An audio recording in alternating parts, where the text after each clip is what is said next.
A lady was flying on top of the White Demon Castle, and she was calling the man below her, who was out of breath, White Demon Saint Chen Bai. She remarked that his failure in the mission had put her in a very bad mood, and she instructed to go to hell. Chen Bai was surprised when he heard what the lady stated.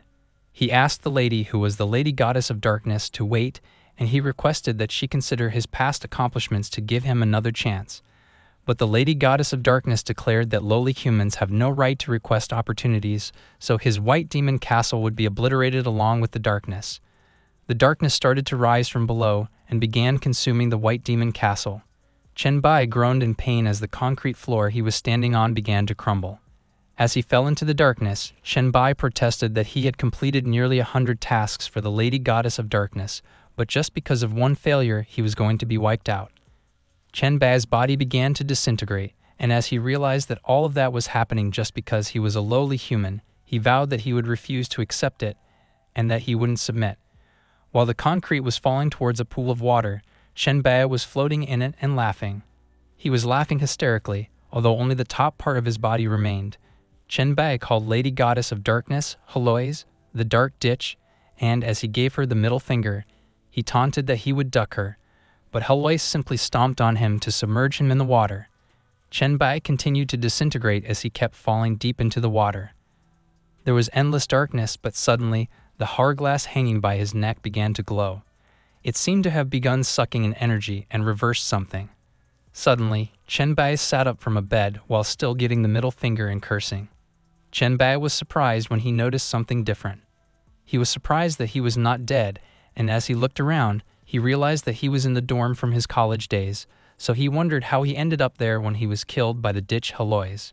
Chen Bai pondered that the decades of trial felt so real, so he wondered if it could have been a dream, but suddenly he noticed the hourglass hanging by his neck.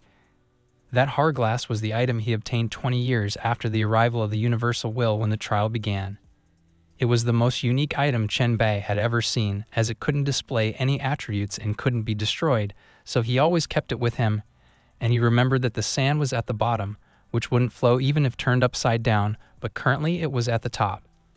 Chen Bai realized that the sand was flowing back and time was reversing, so he checked on his phone to see what the current time was. It was June 5th, 2032, 10 days before the arrival of the Universal Will and the start of the trial. Chen Bai recalled that 10 days later, on June 15th, the Universal Will would officially arrive and begin the trial, which would kill more than 90% of humanity. The deceased humans will turn into various zombies and monsters, all conventional weapons will fail, and the world will witness its demise in just one night. However, along with the dangers of the universal trial come opportunities because those who survive will awaken innate abilities, and many magical equipment and items from various copies will also descend to Earth along with the universal will. Those good things even attracted a god who controls the rules of the universe, and those gods cannot directly intervene in the trial, so they attract humans under the guise of protection in an attempt to gain benefits from it. Chen Bai recalled that in his previous life he was not strong enough, so after paying a lot, he finally joined under Heloise's command. He desperately completed the task she assigned to him to try and enhance his status, but he never expected to be erased just because of one failed mission. Chen Bai was checking his phone, and people were posting questions about whether they saw a new type of rabies or zombies from a movie because patients at Jiangsheng First Hospital were going crazy and biting people, and another person posted that it was unbelievable because a body in the middle of forensic dissection at Jiangsheng Medical Examiner's office woke up. After seeing them, Chen Bai asserted that at that time, he must become stronger, strong enough not to rely on anyone or any god, but he corrected himself as he claimed that he would become strong enough to crush even the gods under his feet, so Heloise should just wait. A few moments later, Chen Bai arrived in a hospital, and he was recalling that 10 years after the trial began, someone claimed to have discovered the only way to upgrade innate abilities, and he mentioned that 10 days before the trial began, the innate abilities actually became effective, and if one discovers and utilizes their innate abilities, they could upgrade them. Chen Bai entered the hospital, and he remarked that in his previous life, his innate ability was E-rank virus resistance, and according to the method, he explained that in order to upgrade his innate ability, he must use the virus to trigger and strengthen it in advance. He eavesdropped on a doctor standing in front of a patient's room who was discussing with a nurse about such strange symptoms that were truly unprecedented, and the nurse observed that she felt like the patient was just like in the movies. The doctor and the nurse left. Inside the room, a patient was tied up. His mouth was also gagged, and his veins were popping out of his skin while his eyes were completely white. Chen Bai was standing beside the patient, and he confirmed that it was indeed a zombie. Grabbing a syringe, Chen Bai prepared to insert it into one of the zombie's veins, and he stated that to utilize and train his virus resistance innate ability, he could only rely on him. He inserted the syringe and began drawing out the purple blood of the zombie. When the syringe got full, Chen Bai pulled it out, and he asserted that those should be enough for him to trigger his innate ability. A few moments later, Chen Bai came back to the dorm, and as he pointed out that no one was around, he mentioned that he knew they had stayed up all night. Taking out the syringe, Chen Bai nervously looked at it, and he speculated that if that theory was wrong, he might just die there.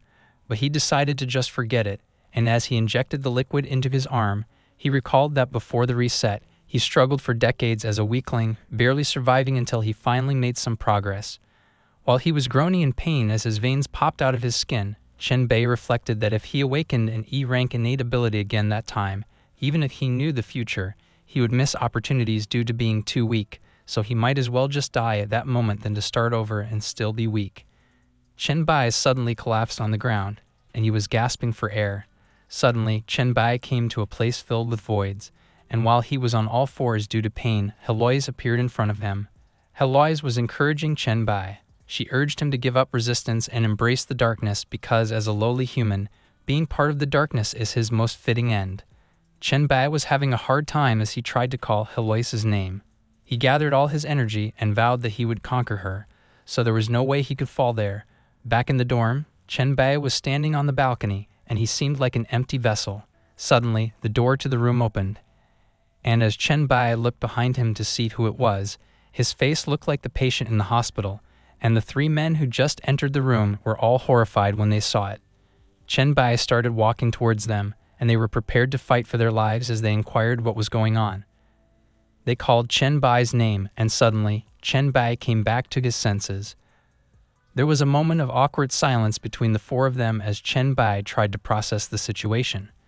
Chen Bai casually questioned the three of them rhetorically if they were back. He went into the bathroom and announced that he would go wash his face, but the men looked skeptical. As he entered the bathroom, Chen Bai stood in front of the door for a moment. Chen Bai suddenly stood in front of the mirror with a big grin on his face as he proclaimed that the theory worked and was correct as the zombie virus didn't kill him, which meant that his innate ability had been upgraded successfully. He began to wonder what level his innate ability would be after awakening. Suddenly, a light shined on him, and a voice congratulated him on being selected as a pioneer, receiving the title of Pioneer and Awakening in advance, and Chen Bai recognized that it was the voice of the universal will. Chen Bai realized that he had awakened, so he commanded to open the title interface. The interface showed that those who discover, utilize, and train their abilities before the trial begins could possess the Pioneer title. That could increase all attributes by 5%, increase experience gained by 10%, and awaken the attribute panel in advance. And when Chen Bai saw the percentage boost, he exclaimed that it was a perfect title. Chen Bai smiled excitedly as he thought about opening the innate ability panel, and he was so excited that he broke the sink by grabbing into it so strongly. The innate ability panel revealed to Chen Bai that he was an SSS virus monarch. Chen Bai became a virus monarch, the most powerful ability in the virus element, and it could absorb, utilize, manipulate, transform, and even create viruses. As he tried out his ability, Chen Bai remarked that currently he only has the ability to absorb viruses, and the range of absorption is very limited, so he needed a large amount of virus to enhance his ability, and the hospital was naturally the best place to obtain viruses. A few moments later, Chen Bai arrived in front of the hospital building. He was surprised when he noticed something. Chen Bai saw a lot of people running for their lives while asking for help as they were being chased by zombies, and they were exclaiming that it was crazy. As one of them passed by Chen Bai, he warned him that they were zombies and it was the end of the world, which confused Chen Bai. Chen Bai smirked discreetly as he remembered something. He remembered that in his previous life, he heard people talk about the names of 3 strange incidents that happened in Zhongcheng before the trial came, and one of them was the sealed hospital. The man who warned Chen Bai got worried about him when Chen Bai charged forward with a smirk on his face, and he observed that it looked like he came at the right time. Chen Bai lunged forward, and he was about to tackle a zombie in front of him. He grabbed the zombie's face and slammed it to the ground. Chen Bai used the virus monarch's talent skill, virus absorption, as he obtained the zombie virus and gained 1 virus point, usable for strengthening abilities. Chen Bai exclaimed that it was great. As the other zombies noticed him and charged towards him, he declared that none of them would escape that day. Meanwhile, at the hospital's 4th-floor restroom, a zombie was banging in front of the stalls while other zombies followed him. A man was inside the stall, and he looked so horrified, repeatedly crying out that it was over because the door wouldn't hold much longer. As the zombie in front of the stall continued to bang on the door, the man stated that there was no way out, so they were going to die. He was laughing hysterically when he turned to look at the girl behind him. The man was Director Lai, and the girl, who was crying on the floor, inquired what they should do. The girl was puzzled when she saw that Director Lai was trembling, and she questioned what was wrong with him. Director Lai looked crazy, and he confessed that he had been chasing her for so long, yet she never agreed, so since they were about to die, he suggested that she let him enjoy himself before they went, and the girl was so surprised that she called Director Lai by his full name, Liu Feng, as she demanded if he had gone mad and what nonsense he was talking about. Suddenly, the hand of the zombie burst through the door. In a short time, the zombie broke the entire door and was about to come into the stall, and Li Feng looked so terrified as he pleaded how it could be and repeatedly voiced that he didn't want to die. The girl was taken by surprise when Li Feng suddenly grabbed her arm. Liu Feng pulled her and pushed her towards the zombie, using her as a human shield as he screamed and continued to proclaim that he didn't want to die. He ran towards the window while thinking about how they were on the 4th floor. The zombie chased after Liu Feng, and he looked desperate as he muttered that it was just the 4th floor. Suddenly, his body stuck out the window while the zombie flew out of it and was falling towards the ground. Liu Feng was bleeding, and he was unconscious while his body hung on the edge of the window. Several minutes later, multiple bodies of zombies were lying on the ground. It was Chen Bai who defeated them, and he came across the girl whom Liu Feng had pushed towards the zombies earlier. The girl was writhing on the ground, turning into a zombie, and Chen Bai noted that it was great as she was a medical staff member, and it looked like she was just bitten. Chen Bai suggested that there should still be time, and he used his skill, virus absorption, on the girl. While he absorbed the virus from the girl, Chen Bai anticipated that the military would soon arrive to seal off the place, so he needed someone who understood the hospital to lead the way. Chen Bai remarked that he would try to suck out all the zombie virus inside the girl, and they would see if he could stop her from turning into a zombie. Suddenly, the colors of the girl's eyes came back. She quickly sat up, extremely surprised, and Chen Bai announced that it worked. The girl quickly turned to Chen Bai and thanked him. Chen Bai observed to the girl that it seems that she hasn't completely lost consciousness, and as the girl confirmed that she knew what happened, Chen Bai grabbed her hand and stated that he needed her help with something immediately. The girl bashfully replied that it was no problem, but she wanted to change into some clothes first. But Chen Bai suddenly dragged her and asserted that there was no time, so she should just take him to the place in the hospital with the most viruses. A few moments later, they arrived in the laboratory. The girl explained to Chen Bai that the laboratory is where the hospital has the most viruses, as all clinical samples from patients are tested there, and as Chen Bai grabbed some vials, he confirmed that those should be enough. He began pouring the viruses into a beaker, which surprised the girl, and she asked him what he was planning to do, but Chen Bai just urged her to be quiet instead of answering her question. Chen Bai placed his hand over the beaker, and as he used his skill, virus absorption, he began acquiring the hepatitis virus, influenza virus, herpes virus, and HIV virus, and he gained 10, 0.79, and 10 virus points, respectively. After he finished absorbing all of that, Chen Bai contemplated the next step. Chen Bai planned to strengthen the zombie virus with all the viruses. He was given new viruses to choose from: the Dark Light virus, Ancestor virus, T virus, and Coxy virus, and Chen Bai was pondering what was most beneficial for enhancing his strength at the moment. Chen Bai inspected the Dark Light virus, for which he successfully obtained the core ability to evolve and devour. It increases all his attributes by 10 and his self-healing ability by 200%. He considered it, and he mentioned that it was a virus primarily focused on devouring and evolving. Chen Bai was brought back to reality when the girl suddenly alerted him that zombies were coming at the door. When Chen Bai saw the zombie that was entering the laboratory, he advised not to move from where she was. The girl was surprised when Chen Bai swiftly lunged towards the zombie and grabbed it by the neck.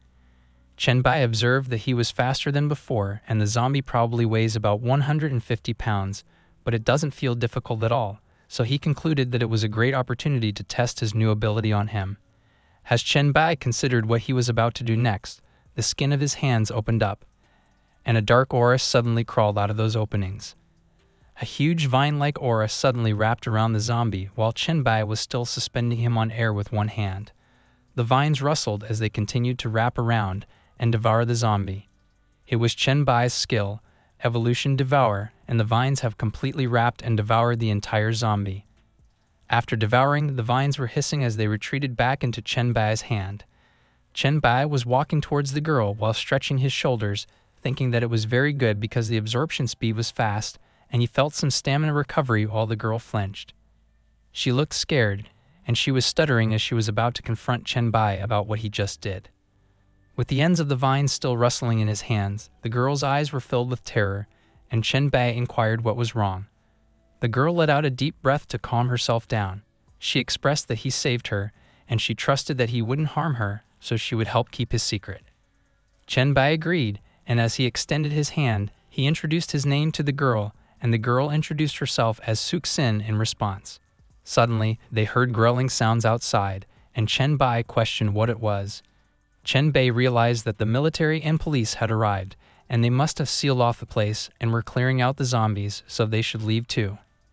At the hospital corridor, Chen Bai was dragging Suxin, and as he requested her to take him to the rooftop as they would leave from there, Suxin queried if they couldn't just leave directly because they hadn't turned into zombies. Unaware of the zombie that was hanging upside down from the ceiling, Chen Bai continued to run towards it as he insisted that he didn't have time to be isolated and questioned. Chen Bai was alarmed when he noticed the zombie hanging above him, and he exclaimed that it was bad. He quickly raised his arms to protect himself. Blood spurted out of Chen Bai's hands as the zombie clawed at it, and Suxin screamed in fear. Suxin looked so horrified as she looked at the zombie, and she queried what it was. The zombie was letting out a ferocious roar, and it looked different from the others as it was enormous. Blood splattered on the floor from Chen Bai's arm as they faced the enormous, menacing zombie blocking the hall. Chen Bai seemed worried as he checked the wound on his arm, but he grinned as he remarked it was interesting because there was actually a mutant. Chen Bai wondered what kind of evolution the dark light virus would produce by absorbing it. The zombie suddenly jumped off the ground and lunged at Chen Bai from above. Chen Bai dug his feet into the floor for driving force, and as the zombie slammed its hands on the floor, Chen Bai was able to dodge it by jumping off the ground. Chen Bai maneuvered himself in the air and hit the head of the zombie while he was still mid-air. The zombie's eyes gleamed as it saw that Chen Bai was about to land behind it. It quickly turned and swung its arms to hit Chen Bai with it, but Chen Bai was able to dodge it by arching his back and pulling his head up. Chen Bai managed to land safely on the ground, and he grabbed another zombie in the head immediately. The mutant zombie bared its fangs and roared ferociously. Meanwhile, Chen Bai was absorbing the other zombie to replenish his energy, and he observed it seems that the mutant's overall quality is on par with his. Chen Bai swung his arms to attack, and he released those vine-like auras in his arm at the same time. He punched the mutant zombie in the chest, and the punch was so powerful that the mutant zombie was pushed back and crashed into the wall. Chen Bai's fist left a dent in the mutant zombie's chest, who was pinned to the wall, and Chen Bai noted it was tough. He took a step back and skidded on the floor. The mutant zombie looked so pissed as it pulled itself out of the wall. Its eyes gleamed more menacingly as it turned to look at Chen Bai. While Chen Bai was healing his injuries, he realized that what he was doing wouldn't cause any effective damage, so it was going to take a lot of time to deal with. Suddenly, someone broke the emergency with their elbow. It was Suxin, and even though she was trembling, she grabbed the axe that was stored inside the emergency box. Suxin swung the axe and called Chen Bai. She threw the axe, and it twirled in the air. Meanwhile, the mutant zombie was charging towards Chen Bai at incredible speed, and Chen Bai was alarmed when he noticed it. Chen Bai managed to dodge the mutant zombie's claw as he jumped off the ground. He grabbed the axe in the process, and he commended Suxin for the job well done. Chen Bai used the mutant zombie's shoulder as a stepping stone, taunted it to come at him, and urged they should finish things quickly. The claws of the mutant zombie and Chen Bai's axe clashed. Chen Bai managed to inflict injury on the mutant zombie with his axe's slashing attack, but the mutant zombie also managed to injure him with its claws. Both Chen Bai and the mutant zombie were moving at incredible speed as they exchanged attacks. Chen Bai took a huge step and swung the axe with all his might as he exclaimed to go to hell. As the mutant zombie charged towards Chen Bai threw the axe at it. Both Chen Bai and the mutant zombie lost their balance as they collided with each other while the axe was still twirling in the air and was about to hit the mutant zombie. Chen Bai grinned, and he expressed it was surprising that it could still hold on like that. He went and grabbed the axe that was stuck on the mutant zombie's head, and he stepped on its head to help him pull it out. As he grabbed the axe, Chen Bai advised not to leave wounds unpatched and warned it to beware when its death anniversary is near. Suddenly, the mutant zombie's eyes went bloodshot, its veins popped, and it was filled with rage. Chen Bai was caught off guard as the mutant zombie suddenly grabbed him and slammed him against the wall. Chen Bai was in pain and he coughed up blood. Suxin was terrified when she saw what just happened to Chen Bai. She flinched when the axe fell on the floor beside her. On the other hand, while the mutant zombie dug its claws into his abdomen, Chen Bai was laughing in his mind, thinking that there was no choice but to die when one is on the brink of death, and he declared it was great. Chen Bai asked the mutant zombie confidently if it wanted to tear him apart. The mutant zombie was both startled and confused by Chen Bai's reaction. Suddenly, the vine-like aura came out of Chen Bai's abdomen and got hold of the mutant zombie's hand. The mutant zombie panicked, and it tried to pull away, but the vine-like aura was growing really fast, and it chased its arm. Chen Bai used his skill, Evolution Devour, and the mutant zombie was alarmed as the vine-like aura had already wrapped itself around its entire body. As he hovered over the mutant zombie while continuing to release the vine-like aura, Chen Bai inquired if it was scared at the moment. Chen Bai proclaimed it was too late. Suxin watched as Chen Bai devoured the mutant zombie with his skill. She looked so horrified, but she still cheered on Chen Bai and applauded it was great. On the other hand, the system notified Chen Bai that the devour was complete and he had consumed a second-stage clawed zombie. A few moments later, Chen Bai landed on the ground, and the system notified him that the black light transformation was in progress. Chen Bai's claws turned dark and sharp, and the system notified him that he had obtained the clawed zombie ability, Bone Claws. Chen Bai looked so pleased as he looked at his skills and thought about devouring and evolving. He proudly displayed his skill and asserted choosing the blacklight virus was indeed correct. Suddenly, the military arrived in the area. They saw Chen Bai and Suxin, and as they pointed their guns at them, they wondered if they were living people, so they queried them to raise their hands. Chen Bai was startled when the military arrived. The military cautioned them that they would count to 3, and if there was no action, they would shoot. The military began the countdown. Suxin was flustered when Chen Bai carried her, and he urged they should go. As the military leader finished the countdown, he immediately commanded orders to shoot. Bullets rained down on Chen Bai as he started to run away. Suxin advised Chen Bai to turn right up ahead as there is a safe passage that leads to the rooftop. As they continued to run, Chen Bai was hit by some of the bullets. Suxin got worried and she noted he had been shot, but Chen Bai just nonchalantly acknowledged he knew and instructed her not to speak or move around. A few moments later, on the rooftop, Chen Bai kicked the door while carrying Suxin so they could come out. Suxin was caught off guard when Chen Bai inquired where her home was, but she was able to inform him that it was in the Rongfeng neighborhood, North 4th Road, Nanbei Street. Chen Bai immediately confirmed that he got it. Suxin was startled when they began moving so fast. She screamed as Chen Bai jumped off the rooftop. Suxin was holding on to Chen Bai tightly as Chen Bai continued to run. A few moments later, at Rongfeng neighborhood, North 4th Road, Nanbei Street, someone was opening their door with their key. It was Suxin, and as they entered, she directed Chen Bai where the bathroom was, and she requested Chen Bai to let her help him clean and dress his wound, but Chen Bai replied the bullet didn't stay inside and it was almost healed, so it was okay. But Suxin insisted that she had to take a look, so Chen Bai smiled and consented as he started to take off his clothes. In the bathroom, Chen Bai's shirt and jacket were lying on the floor. With Chen Bai standing in front of her without his shirt, she looked flustered, but she still tried to point out to Chen Bai that there were still traces of injuries in his hands. But Suk-sin got more flustered when she observed the injuries on his stomach and chest hadn't fully healed yet. Chen-bai questioned Suk-sin if he would recover immediately. He probed her what she thought, and if she wanted to sacrifice herself. Suk-sin bashfully responded he wouldn't eat her because he would have already eaten her if he was going to. But Chen-bai leaned towards her, and she was startled when he corrected she was wrong as he hadn't eaten her earlier because the environment wasn't quite suitable. Suk-sin was taken aback when Chen-bai ripped her clothes, stated the environment at the moment is good and more suitable, and he reiterated what she thought and if she was willing to be eaten to help him recover. Looking embarrassed, Suk-sin looked away as she requested to wash and clean her up so she would be good. Chen-bai agreed, and he quickly stooped down to give her a kiss. The two of them shared a passionate kiss under the running shower. Meanwhile, outside the bathroom, a phone was buzzing. There were notifications displayed on the phone.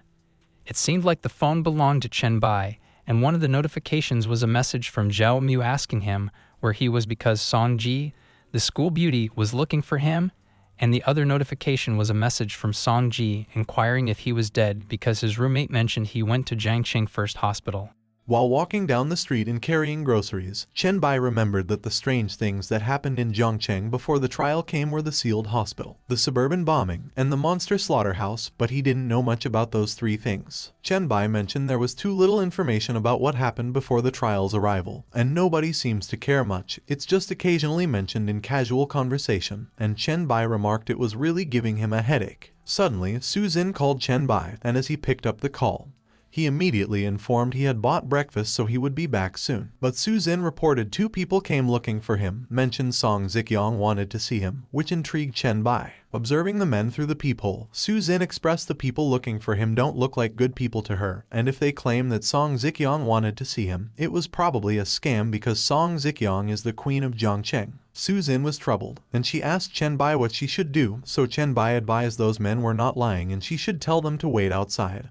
To which Su-jin agreed. Chen-bai knew that Song Zikyong is the mother of Song-ji, a classmate of his who had some entanglements with him, and as he looked at Song-ji's multiple calls and messages that were asking him about his situation because she was worried about him if he was really dead, Chen-bai observed it looked like Song-ji went to see her mom, which was interesting, and since Song Zikyong could find her way to Su-jin's place, she must know something. He concluded it seemed necessary to go and meet her. A few moments later, at Suburban Freezer Warehouse, a car arrived. Chen-bai was in the car, and as the men ushered him, he recalled that Song Zikyong was from rags and became the richest person in Jiangqing, excelling in both legitimate and illegitimate endeavors, and after the trial's arrival, she awakened as an A-level talent, swiftly building her own power. He remembered that eventually Song Zikyong unified Jiangqing amidst the three-way competition, so she was truly deserving of the title Jiangqing Queen, and he acknowledged she was someone he could only look up to in his past life. Chen-bai considered things were different at the moment, and if he could recruit Song Zikyong to his side, there would be more he could do during that interval before the trial. As Chen-bai continued to walk, a lady stood in front of him.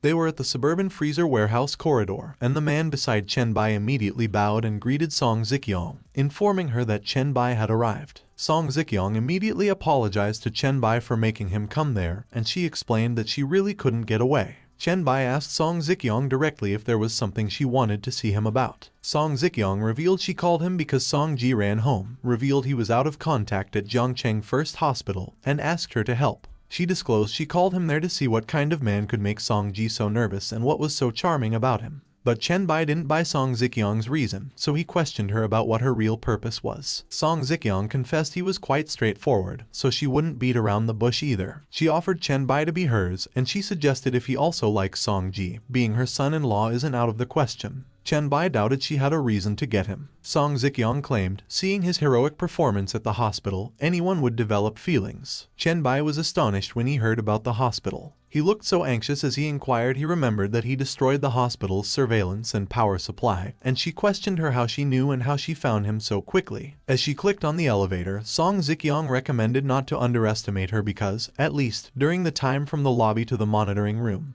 her people could still trace him. Song Zikyong showed Chen-bai her phone, and she indicated conveniently she had someone in the hospital. On her phone, there were messages from a girl named Aylin who was asking Song Zikyong for help because she was trapped in Ward 523 on the 5th floor. But as Song Zikyong communicated she sent someone over, Aylin informed her that she was already fine because a super powerful person killed all the zombies, but Song Zikyong supposed she must be joking. Aylin sent a video to Song Zikyong where Chen Bai and Su Zin were running together in the hospital corridor as evidence. Song Zikyong suggested her luck has been pretty good because among the survivors brought out from the isolation by the troops that morning, she encountered a colleague of Su Zin who was quite familiar, Liu Feng. Chen Bai seemed to remember something when he heard Liu Feng's name. He recalled the night before at Su Zin's house, where he was verifying with Su Zin that there was a guy named Liu Feng in the bathroom back then, and not only did he attempt to rape her, he also pushed her towards the zombies, which Su Zin confirmed, and she added that after pushing her towards the zombies, Liu Feng attempted to escape by jumping out the window, but he was grabbed by the zombies and smashed his head through the glass, didn't move anymore. Chen Bai recollected the person hanging on the window, and he remarked he considered him a dead person. Su Zin stated it would be best if Liu Feng were dead because she hates him so much, to which Chen Bai concurred. Looking flustered, Su Zin declared she already felt much better and inquired if they should continue, but Chen Bai suggested to let it go because he really didn't expect her to be a first-timer, and the scream earlier was tragic. Su Zin sighed as she apologized to Chen Bai, and Chen Bai reassured it was okay as there was plenty of time in the future, but Su Zin climbed on top of him and firmly declared she must satisfy her lifesaver that day. Back at the suburban freezer warehouse, at the corridor freight elevator 1 Fahrenheit, Chen Bai inquired Song Zikyong if she could tell him where the isolated survivors were, and Song Zikyong promised she would disclose it if he would be her man. Chen Bai implied she was underestimating him, to which Song Zikyong acknowledged, and she proposed with just that piece of information. Of course, she couldn't match his skill. But Chen Bai interrupted her and clarified, mentioned she had misunderstood because what he meant was that she knew too little about him, and if she knew more, she would understand. He affirmed he couldn't be her man. Chen Bai showed his bone claws to Song Zikyong and asserted it was her who should be his. Aylin quickly moved to protect Song Zikyong, while Song Zikyong pondered if it was a mutation of the zombie virus. Chen Bai demonstrated the power of the bone claws and corrected she was wrong. He proposed to Song Zikyong that he would clarify what it was if she agreed to be his woman. But Song Zikyong advanced, which made Aylin worry, and she contested he was underestimating her because he couldn't win her over just based on those claws. And moreover, he already has a young and pretty nurse, so she doesn't understand why he is interested in an old aunt like her. Chen Bai sees Song Zikyong's face as he confessed no one wouldn't be tempted by such a beautiful married woman, and he explained everyone has their strengths and weaknesses, so at least in those days before the apocalypse, there was much more she could do for him than Su Zin. When Song Zikyong heard about the apocalypse, she was skeptical because it was just a few zombies, but Chen Bai clarified the zombies were not even worthy of being called a warm-up. Song Zikyong highlighted to Chen Bai that he knows a lot, and Chen Bai revealed it was more than she imagined. Song Zikyong declared they are not the type to easily submit to others, so she suggested that they cooperate, her assistance for his information, and she inquired Chen Bai what he thought about it while extending her hand.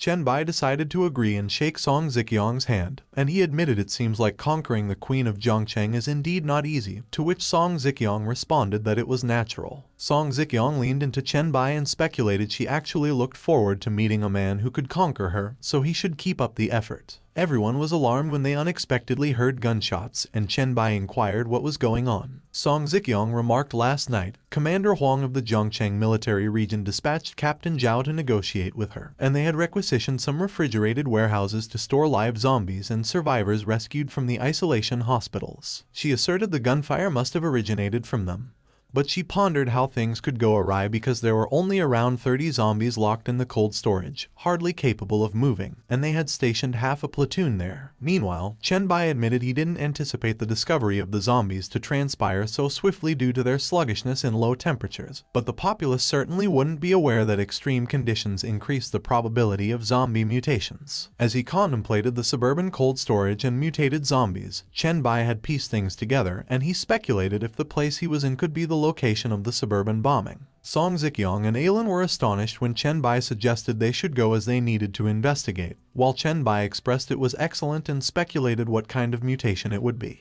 Meanwhile, the military was combating a massive zombie, and they were shouting to throw hand grenades into its mouth. They immediately launched the hand grenade as directed. The mutated zombie was perplexed when it experienced an explosion. The area was engulfed in smoke, and only the massive silhouette of the mutated zombie was visible. But as the smoke began to clear and started revealing the state of the mutated zombie, the soldiers were dismayed. The mutated zombie was unharmed, and it appeared enraged as it growled ferociously while clenching a soldier in its hand. The Supreme Commander, Captain Zhao, announced their weapons could not inflict effective damage, so he ordered everyone to form a group with the individuals around them and disperse to attract monsters separately because they must endure until reinforcements arrive, and he queried if they comprehended. Captain Zhao was astonished when Song Ziqiang arrived and directed him to command his men to cease fire and retreat, and Captain Zhao inquired what she implied by that. Song Ziqiang clarified what she meant was that they couldn't harm that meat mountain of a creature, so he should instruct his men not to proceed to their deaths in vain anymore. She directed him to command them to protect her cold storage employees and the survivors from the isolation hospital they transported there and extract them swiftly. But Captain Zhao objected it was impossible because the mutated zombie is not slow, so no one could escape without someone restraining it. On the other hand, Lu Lai, who appeared to be an employee, was on the verge of being seized by the mutated zombie. Meanwhile, Song Ziqiang instructed to follow her orders and not worry about the monster because someone will address it. As Song Ziqiang instructed, Chen Bai appeared and seized the mutated zombie's hand with his bone claws, and Lu Lai was rescued by the soldiers. Chen Bai remarked he merely executed a casual grab,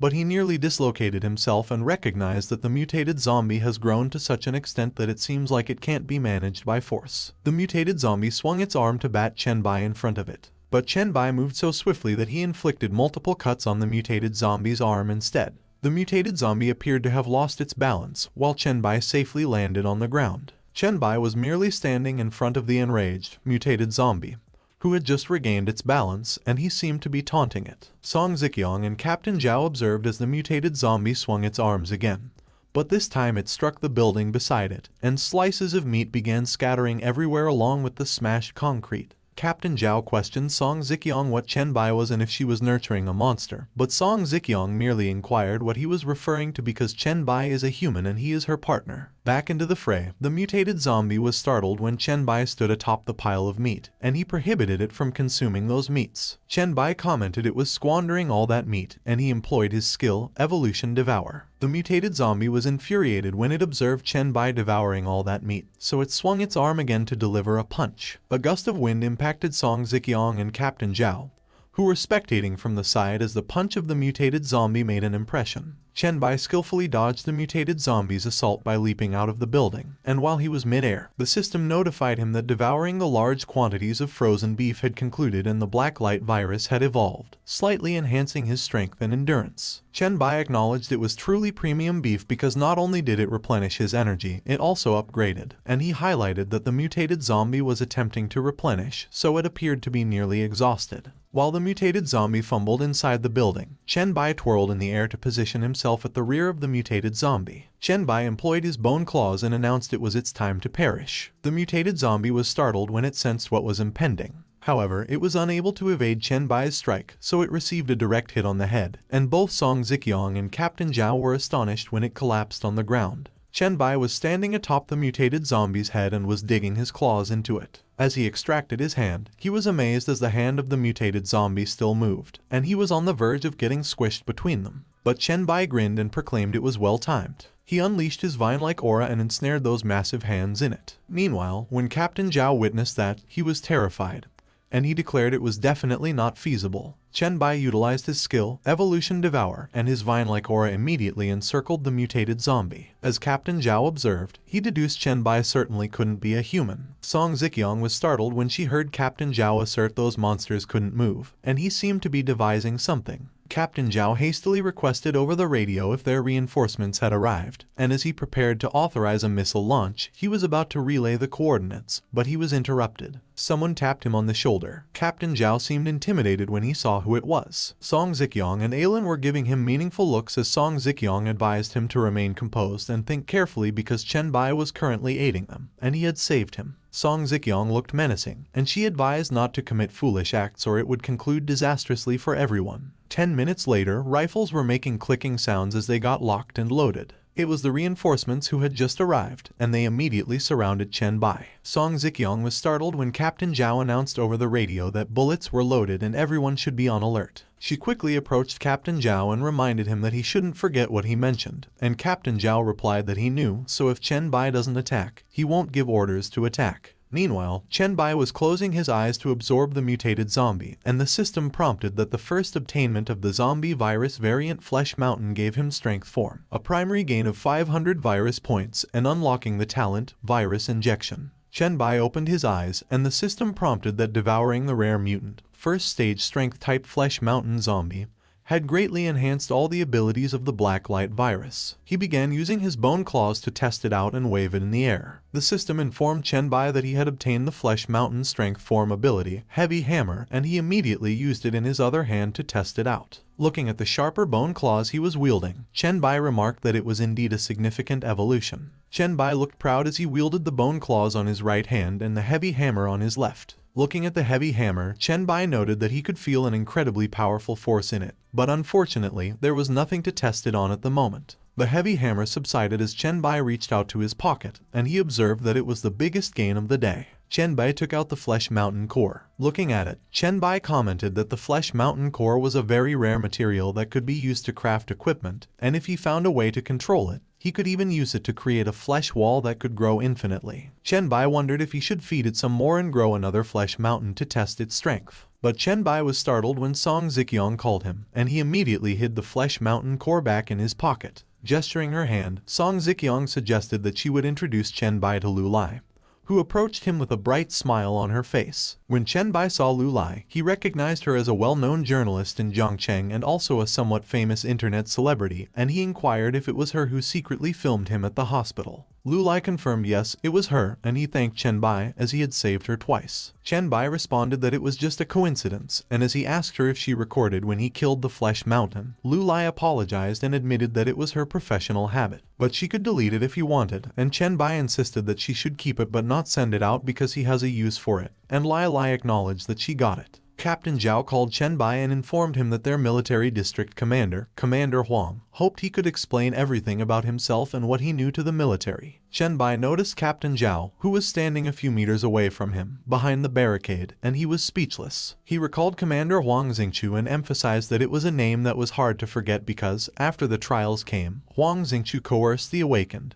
who were weak and alone, using them like pigs and dogs. Chen Bai remembered that at first, they used patriotism and national righteousness to comfort them, but later it was just arbitrary beatings and insults, and he was one of them, struggling and starving, unable to even have a proper meal. He declared that the most ridiculous thing was that anyone who tries to leave is accused of treason and hunted down. Chen Bai recalled how it forced him to leave Zhongcheng. Back in the present, Chen Bai asked Song Ziqiang if he should go and explain, and Song Ziqiang replied that, of course, he shouldn't because she doesn't know anything yet. Chen Bai was smiling discreetly as he tried to reason out with Song Ziqiang, but she cut him off and insisted that he shouldn't worry because she would handle it. Song Ziqiang started walking towards Captain Zhao, and when Captain Zhao saw that, he mentioned that he hoped that Chen Bai and Song Ziqiang would understand the duty of being citizens of Longguo. But Captain Zhao was cut off when Song Ziqiang stood firmly in front of him. Song Ziqiang retorted that he was talking nonsense and that he should stop talking like an official because he is just a platoon leader who is not qualified enough. So he should go tell Wang Xingqiu that if he has any issues, he should come to her himself. Captain Zhao was lost for words in response to what Song Ziqiang just declared. Suddenly, a man called Captain Zhao and reported that the isolated personnel over there were causing trouble and asked what they should do. When Chen Bai heard about the isolated personnel, he asked if there was someone named Liu Feng among them, and as Captain Zhao asked the man if that was true, the man confirmed yes and that Liu Feng was causing the most trouble. Chen Bai called Captain Zhao and requested that he wanted to see Liu Feng. Captain Zhao commanded that the man should bring him over, and the man immediately gave a salute and acknowledged. A few moments later, Liu Feng arrived, and when he saw Captain Zhao, he questioned if he was looking for him and if his dad had called him. Liu Feng proudly announced that his dad is the vice president of the first hospital, Liu Huinong.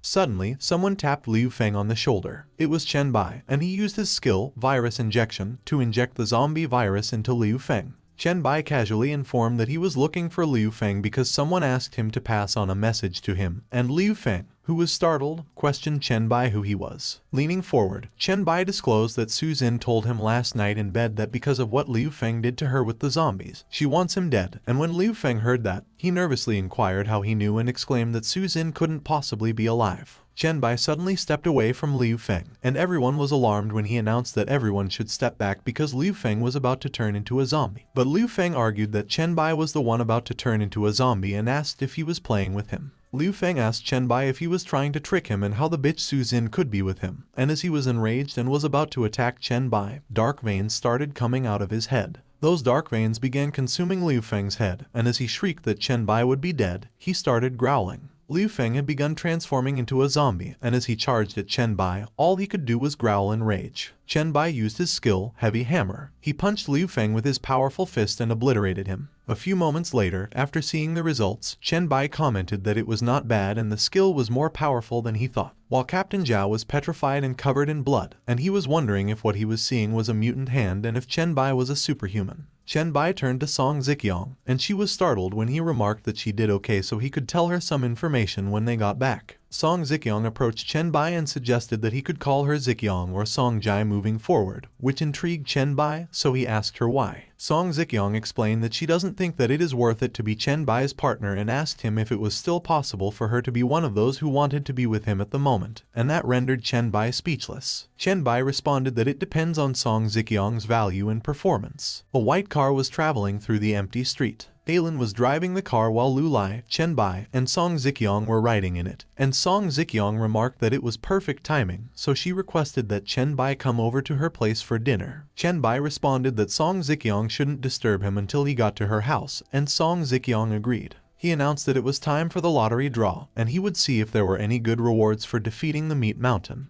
Chen Bai opened his inventory, and he was surprised when he noticed that there were 2 skill books, so he commented that it looked like his luck wasn't bad. He saw that one of the skill books contained the active skill Rampage Bloodlust, which increases all attributes by 3 for 10 minutes with a cooldown of 1 day. But during the cooldown, all attributes decrease by 50%, and Chen Bai explained that for him, that thing was totally not worth it. Chen Bai looked at the other skill book, which contained the passive skill Muscle Enhancement, which greatly increases muscle mass and doubles the growth rate of strength and constitution. And Chen Bai remarked that that wouldn't work either because, from what he knew, those who used it in his previous life all turned to muscle freaks, greatly reducing flexibility. He mentioned that although it was not useful for him, those 2 skill books were quite valuable in the early stages of the trial because, whether it was for building a faction or rallying people, they were quite useful. Chen Bai noted that, speaking of building a faction, it was time to start planning, and as he looked at his current money, he observed that the reward for killing the Meat Mountain was 6 gold coins, which was just enough to form a chat group. He mentioned that he could use that chat group to gather pioneers and help them lay a solid foundation before the trial, and as he was about to confirm creating a chat group that cost 5 gold coins, Chen Bai noted that the factions in the later stages of the trial in his previous life were complex, so the relationships established in the early stages of the trial were crucial. The system informed Chen Bai that he was creating Chat Group 1, requested to name it, and informed him that he could select Cancel to automatically name it with the number, and Chen Bai cancelled the naming. The system informed Chen Bai that he created Chat Group 1, which was named One Chat Group, and Chen Bai recalled Helois and vowed that he would rebuild his White Emperor city and make it a divine kingdom. Chen Bai looked so determined, as he declared that Helois would become the lowliest dog under his feet. 3 hours later, they arrived at Song Ziqiang's private villa. Song Ziqiang observed that in the cosmic trial, more than 90% of people will become monsters and gifted evolvers, and firearms and most electronic devices will be useless. Chen Bai commented that that was all he could tell Song Ziqiang, and he asked her to confirm if that should be enough for her to deal with and gain an advantage. Song Ziqiang responded that it was not enough, so they should get straight to the point, and she asked Chen Bai how she could become his person. Chen Bai stated that the first was ability because he didn't need useless people, and the second was loyalty, absolute loyalty like a loyal dog to its master. Song Ziqiang immediately proclaimed that she could provide loyalty. She proudly asserted that as for her ability, she believes she is qualified because, with her influence, money, and status in Zhongcheng, no one could compare to her. But Chen Bai noted that the rules and values after the trial will be completely new, and her current power, status, and money have no value other than making the idea of enslaving her more tempting. Song Ziqiang got anxious when she imagined herself and Song Ji being tied up on a stage where a host announced that the next auction items would be the former queen and princess of Zhongcheng and asked the audience if bringing the lofty queen back home wasn't something everyone had dreamed of before the trial. She asked Chen Bai what the difference would be between being a loyal dog there and being a plaything elsewhere. Chen Bai responded that there would be a stage where she could exert her strength and a master who wouldn't restrict her out of fear because he would always be stronger than her and above her. Song Zikyong expressed that she felt like if she hesitated any longer, she would miss out on a very important opportunity. She immediately kneeled and bowed in front of Chen Bai and declared that she was willing to serve him as her master, and that left Chen Bai speechless. Chen Bai admitted that he must say that Song Zikyong's reputation and status make the emotional value she could provide very high, which was quite exciting.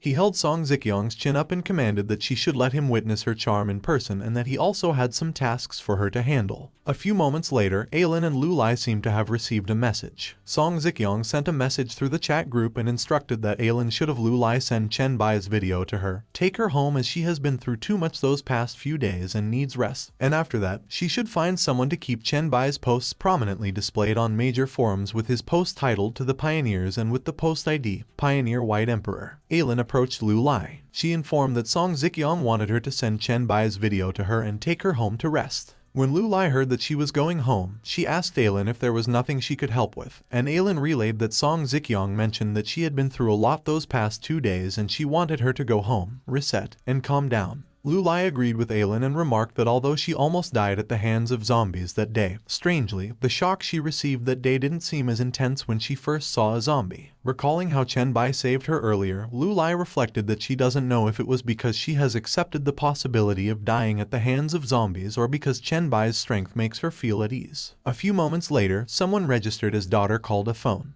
Chen Bai was holding the phone, and he immediately recognized that it was Song Ji. Song Ji was calling Song Zikyong's phone, and when the call was answered, she immediately asked that Aylin mentioned that she wanted her to come home and asked if there was something wrong. Chen Bai was the one who answered the call, and when he revealed that it was him, Song Ji was surprised, and she questioned him why he had Song Zikyong's phone and where her mom was. With a sleazy smile on his face, Chen Bai responded that Song Zikyong is busy working and eating, so there is no time to talk, and that she should come home and talk because it is very important. Song Ji agreed, and she insisted that Chen Bai should wait for her at home because she sent him so many messages but he didn't respond. But to Song Ji's surprise, Chen Bai had already ended the call. Song Ji looked embarrassed, and as she cursed Chen Bai, she vowed that she would make him kneel under his pomegranate skirt sooner or later. Meanwhile, Song Zikyong was kneeling in front of Chen Bai, calling him master, and asking him if he could also protect her daughter, and Chen Bai criticized that Song Ji lacks ability and her character has been spoiled rotten by her indulgence. But Chen Bai assured that if Song Zikyong worked hard enough, he could guarantee that Song Ji would most likely not become a monster when the trial arrived. Song Zikyong looked so pleased, and she thanked Chen Bai. The next day, at a suburban secret warehouse, the place was empty. In the car, Song Ji was asking Song Zikyong if she was not being deceived by Chen Bai and how she could believe something so absurd. Song Zikyong calmly explained that she stopped Song Ji from looking for Chen Bai the other night because of that, so after she got out of the car, she shouldn't speak and just look obediently, which surprised Song Ji. On the other hand, Chen Bai was standing in front of the warehouse with Aylin behind him, and Aylin reported that she visited all the places rumored to have zombies and monsters in the entire city the other day, and in the end, only that place was found.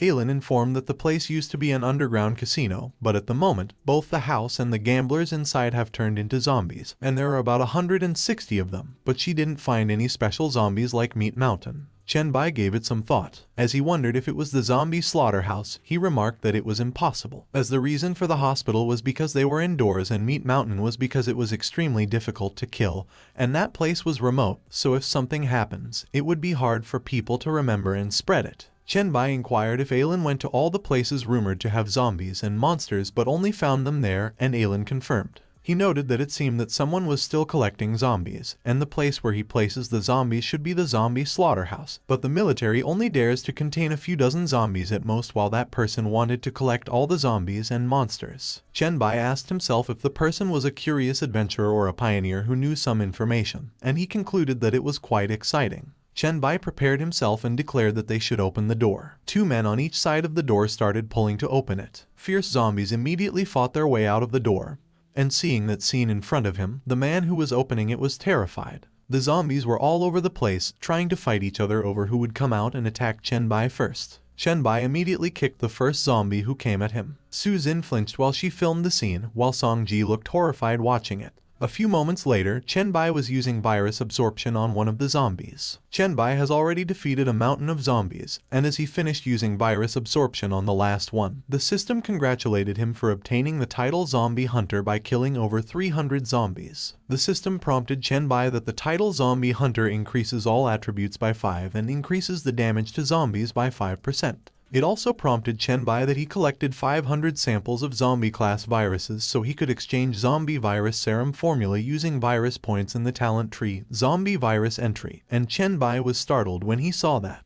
Chen Bai grinned as he thought of the zombie virus serum formula. He stated that it was a valuable item because even awakened talents could be troubled by zombie viruses, and as Chen Bai unlocked the formula for 300 virus points, he mentioned that, after all, not everyone has talents immune to viruses and an ultra-strong physique. Chen Bai called Song Ziqiang, instructed that she should call everyone, and asked them if they all remembered what he told them before they set off. Song Ziqiang was prepared and affirmed yes while Ailin and Su Zin looked nervous, and Song Ji looked disgusted and looked like she was going to throw up. With a bat in her hand, Su Zin explained that fighting zombies with cold weapons will greatly reduce the chance of turning them into monsters when the trial comes, and killing zombies unharmed will definitely not turn them into monsters. Grabbing a zombie by the neck, Chen Bai commanded that they should let him see their strength and asked who was going first. Ailin put on her gloves and volunteered that it would be her. As soon as Chen Bai let go of the zombie, Ailin charged forward to attack it. Ailin grabbed the zombie by the arm and swung it into the air. She slammed the zombie into the ground. The zombie's neck broke and it coughed up blood. Chen Bai gave it some thought, and he observed that she has fast speed, is ruthless, and is accurate. Song Ziqiang was next, and she swung her bat into the zombie's head. As the zombie fell to the ground, Song Ziqiang hit it again with the bat to finish it. Chen Bai noted that the strength was not enough because Song Ziqiang knocked it down in one hit, but it took more than 10 hits to finish. A few moments later, a zombie was down on the ground. Su Zin was the one who eliminated it, and she was lying under the zombie, completely out of breath. Chen Bai remarked that the strength was too weak because Su Zin got tackled by a zombie, but she managed to kill by relying on her familiarity with human body structure. Song Ziqiang announced that it was Song Ji's turn,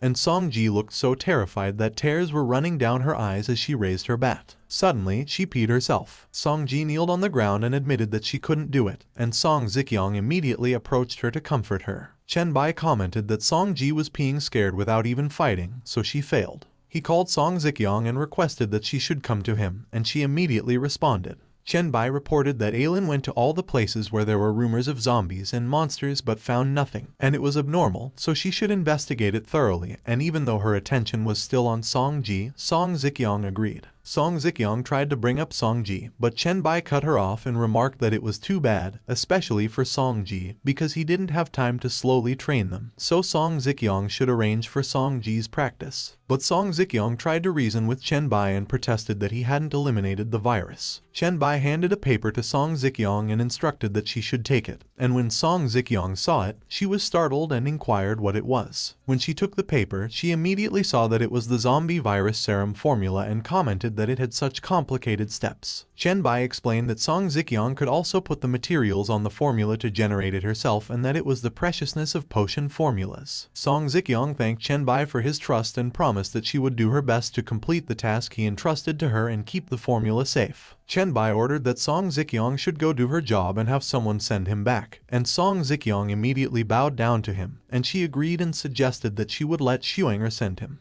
A few moments later, Chen Bai was looking at his phone, and he muttered that his post should have been seen by many people, but he didn't know if anyone had contacted him beforehand. As he checked the post, Chen Bai saw that a lot of people had commented on it, but they were all a bunch of nonsense. One of them was even asking Chen Bai which mental hospital he escaped from and if he wanted to write a novel. Chen Bai looked appalled, and he questioned what kind of stuff that was. Suddenly, something caught Chen Bai's attention. Someone with the username "I'm not a shill" messaged Chen Bai privately. He stated that he was really a pioneer, asked him what he knew, why he was not replying, and if he had seen his messages. And when Chen Bai saw that, he observed that it looked like not everyone there was from Lezi, so there were some gains. "I'm not a shill" asked Chen Bai if he was there, what exactly a pioneer was, and requested that he reply. And Chen Bai inquired what type his talent was, and "I'm not a shill" acknowledged that he finally replied to him and that his talent was S-level mental control, but he realized what he just did and asked if he could just say that. Chen Bai responded no, but he shouldn't worry because he won't disclose it and that he could find communication on the panel unlocked by the pioneer in advance.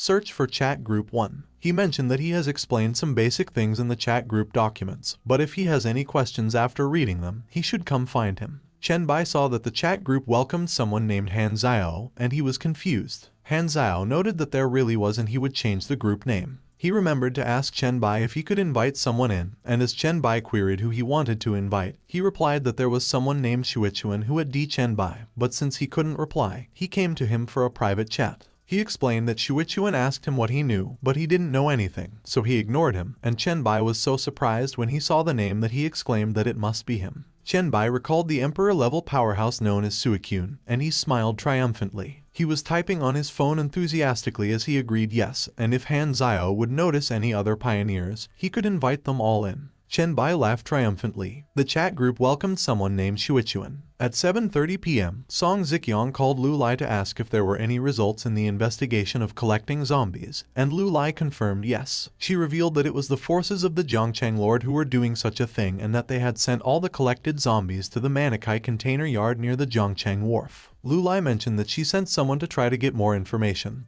and currently it was time to meet as agreed, but they haven't come back. She expressed that she was thinking there was no need to wait anymore. Suddenly, 2 bodies fell in front of Lu Lai, and she immediately covered her mouth to muffle her scream. Lu Lai was trembling due to shock while a man was observing her from above and was laughing. The man waved at Lu Lai, and he was intrigued when she got startled. Lu Lai was still trembling, and she exclaimed that she had been discovered. Meanwhile, it was peaceful at Song Ziqiang's mansion. Someone named Liu Huai messaged Chen Bai. He stated that he just joined the group and read his group document instructions, and he learned a lot, but he still had some questions as his talent instructions were a bit obscure, so he asked Chen Bai if he could help him understand, and Chen Bai requested that he should send it over. It was the yin wood body, and it explains that the yin wood is the most yin of woods. The source of life is endless, and with the yin soul entering the body, it was the land of eternal life, and when Chen Bai saw that, he remarked that it was an SS level. As Chen Bai remarked that the cost of activating abilities was quite high as the average initial ability of a normal person is only 3-5 points. Liu Huai agreed and pointed out that it was why he has been hesitating. So Chen Bai advised that if Liu Huai's spirit is not below 3, it costs spirit to activate wood body. He explained that the reason was simple as the constitution is the foundation, so he shouldn't be a glass cannon, and Liu Huai mentioned that he has 5 spirit and thanked Chen Bai. Suddenly, someone was walking in a hurry towards Chen Bai. It was Song Ziqiang, and when Chen Bai saw her, he inquired what was going on for her to be in such a hurry. Song Ziqiang looked so worried as she explained that Lu Lai found out that all the collected zombies had been sent to the Manikai container yard. But Lu Lai was caught, and they were asking her to negotiate. Chen Bai stood up and questioned Song Ziqiang if the captor had contacted her, which startled her. Song Ziqiang was horrified when Chen Bai asked her if Lu Lai had given her up. She quickly bowed down to the imposing Chen Bai and insisted that she raised Lu Lai herself so she was sure that she wouldn't betray them. Moreover, Lu Lai was commanding from behind at that time, so the problem should lie with the people she sent out to investigate. Chen Bai stated that in that case, she would save Lu Lai, and Song Ziqiang thanked him. On the other hand, at Manikai Container Yard, Zone B, Lu Lai was being tied down by the man earlier, and he addressed her by her name. The man was Xingmeng, and he commented that Lu Lai is a bit ignorant of the situation because he hasn't touched her out of respect for Song Ziqiang, because if Song Ziqiang chooses to submit after she arrives, she will be her subordinate. The man warned that if Song Ziqiang doesn't do that, they will all be his playthings. Lu Lai was quivering as she was struggling to get out of her restraints. Xingmeng handed her a drink and suggested that she should let him toast to her again, and that she shouldn't spit it out so recklessly, but Lu Lai strongly refused it and was looking away. Suddenly, someone remarked that it was toast and not drunk, and that punishment wine doesn't taste good. The person was leisurely slicing the steak. It was Chen Bai, and when he mentioned that there was no grace, so maybe Lu Lai doesn't like drinking, both Xingmeng and Lu Lai were surprised to see him. Xingmeng looked so puzzled, and he wondered when Chen Bai sat there. Chen Bai asked Lu Lai if she was hungry, and as he handed her a slice of steak, she noted that he had tried it and it was not bad. Xingmeng was on guard, and he inquired who Chen Bai was. Chen Bai explained that he was there to take Lu Lai home while Lu Lai was enjoying the steak Chen Bai gave her, even though she was still tied up. Xingmeng sat down and asked Chen Bai if Song Ziqiang sent him, but he negated himself and observed that if Chen Bai could get that close without him noticing, he must be a pioneer too. The ropes restraining Lu Lai were untied and fell to the floor. Chen Bai informed Lu Lai that she should go ahead as Song Ziqiang was waiting for her in the car outside, and she agreed. Xingmeng commented that it seems that Song Ziqiang was already under Chen Bai's control. Chen Bai confirmed that it was right. Xingmeng stood up and repeatedly remarked that it was interesting.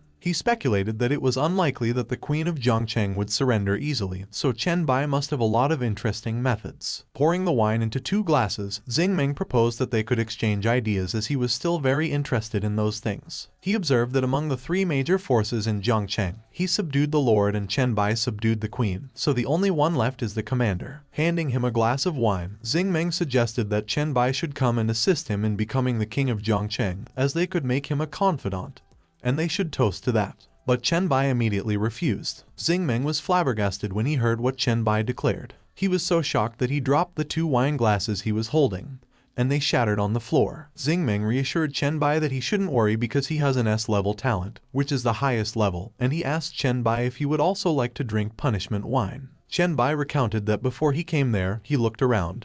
And not only was Xingming collecting zombies, he was also creating zombies with living people, and having such a powerful ability like his was harmful and useless, so it was better to die early. He asserted that Xingming was also not worthy of having him assist him because his talent is SSS level. Xingming just laughed, and as he released his sharp claws, he explained that his talent was called slaughter progression, which could permanently transfer part of the attributes of the killed target to himself and grow indefinitely. He observed that the invincible top-level ability was only S-level and Chen Bai's was SSS level, so he asked Chen Bai if he was afraid that he would become a god instantly. Chen Bai responded that it was close enough, but he couldn't tell Xingming while in his mind. He considered that it turned out that it was an unlimited growth pure combat type talent and the claw should be equipment. Xingming charged forward, and as he called Chen Bai an arrogant kid, he stated that he was hoping that he would increase his attributes after his death and that he shouldn't disappoint him too much. 2 powerful slashes met midair. Chen Bai used his bone claws to counter Xingming's attack. Xingming's muscles suddenly bulked up so much that his shirt was shredded into pieces, and he observed that Chen Bai was a shapeshifting talent, which was indeed interesting. But the strength was still not enough to see. Meanwhile, Chen Bai noticed that Xingming used a skill, and he surmised that Xingming didn't fully explain his abilities. While Chen Bai remarked that he doesn't know what the effect of Xingming's skill has, so he has to be extra careful, Xingming jumped in the air to attack him and urged that he should go to hell. Chen Bai used his skill, Heavy Hammer, to prepare to meet Xingming's attack. Both their attacks were so strong that when they collided, it created a force field around them. At Manikai Container Yard, Xingming was thrown up in the air when Chen Bai charged at him with his bone claws. Even so, Xingming still managed to land safely on the ground. He grabbed Chen Bai's arm with his claws, and the 2 of them were about to exchange punches again. But suddenly, Xingming opened his fist and blocked Chen Bai's punch with the palm of his hand instead. Xingming asked Chen Bai if he was alright and remarked that he didn't think that Chen Bai had much strength left. As they were trying to push each other, Xingming asked Chen Bai if he wasn't an SSS talent and urged that he should stop hiding his power and show him what he got. Chen Bai responded that he was already using his talent, and it was just that Xingming didn't realize it. Xingming pushed Chen Bai away and exclaimed that he should stop bullshitting. Chen Bai was alarmed when he saw what Xingming did. Xingming swung his claws at Chen Bai and sent him crashing towards one of the containers. He grinned as he taunted that Chen Bai's strength, physique, and agility were all lower than his, but he was constantly pretending to be strong. Xingming declared that Chen Bai's little tricks were nothing in front of absolute power, but he trailed off when his hands started trembling. He was so puzzled when he started coughing blood. Xingming was bombarded with system notices that different kinds of viruses had exceeded the limit of his physical immunity, so his attributes were decreasing. The system notified Xingming that he had gained the negative buffs of fear of light and water, abnormal body temperature, slow thinking, slow movement, and increased stamina consumption, and he looked so horrified when he saw that and asked what was going on. Coming out of the container wreck, Chen Bai remarked that Xingming's physique was indeed so good that it took so long for the virus to take effect, and he asked Xingming how it feels to have so many illnesses. Xingming was enraged, and as he called Chen Bai a sneaky bastard,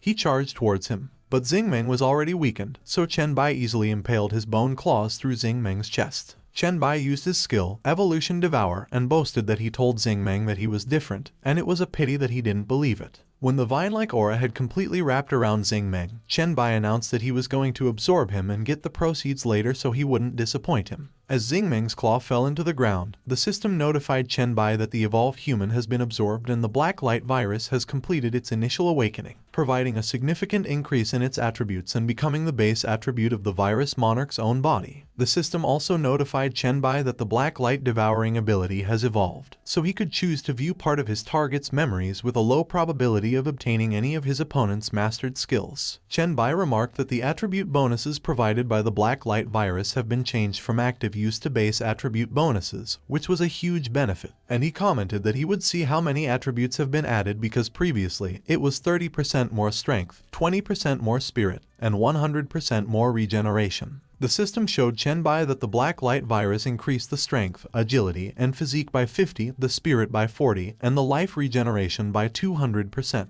Looking at his character profile, which described him as the evolved human number 1, Chen Bai noted that, as expected, each element has been increased by 20 points, and they have all been added to his basic attributes. Chen Bai picked up Xing Meng's claw that was dropped on the ground, and he observed that it seemed that they could no longer play around because ordinary people with basic attributes below 5 are too fragile for him at the moment. Looking at the system screen, Chen Bai mentioned that Xing Meng was pretty lucky to have those equipment, blueprints, and consumables, and that he must have killed mutant zombies. Otherwise, it would be impossible for Xing Meng to have attributes and equipment that exceeded his. Chen Bai got the zombie claws, which was E-level equipment, and the biohazard disaster, which was a C-level production blueprint, and when he saw that, he was surprised, and he exclaimed that Xing Meng's luck attribute must be quite high. He closed the system screen and declared that all of those were already his. As the crescent moon shone over the containers at the yard, it showed the damage the containers got from the fight. Chen Bai was walking away from the scene, and while recalling his previous life, he remarked that, from until that moment, his talent had gone from E to SSS, and the rumors of the 3 strange events had been very rewarding.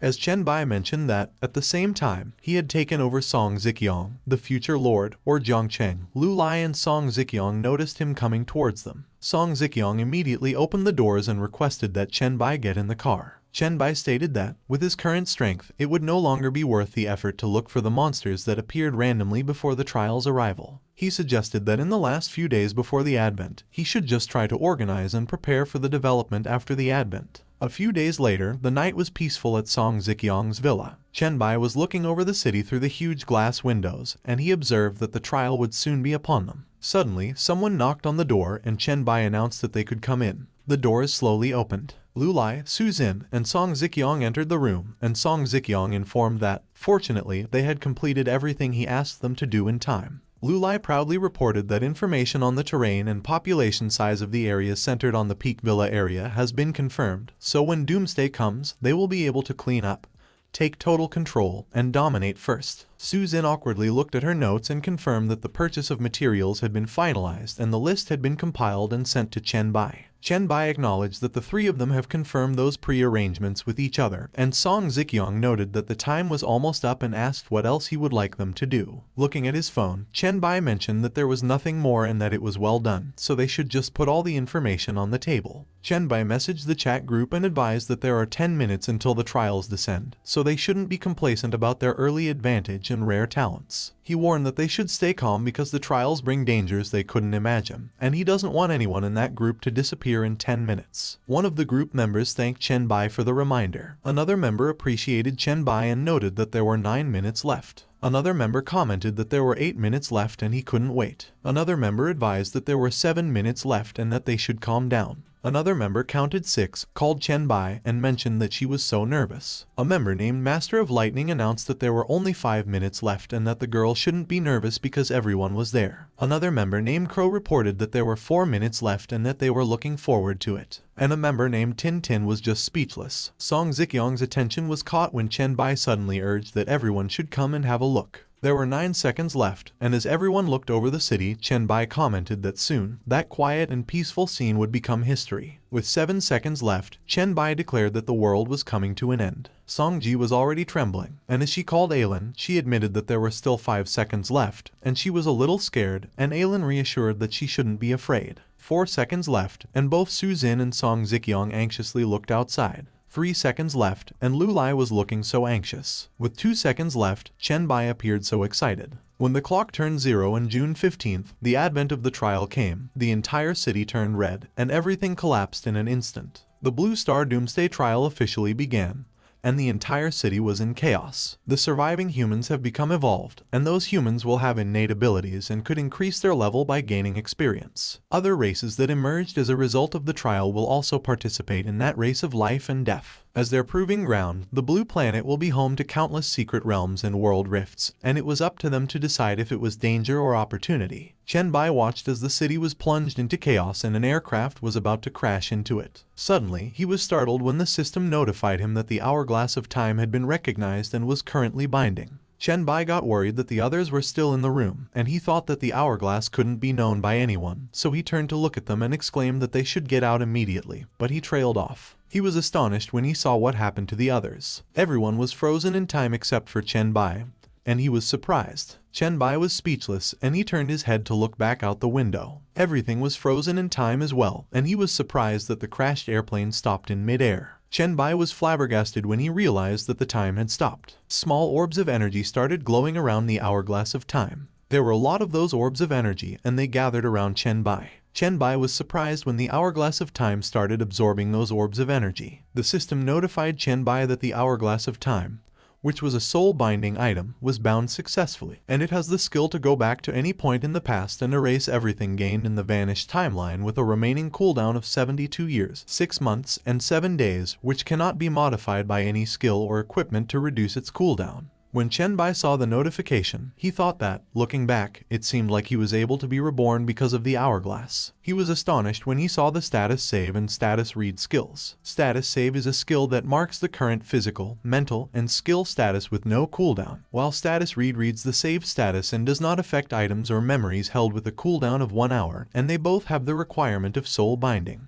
Chen Bai grinned as he thought that it was such a powerful life-saving skill with just a 1-hour cooldown. When the time resumed, Song Ziqiang commented that she felt like Chen Bai had just called them, and she asked him if he had any orders or if she had heard them wrong. Chen Bai responded that Song Ziqiang heard him right and requested that they go and confirm the safety of their villa as soon as possible. He insisted that the night is very dangerous, so they should put everyone on alert and start clearing the villa area as soon as it's daylight. Song Ziqiang, Su Xin, and Lu Lai all agreed with Chen Bai. The next day, the city was in ruins and some places were on fire. Meanwhile, at Song Ziqiang's villa, there were a lot of zombies charging towards her and Chen Bai. Song Ziqiang immediately used her Amethyst Eyes, an S-class talent that transforms objects into amethyst or illuminates amethyst for offense or defense, and its power increases with mental strength, to summon a sword and charge forward. She used her skill, Insight Crystal, a skill that sees the target's attributes, and its effect changes with the difference in mental strength. Song Ziqiang saw that the zombie was a normal adult male zombie with normal strength, but his scratches and bites were infected with the zombie virus, and its weakness was his head. She swung her sword and eliminated the zombie by beheading it. On the other hand, someone was standing on high ground,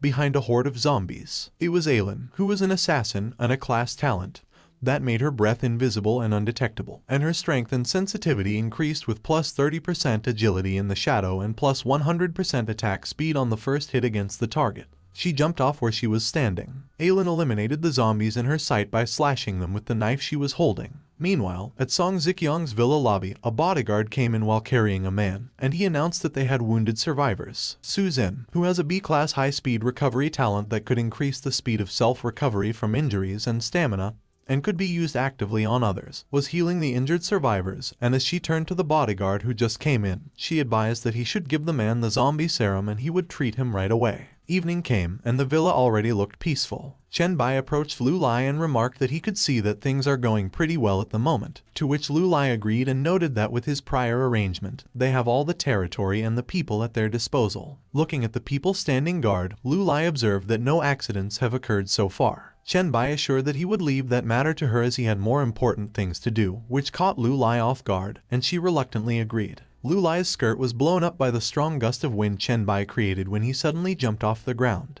A few moments later, at Zhongcheng Mountain Road, someone was running at an incredible speed. It was Chen Bai, and he thought that in the early stages of the Doomsday Trial, it was quite troublesome that some things, such as vehicles and firearms, could not be used, but with his current speed, he should be able to get to the place he was going in time. Chen Bai recalled that during the first day of the Doomsday, he saw the sign that appeared in the air at Zhongcheng City University, and it took him a long time to understand the meaning of that sign. But it was too late for regrets. He looked so determined, as he thought that he must seize the opportunity at that time. A few moments later, Chen Bai arrived at Zhongcheng University, and he eliminated multiple zombies that came to attack him with his skill. Looking up at the sky, Chen Bai remarked that it was about to happen and that it was the sign that all evolvers desperately wanted to see. When the light appeared up in the sky, Chen Bai thought that a sign that the avatar of God had descended had arrived, and it was close, just in front. While Chen Bai was running, someone called him and requested that he wait a moment. The man grinned when he remarked that there weren't many guys as strong as Chen Bai in the early days of the trial, and as he introduced himself as a merchant, he asked Chen Bai if he would be interested in doing some business with him. Chen Bai smiled, and he replied that he would be honored to do business with the man. The man responded that he was just a trade merchant, so there was nothing to be honored about. But Chen Bai acknowledged that he has had the honor of hearing the man's name, and after seeing his symbol, he has been looking forward to meeting him. Chen Bai exclaimed that the man was kind, fair, generous, rich, and powerful, and he bowed to pay him respect. He confidently addressed the man as the god of trading, Lord Lido. Lord Lido looked pleased as he just stood there and grinned.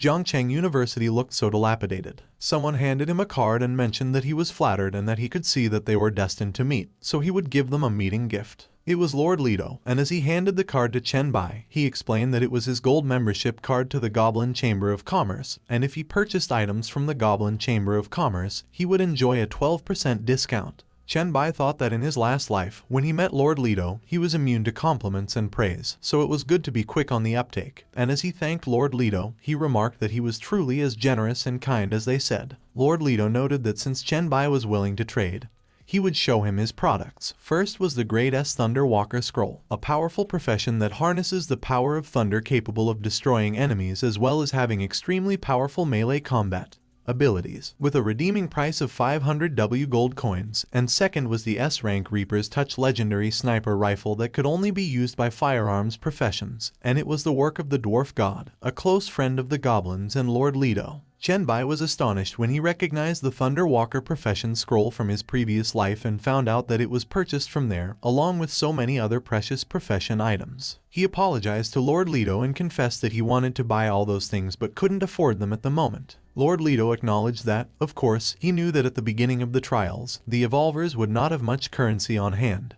But his products aren't junk, as Lord Lido advised that Chen Bai should work hard to get rich and that he would look forward to trading with him in the future. Chen Bai was speechless. Lord Lido was about to walk away, but he stopped in his tracks when Chen Bai suggested that although he couldn't afford to buy his products, he had heard that the gods couldn't participate in the trials directly and that they needed to invest in evolved beings in order to make a profit from the trials. Chen Bai speculated that Lord Lido must have come there with the intention of investing and asked if he was right. Lord Lido looked pleased, and as he called Chen Bai a little guy, he commented that he knew a lot and asked if he wanted his investment. Chen Bai responded that he had heard that Lord Lido has a treasure in his hands that is coveted by all gods, and no evolver could refuse it, and if he invested it in him, he wouldn't regret it. Lord Lido materialized a seat to sit down, and as he explained that an investment must be profitable, and that was something all gods would covet, he asked Chen Bai what makes him think that he could give him more than it's worth. Looking intently at Chen Bai, Lord Lido remarked that even if he were his admirer, he wouldn't do a business that brings him loss. Chen Bai suddenly used his skill, Bone Claws, on his right hand. He also used his skill, Heavy Hammer, on his left hand.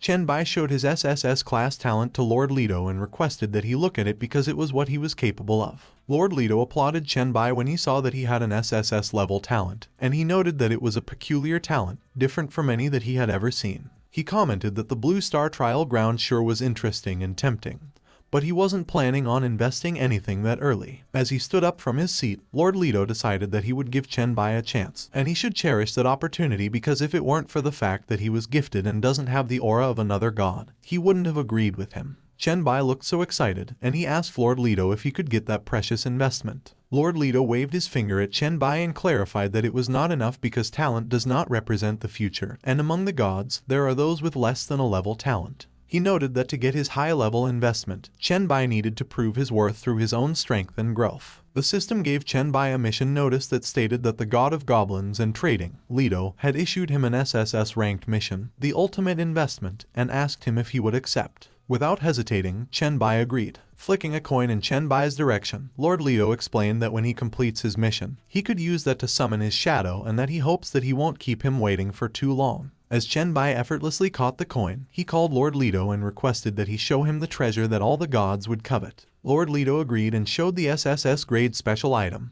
Dual Profession Scroll, which allows the user to have dual professions and allows dual profession attribute growth, attribute bonuses, and skills to take effect at the same time. Chen Bai looked excited when he saw that the item was for dual professions. Lord Leto concluded that the transaction had ended and that it was time for him to go too. As he began to disappear, Lord Leto remarked that that day's harvest was quite pleasant, and he hoped that Chen Bai could complete the mission. A few moments later, when Lord Leto was gone, Chen Bai called for the mission panel, and it showed the mission description that explained that to get the most valuable investment from the smartest, greatest goblin, and the god of trade, Chen Bai needs to show enough proof. The mission objective was to find a special copy of the secret realm in Zhongcheng University, defeat the creature in it that Leto is interested in, and obtain a part of its body to give to Leto, but Leto would decide the reward. And when Chen Bai saw that the reward would be decided by Leto, he thought that he was truly a god of the trade. Chen Bai thought that Lord Leto's reputation in his previous life was very good, so if he did a good job, he was sure he wouldn't suffer any loss. But then, as he wondered if the university had a secret realm in the early days, he thought that it must have been a very well-hidden one because he had never heard of it. Chen Bai started to move, and he wondered where he should start looking. Meanwhile, at Zhongcheng University Gymnasium, the door was barricaded by a lot of things. Inside, there were 3 people who seemed to be bullying the others. The men were beaten up, and they were thrown to the floor while the women looked troubled.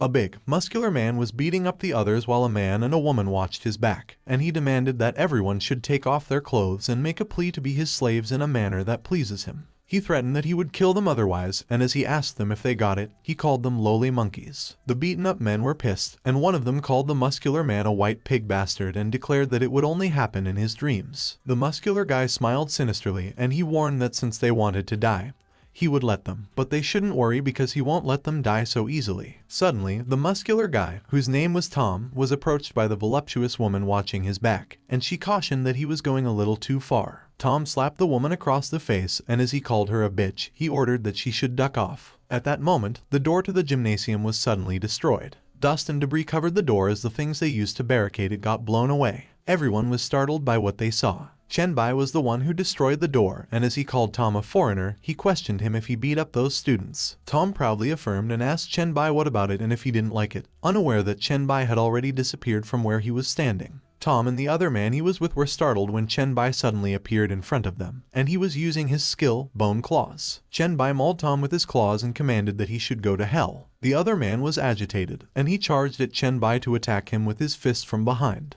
But blood spurted all over the place, and as some of the blood splattered on the face of the woman they were with, she looked horrified by what she saw. While he was still grabbing the man's head with his bone claws, Chen Bai asked the others if any of them were in the medical faculty, and requested that he needed help from someone who is familiar with the medical faculty. At Zhongcheng University Gymnasium, as the students were standing back up, one of them asked if anyone was from the medical facility, and one of them responded that he was not, as he was a civil engineer, while another mentioned that he was a foreign language student. Suddenly, someone pointed at the woman who was with Tom, and they recalled that she was there because they remembered that she was in the medical facility. When Chen Bai turned to look at the woman, she was startled, and she pleaded that he shouldn't kill her as she didn't hurt anyone. She looked terrified as she stated that she likes the Dragon Nation, China, and she's white with a horny heart. Chen Bai was speechless when he heard what the woman uttered, and while the male students laughed, one of the female students looked away, embarrassed. The woman begged that Chen Bai should spare her as she will do anything, and the female student stood for her and argued that the woman didn't hit anyone, and she was even trying to stop those 2 guys. Chen Bai acknowledged that he understood.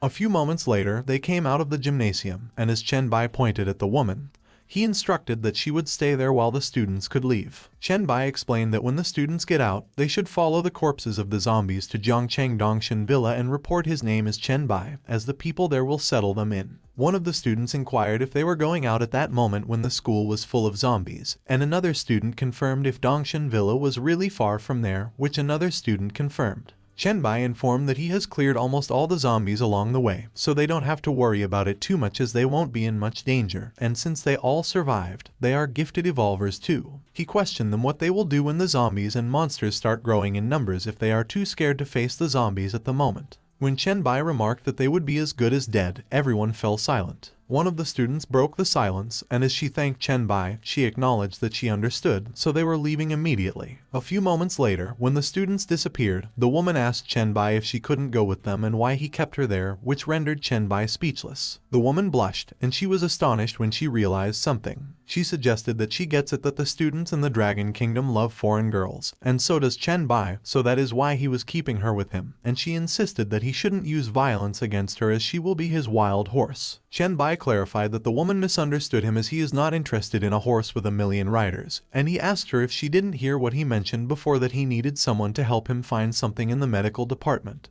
The woman was surprised and embarrassed by what Chen Bai remarked, and she apologized and explained that she was too scared before, so she didn't hear anything. But she yelled and insisted that Chen Bai couldn't insult her like that, which startled Chen Bai. The woman clarified that she hasn't been ridden by thousands of people, as she hasn't been ridden by anyone, and she can prove it. Chen Bai was amused, and he acknowledged all right. A few moments later, at Zhongcheng University Stadium, Chen Bai and the woman were coming out the door, and as she explained that she was very tired and it hurts to walk, she asked him if they could take a break, but he declined. Chen Bai grabbed the woman by the waist and instructed that they had to go. The woman was startled when Chen Bai dragged her, and she screamed as her shirt got left behind. A few moments later, Chen Bai and the woman arrived outside the medical department research building, and she was out of breath. She was sulking as she remarked that Chen Bai was too pushy and she would have lost her shirt if she hadn't hooked her foot in it at that moment. But Chen Bai paid no attention to her remarks and inquired if it was the research building, which the woman confirmed, and she explained that there is a research room on the 3rd floor that only professors could enter, and it was said that there are many samples and information about bacteria and viruses there. As they entered the building, the woman mentioned that the one on the side that goes underground isn't a garage as it is Mr. Oshiai's house, and the incinerator. And if there was anything that was hidden in the medical department that people didn't know about, it was the only place she could think of, to which Chen Bai agreed and instructed that she should follow him. A few moments later, they entered a laboratory that was filled with different samples and machines. It was the Zhongcheng University Virus Research Laboratory, and Chen Bai was astonished when they entered. He looked so pleased as he remarked that he never thought that Zhongcheng University would have such a treasure. When Chen Bai began absorbing the samples on the vials, the system notified him that he had acquired a temperature-sensitive mutated influenza D virus for the first time and gained 5 virus points. It continued to notify Chen Bai that he had acquired different variations of influenza virus and gained small points, and when Chen Bai saw that, he mentioned that it was mostly flu viruses, which was right as it was still a school after all. Suddenly, the system notified Chen Bai that he had gained enough influenza virus, and the number of points needed to upgrade influenza to a skill decreased. Chen Bai was amused when he saw that he could upgrade influenza to a skill, and he declared that he would give it a try. The system notified Chen Bai that the upgrade was successful, and he had gained the skill influenza, which releases a flu virus that infects a target within its range, reducing all of the target's attributes and adding a negative condition called sneeze, which interrupts all chance, accumulations, and aiming when triggered, but all effects of that skill are determined by the target's race and physical condition. Chen Bai looked so excited as he cursed in his mind, and he thought that it was so strong. And with an interrupt and powerful control, the sneeze was amazing. He recalled that when he was going through the talent tree, he didn't pay much attention to the reality of the virus, but it seems that he needed to pay more attention to that aspect of upgrading in the future. Chen Bai thought that the SSS level talent was indeed terrifying. He thought that he still had some virus points, and the trial of Lord Leto must not be simple, so he should use it to improve his strength first, and he opened the Black Light Virus skill tree. A few moments later, Chen Bai unlocked the passive upgrades flying, which he could cling to any surface with the Black Light Virus, greatly enhancing balance and sense of direction and concentration, which greatly enhances dynamic vision and reflexes and doubles the ability to control all muscles in the body. Chen Bai raised his fist, and his muscles seemed like they were vibrating. He was surprised when he learned that he could control all muscles, and he extended his arm to test it out. Suddenly, the wall of the laboratory was filled with cracks, and the woman he was with was surprised. The woman wondered how Chen Bai did that with just the shake, and as she recalled what happened earlier, she thought that it was a good thing Chen Bai didn't use it before or she would be dead, while on the other hand, Chen Bai thought that he could see that if one could control their muscles, they could throw a blow regardless of size, and even a fraction of a millimeter is enough to throw a full power punch. When Chen Bai walked towards the woman, he noticed her reaction, so he asked her what she was blushing about, and when the woman replied it was nothing, Chen Bai mentioned that there was nothing for him there, so they should go to Mr. Oshiai's place. A few moments later, they were underground in the virus research laboratory at the teacher's repository, and as they walked in there, the woman looked scared as she called Chen Bai and exclaimed that there was no electricity there, so it was so dark. Chen Bai suddenly stopped and cautioned that the woman shouldn't move because he could feel it, but the woman couldn't stop on time, and she bumped into Chen Bai's back. They were standing in front of the incineration room, and Chen Bai declared that it was right there. The doors swung open. Chen Bai opened the doors to the incineration room, and as he entered, he instructed that the woman should stay there, but she admitted that she was scared. Chen Bai paid no attention to what the woman confessed, and as he stood in front of an array, the system asked him if he was sure that he wanted to enter the dungeon, the cold incinerator, which has a recommended level of 5-10. He extended his hand towards the array and confirmed yes. In an instant, Chen Bai was brought into a room full of beds. The system notified him that he had entered the special dungeon, the cold incinerator, and successful clearance could make it exist permanently, but if it is not cleared within 2 days, it will disappear permanently. Seeing the notification, Chen Bai acknowledged that it was no wonder that he hadn't heard of it. Suddenly, the bodies on the bed that were covered with blankets started to move. Chen Bai immediately used his skill, Bone Claws, and announced that it was coming. The bodies were mutant zombies, and some of them had multiple limbs and were able to stick to the ceiling. One of the mutant zombies was stuck to the ceiling and was attacking Chen Bai from above, while the other one charged in front of him. Chen Bai created multiple slashing movements by using his skill, Bone Claws. As Chen Bai defeated the mutant zombie on the ground, the system notified him that he had killed a level 5 resurrected body and gained 400 experience points. Chen Bai noticed that the mutant zombie up on the ceiling was absorbing and accumulating energy in its mouth. The mutant zombie fired a powerful whirlwind of energy towards Chen Bai, but Chen Bai managed to dodge it. Chen Bai remarked that it was no wonder that they didn't rush up together because that was what it was all about. He jumped off the floor and commented that the mutant zombie's forward thrust was a little too slow. Chen Bai used his skill, Heavy Hammer, and demanded that the mutant zombie should go to hell. He punched the mutant zombie and it crashed up into the ceiling. The system notified Chen Bai that he had killed the level 7 Splicer Infant Spider and gained 1000 experience, and as Chen Bai landed on the floor with the dead zombie, he exclaimed that it was really a special dungeon with lots of experience points. Seeing that the other mutant zombies were waking up from their beds, Chen Bai thought that they should hurry up and come. Chen Bai looked excited, and he declared that the more, the merrier. As Chen Bai attacked and killed the mutant zombies mercilessly, the system notified him that he had gained a lot of 400 and 1000 experience points interchangeably. A few moments later, while the system notified Chen Bai that he had leveled up so his current level was 4 and he had gained 2 free attribute points, Chen Bai noticed that something was banging on the incinerator door vigorously. Chen Bai approached it, and as he taunted that its minions were all dead and it should come out, he asked if he should come and help it out. Suddenly, the incinerator door was destroyed from the inside. Chen Bai was alarmed when he saw that. He saw that a huge blob of a monster had come out of the incinerator. Chen Bai looked alarmed as he wondered how it was possible that the piece of meat had given him a sense of danger. As the blob of meat started to grow limbs, Chen Bai thought that he had to kill it before it transformed. But when Chen Bai attacked it, its limbs immediately grew and blocked his attack. Chen Bai used his evolved flu virus and blew it on the blob of meat. The blob of meat began to grow a torso at that moment, and the system notified Chen Bai that his skill had no effect on the target. It attacked Chen Bai and sent him flying. Chen Bai crashed at the ceiling, and he clicked his tongue as his flu virus started to dissipate. He was fighting with a biomaniac, and it was capable of healing its wounds. The biomaniac looked up to Chen Bai and jumped off the ground to attack him. Chen Bai also charged forward to attack the biomaniac, and they exchanged blows. The biomaniac immediately used its high-speed regeneration to heal the injuries Chen Bai inflicted. Chen Bai noted that he hasn't been able to fight with all his might since he was reborn, and a few more days and his hands and feet would have become rusty. He expressed that he was going to use the biomaniac to restore a little bit of his strength. 1 hour later, Chen Bai was still fighting the biomaniac, who kept using its high-speed regeneration to heal, and as Chen Bai found it interesting, he asked if it was an infinite regeneration. Chen Bai used his skill, Status Read. The hourglass of time renewed his body to its mint condition when it was saved, and Chen Bai announced that he would like to see if the biomaniac was really immortal. An hour later, the biomaniac lost a limb, and as Chen Bai observed that it was taking a long time to heal, he asked if it was going to stop healing at some point. Another hour has passed, and as the biomaniac trembled and slumped on the floor, Chen Bai was disappointed, and he lamented that he hadn't played enough. 1 hour later, the biomaniac had reverted to its previous form, the blob of meat, and Chen Bai concluded that it looked like it couldn't recover anymore. Chen Bai admitted that it was fun, but it was almost time to end it. He stepped on the blob of meat, and it spurted all over the place. The system immediately notified Chen Bai that he had killed the level 8 boss, Biomaniac, and gained 10,000 experience points, which made him level up to level 5, so he gained 2 free attribute points and that he may exit the dungeon at any time the dungeon is successfully cleared.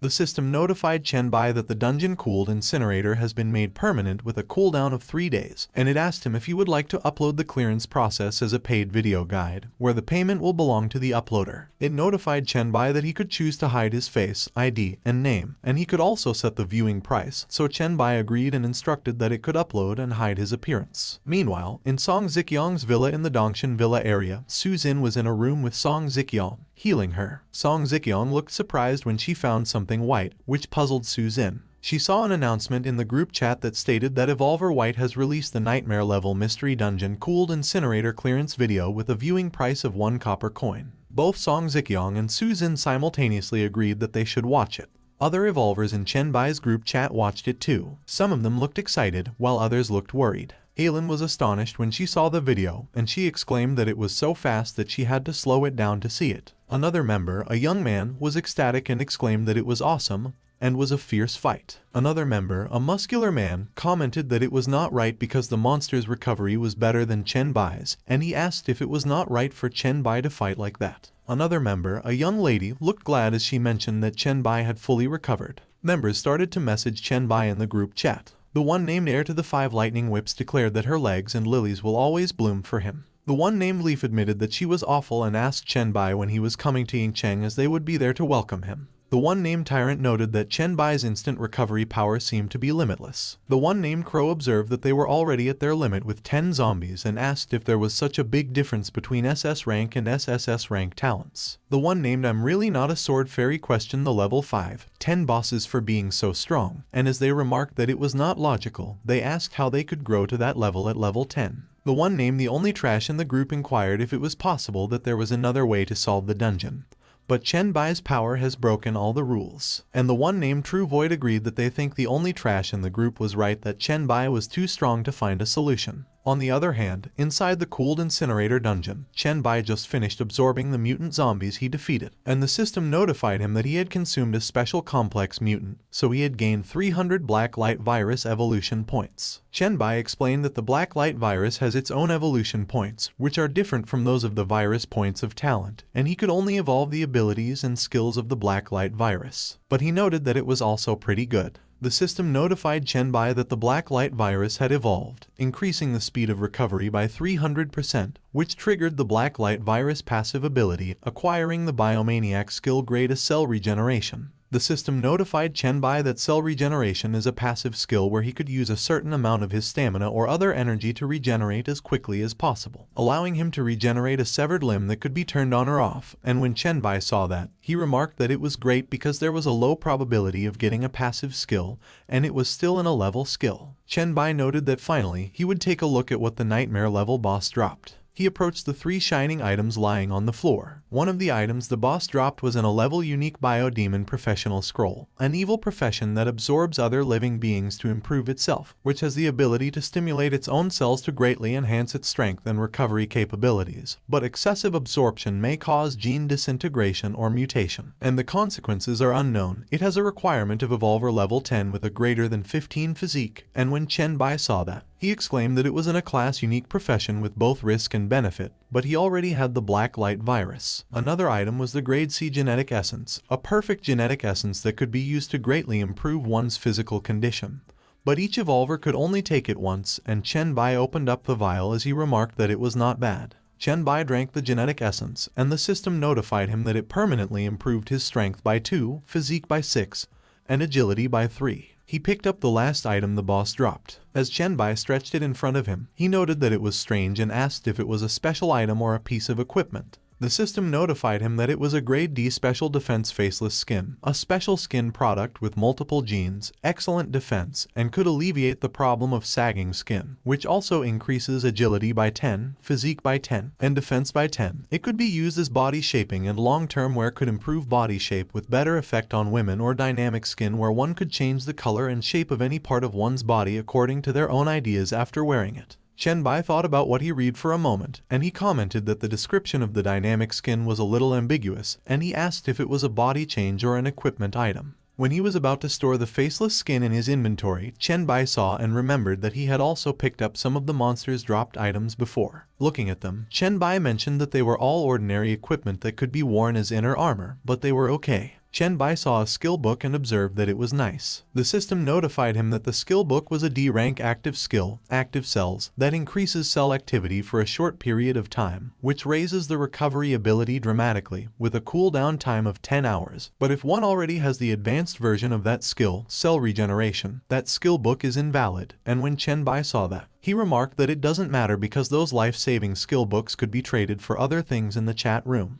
Grabbing the blob of meat, Chen Bai announced that it was almost time to leave, and as long as he handed over that part of the boss body to Lord Leto, the mission would be completed. Chen Bai muttered that Lord Leto must not have imagined that he would complete the task so quickly. He was reaching out to the system screen when he thought about the goblins and the god of trade, and he paused. The system was asking Chen Bai if he wanted to leave the dungeon when Chen Bai realized something, and he exclaimed that something was not right. Chen Bai remarked that Lord Leto is not a wandering trader in the game who moves aimlessly, so he must have come there for a reason. He recalled what Lord Leto mentioned when he left, and Chen Bai thought that Lord Leto commented that he was an unexpected bonus, so his original purpose was most likely that special dungeon. But Chen Bai mused that with the amount that he was getting there was no need for a divine avatar to come down there. So he asked himself if it could be that Lord Leto's purpose had nothing to do with the dungeon or if he was missing something. Chen Bai turned his attention to the incinerator beside him. He crouched through the door and observed that if there was anything he hadn't seen in that dungeon, it was inside that incinerator. As Chen Bai entered the incinerator, he noted that there were iron sheets,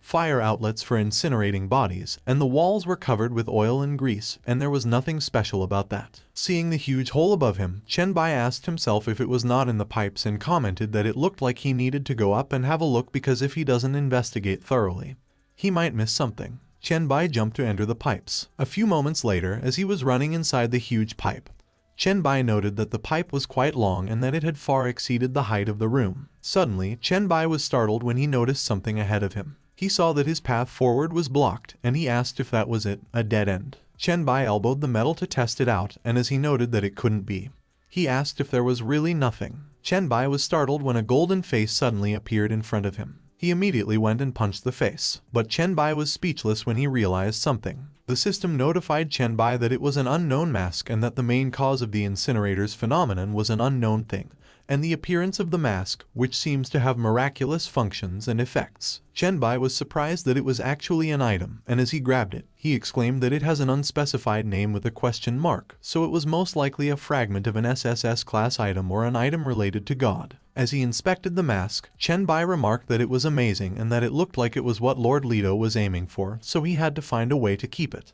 It was already evening, and at the Zhongcheng University underground incinerator, the woman was still waiting for Chen Bai, and she greeted him when he came out of it. She excitedly ran towards Chen Bai and mentioned that he was too strong as she watched his video, so she loves him. Chen Bai asked the woman if he had copper coins, and the woman replied that others were fighting zombies and she had a last-ditch attack. He thought that he didn't know how many gold coins he had at the moment, and the price to watch the video was 1 copper coin, so there should be a lot of people watching. The system notified Chen Bai that he had 869 gold coins, 93 silver coins, and 15 copper coins, and it kept increasing until it reached 912 gold coins, 75 silver coins, and 32 copper coins, but Chen Bai thought that it was not enough as he needed 1,000 coins to unlock the storage. Chen Bai thought that the storage was protected by the will of the universe from all detection and that it was the safest way to leave the items undetected, so he guessed that he would have to wait before he turned in his mission. A few moments later, Chen Bai and the woman were coming back to the Zhongcheng University Medical Faculty main building when the woman asked Chen Bai if they were going to the Dongshan Villa area, which he mentioned, but Chen Bai responded no because there are many unknown dangers at night, so they should find a place to spend the night first. The woman suggested that not far from the university there are a few high-class hotels, and it was not a holiday, so there won't be many people, and they are all tall buildings, so it should be safer. Chen Bai agreed, and he instructed that the woman should lead the way. A few moments later, they were at a love hotel near Zhongcheng University. They entered one of the rooms, and the woman changed into a nurse outfit.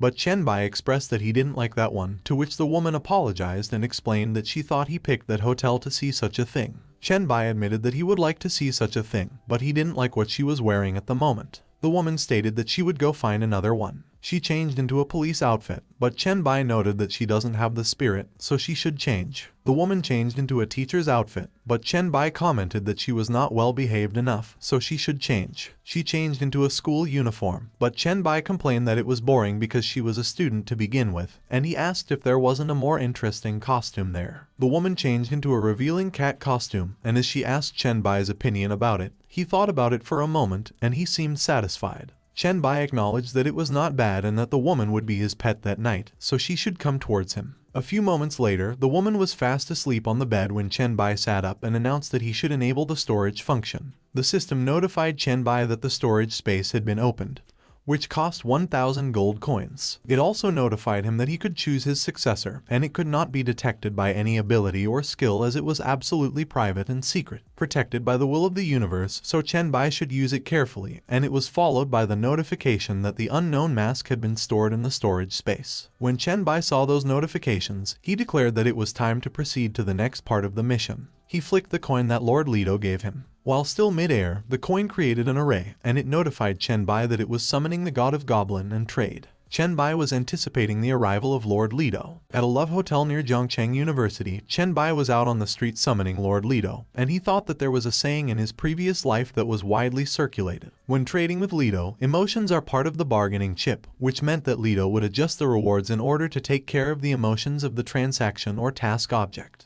Chen Bai thought that, of course, the premise is that he has enough value in Lido's eyes. He prepared and grabbed the lump of meat in his pocket. When Lord Lido arrived, he remarked that he didn't expect Chen Bai to summon him so soon, and he asked him if he had completed the task to prove his ability. Chen Bai confirmed, and as he threw the lump of meat towards Lord Lido, he mentioned that it was the proof, the part of the creature's body from the dungeon required for the task. Lord Lido was silent for a moment when he saw the lump of meat dropped in front of him. He noticed that the lump of meat was wizened, not fresh. Lord Lido was curious, and he observed that it looked like that thing had been dead for a while. He inquired why Chen Bai must have completed the task last night and asked him why he didn't call him right away, which rendered Chen Bai speechless. Lord Lido smiled sinisterly as he questioned Chen Bai if he didn't want that scroll very much. Chen Bai explained that it was because he couldn't figure it out. He admitted that Lord Lido was someone he admired and respected so much, and he questioned why he hid the difficulty of the dungeon from him. Chen Bai acted upset as he explained that it wasn't until he entered the dungeon that he realized that it was a nightmare level, and if he hadn't had some tricks, he would have died in there. Lord Lido acknowledged Chen Bai's frustration, but he also explained.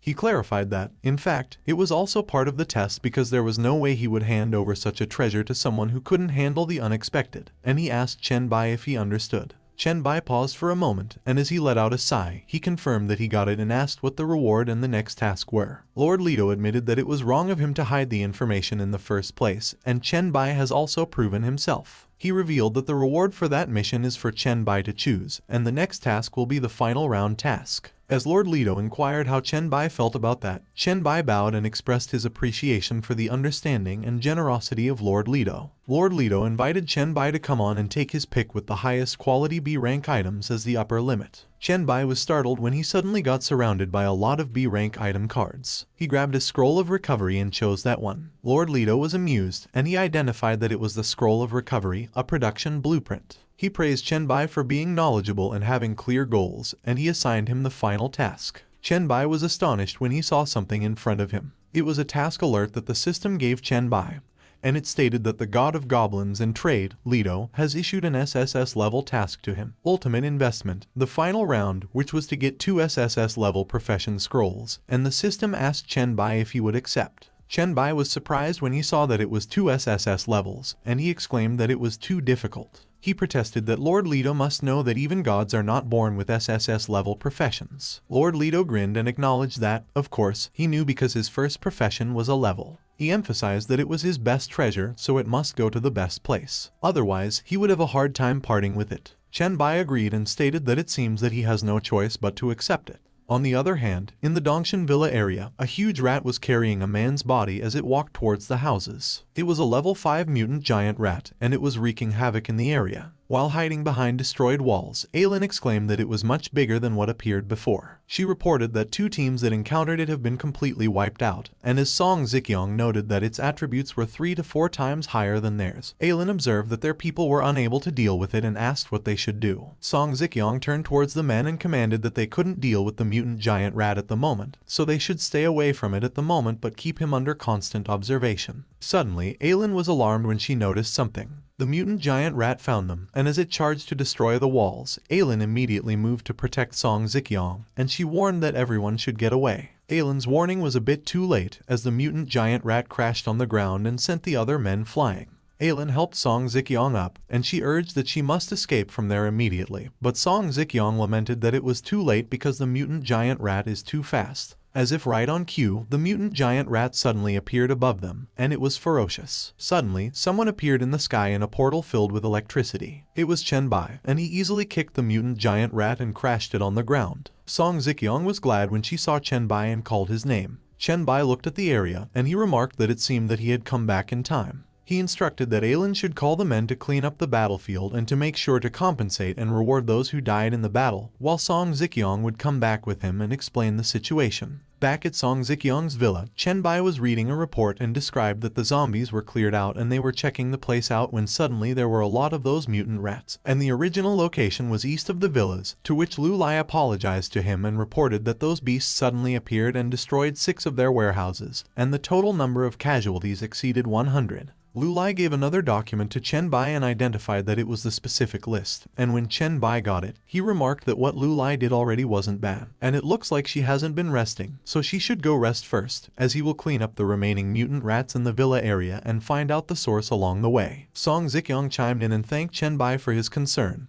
but she proposed that it would be bad if they all went to rest and there was no one around to take care of him, so she wanted to recommend someone to him, to which Chen Bai agreed. Song Zikyong called someone named Linghu and invited them to come in. The door slowly opened. As a woman stepped into the room, Song Zikyong introduced that it was Qin Linghu, who was rescued when cleaning up the villa area, and they have known each other for a long time, and she was a lawyer so she could help Chen Bai with the rules as she was willing to be his people. Chen Bai allowed that Qin Linghu could stay, and they could all go and rest. A few moments later, only Qin Linghu and Chen Bai were left in the room, and she was blushing as she offered that if Chen Bai needed her to do anything, he should just tell her. Raising her chin, Chen Bai recalled that he heard that Qin Linghu was quite sharp-tongued in her profession, so he asked her if she could come and let him experience it. Qin Linghu immediately agreed. Qin Linghu was kneeling in front of Chen Bai, and as she called him master, she thanked him for the reward, and Chen Bai mentioned that her technique is really good and he is very satisfied. Chen Bai stood in front of the huge glass window and instructed that Qin Linghu should come over there, to which she agreed. He declared that he would say a few words about their rule-making requirements there. But he was startled when he saw that Qin Linghu was bending over in front of him while requesting something from him, so he asked her what her request was, what was with the posture, and if she did not hear what he just mentioned.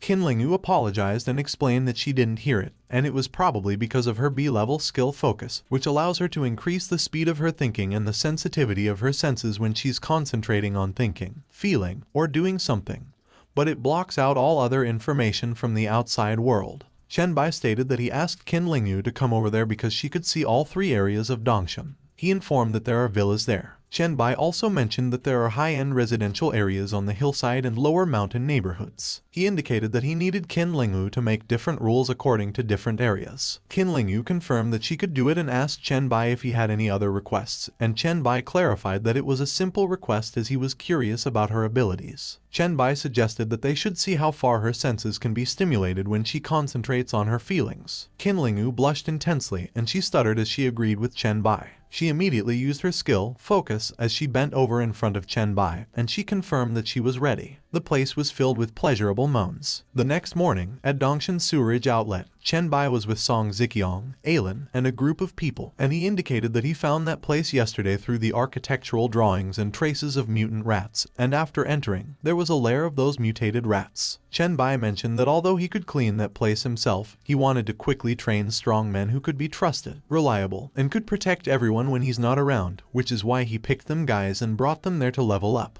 He urged that they should become the backbone of their villa and asked the guys if they were all ready. Everyone, including Song Zikyong and Ailin, knelt, and as they called Chen Bai their master, they confirmed that they were ready. Chen Bai instructed that they should get up because it was strange for a bunch of men to call him master, so from that point onward, they should just call him Brother Bai. He was pleased when everyone looked excited as they agreed and called him Brother Bai. Chen Bai went down on the water and stood in front of the fence that was blocking the outlet. He effortlessly ripped it off and directed that they should get started. The system suddenly notified Chen Bai that they had triggered the special mission sewer hosts, and when Chen Bai saw that, he inquired if the others had won too, to which Song Zikyong replied and confirmed that she received it too. Ailin explained that the mission requires killing all mutant rats and the Rat King and investigating the source of the mutation in the rats with rewards that depend on completion. And one of the men called Chen Bai and mentioned that they also received the same mission. A few moments later, when they entered the sewer, Song Zikyong stated that it was dark in there and it was a good thing that she already asked them to make torches, while Chen Bai remarked that it was cleaner than he thought. Suddenly, Chen Bai heard rustling, so he signaled the others and warned that they should be careful because the mutated rats were coming. Multiple ferocious mutated rats were coming towards them at an incredible speed. Chen Bai immediately used his skills, Heavy Hammer and Bone Claws, as he shouted that there were a lot of them.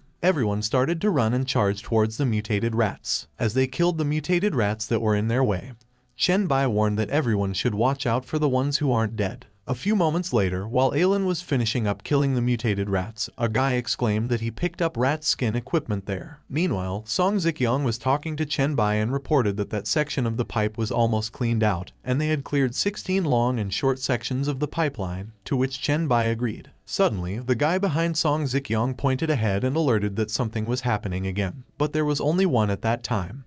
And when Song Zikyong heard that there was just one, she volunteered that she would handle it. As Song Zikyong faced the mutant rat ahead, Chen Bai reminded that she shouldn't forget to use her scouting skills first, and Song Zikyong confirmed that she certainly would. Song Zikyong used her skill, Insight Crystal. She was astonished and announced that it was a level 7 boss. Song Zikyong mentioned that she couldn't see any specific attributes, but his strength was 30, his agility was 40, and she trailed off as she was about to say something about his physique. She was startled because Chen Bai was already using his skill, Bone Claws, and was charging towards the boss, and she urged that he should be careful. But Song Zikyong looked surprised and relieved at the same time when she saw what happened. Chen Bai mauled the boss and defeated it in one attack. The system rang as the grade E set of defense, Plague Boots, was dropped, and it increased agility by 5, has poison protection, which reduces the effects of poisonous debuffs, and was a 5th plague set, which increased all attributes by 1.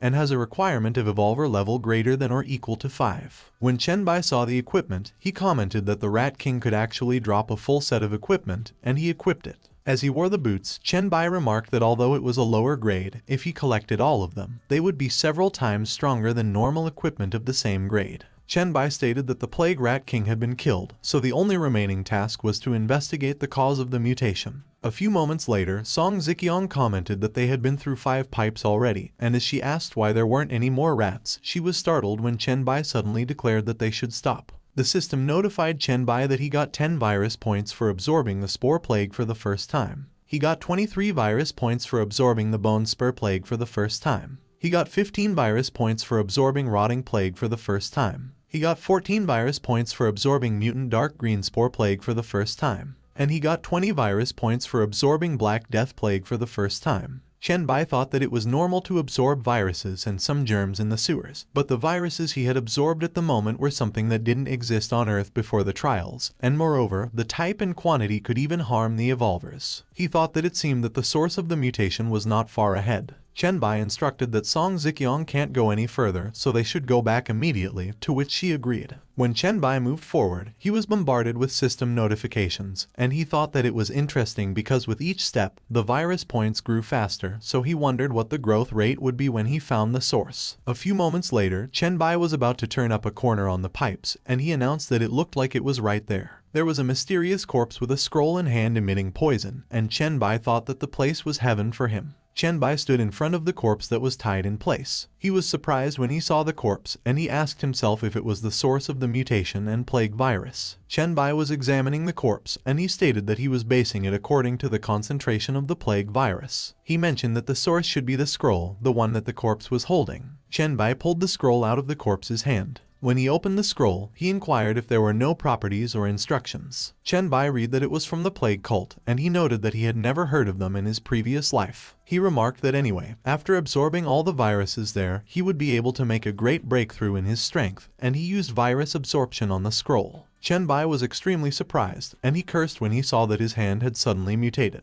There were two types of energies swirling around Chen Bai. When Chen Bai's hand turned back to normal, the corpse fell down, and the system notified Chen Bai that the special mission sewer host was completed, so he had gained 2,000 experience points. A random reward was drawn, and the system congratulated him for obtaining the item Wall of Flesh. A symbol suddenly appeared in Chen Bai's palm, and the system notified him that it was the Seal of Plague, which was a proof of a core member of the Plague cult, condensed from countless numbers of horrific plagues, and will change if another Seal of Plague is within a certain radius. The system notified Chen Bai that he was not corrupted by the plague but obtained the Seal of Plague, so he has achieved the trigger conditions for subsequent missions, and the mission Plague cult has been issued with a difficulty level of SSS. Chen Bai was surprised when he saw that it was a SSS level mission. The system showed Chen Bai the mission description, which indicated that the plague cult has sacrificed the old gods and brought countless treasures to that world in order to welcome the true god of their prophecy. And if he has the Seal of Plague, he is qualified to become the true god of prophecy, so he should find the members, a plague bringer of the plague sect, and take their test. When he saw the mission description, Chen Bai commented that it was a mission related to God's authority. Chen Bai expressed that if he became the god of plague, he would be qualified to fight Helois head-on, so he would definitely find the plague bringer. Suddenly, a portal appeared in front of Chen Bai,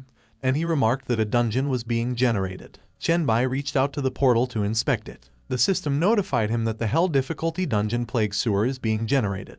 The remaining time is 29 days, 23 hours, 58 minutes, and 59 seconds, and when Chen Bai saw that it was Hell difficulty, he noted that it was harder than the Cold Incinerator's Nightmare level. Chen Bai pointed out that it will take a month to generate, so it seemed that the level of that dungeon is definitely high, so he will come back in a month to check it out. On the other hand, a portal also appeared to where Song Ziqiang was, and she announced that a dungeon of the Dongshan sewer area has been generated, which has normal difficulty and the recommended levels of 1 to 10, with a limit of 3 entries per day. Song Ziqiang was surprised when Chen Bai suddenly appeared and mentioned that levels 1 to 10 were just right for her to level up. After acknowledging that Chen Bai was back, Song Ziqiang indicated that she had sent someone to tell everyone to come up in groups to level up in that dungeon because with 3 entries a day, there is no time to waste, and Chen Bai praised her saying she did well. 20 minutes later, as the people gathered in front of the dungeon entrance, Chen Bai instructed that the sewer dungeon does not have a large space, so it was best to enter in groups of 4 to 8 and that they should remember that life comes first and profit is second, which everyone acknowledged. Talking to the 3 ladies, Chen Bai advised that they will enter the dungeon with him, but they are on their own, as he is not going to do anything unless it's necessary. Song Ziqiang, Su Xin, and Ailin all agreed with Chen Bai. Chen Bai suggested that they should team up and join the chat group.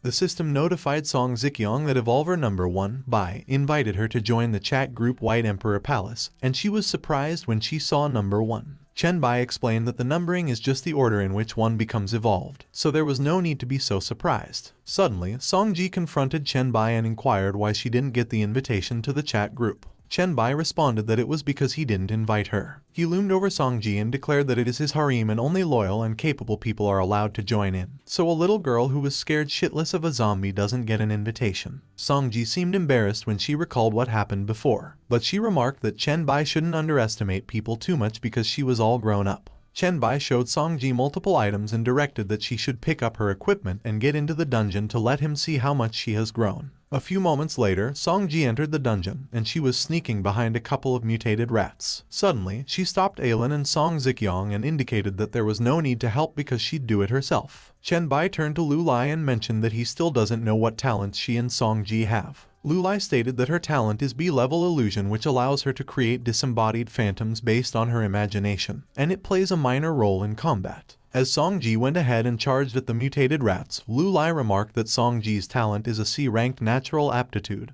which accelerates the growth of experience and proficiency by 50%. Chen Bai commented that a growth accelerator is not as helpful in combat as Lu Lai's phantom, to which Lu Lai agreed. Song Ji managed to defeat the mutated rats quickly, and as she asked Chen Bai how it was, she stated that she killed 3 of them herself, and those rats were much more powerful than zombies. Chen Bai remarked that it was not bad, and since Song Ji is trying so hard to be part of his harem, she will make an exception. While blushing, Song-ji acted like she didn't care and stated that she didn't want to join Chen-bai's harem and that she just wanted to prove herself. Chen-bai immediately agreed and remarked that he respects her choice, so he won't send her an invitation, which made Song-ji panic and ask Chen-bai to wait, and Chen-bai inquired what it was. Song-ji bashfully mentioned that it was nothing and she just wanted to join in, so she asked if she could, but Chen-bai remarked that it seems that she was reluctant, so he might as well not send it. Song-ji was surprised, and she was lost for words. Song Zikyong suddenly chimed in, and she requested that Chen-bai stop teasing Song-ji because she wants to join, and she explained that that morning, Song-ji was angry because she introduced him to Qin Lingyu and not her. Chen-bai mentioned, for her mom's sake, Song-ji should accept the invitation. The system notified Chen-bai that evolver number 10,261,521, Song-ji, had accepted his invitation to join the White Emperor Palace, and she looked excited. Song-ji seemed so happy as she walked away and announced that she was going to kill some monsters, that Chen-bai remarked that she was a tsundere little princess, and Song Zikyong commented that Song-ji is just a tough talker, that was all, and that Chen-bai shouldn't worry and wait until the dungeon is finished and they go back to the villa. Song Zikyong remarked that she promised to make Song-ji call Chen-bai daddy, and Chen-bai stated that she was very decisive. Song Zikyong remarked that, of course, she has to be decisive because the world has changed. She commented that for a young lady like Song-ji, who has never suffered before, having a daddy like Chen-bai would mean a lot to her. In a bathroom of a luxury suite in a hotel somewhere, a lady was relaxing in the bathtub, and as she exclaimed that it was comfortable, she expressed that thanks to the advice of the group leader, she was able to live so comfortably in the end of time. Suddenly, the system sent out an alert that Evolver Bai's team made the first clearance of a normal level dungeon of the Dongshan sewer, and has released a video of his team clearing it with the price to watch as 10 copper coins. The lady's eyes were wide in surprise when she saw Chen-bai in the video, and when she recognized that he was their group leader, she exclaimed that he cleared a dungeon again. As she was about to play the video, she commented that it was awesome, as she had never seen a dungeon before, and that it cost 10 coppers, so she was going to go bankrupt. The lady watched the video, but the faces of the people in it were hidden. She wondered why there were many women in the video. Meanwhile, a man was watching the video as well, and he remarked that those girls were talented and good, but they're not very good at combat, and what he wanted was to see Chen-bai fighting, so he would fast forward it. Another man was watching the video, and he observed that the monsters in the depths are of a high level, so even with Chen-bai's guidance, they couldn't beat them, so he will finally take action. He announced that the boss was coming, and it looked very strong. On the other hand, a group of foreign men were also watching the video, and as one of them asked how it was and what the power of the Eastern Bastard was, the other man replied that it would be fine and that they were unlucky that they hadn't found any dungeons so far. But there's no way Chen-bai is better than their S-rank, Tom. But Tom disagreed and declared that Chen-bai killed the boss in one shot, so he is much stronger than him. Meanwhile, the lady at the hotel was mesmerized, and she noted that it was a level 10 boss, so their group leader is really strong, and the fighting methods he taught those girls were also very useful. She was lying in her bed, and she wished that if only she were in Chen-bai's city too, and that she envied those girls being instructed by him and all. On the other hand, at Song Zikyong's villa study room, Chen-bai stated that after everyone had gone through the sewer's dungeon, they must have gotten a lot of low-grade equipment, so Song Zikyong, Qin Lingyu, and Lu Lai would work together to create rules for the base's economy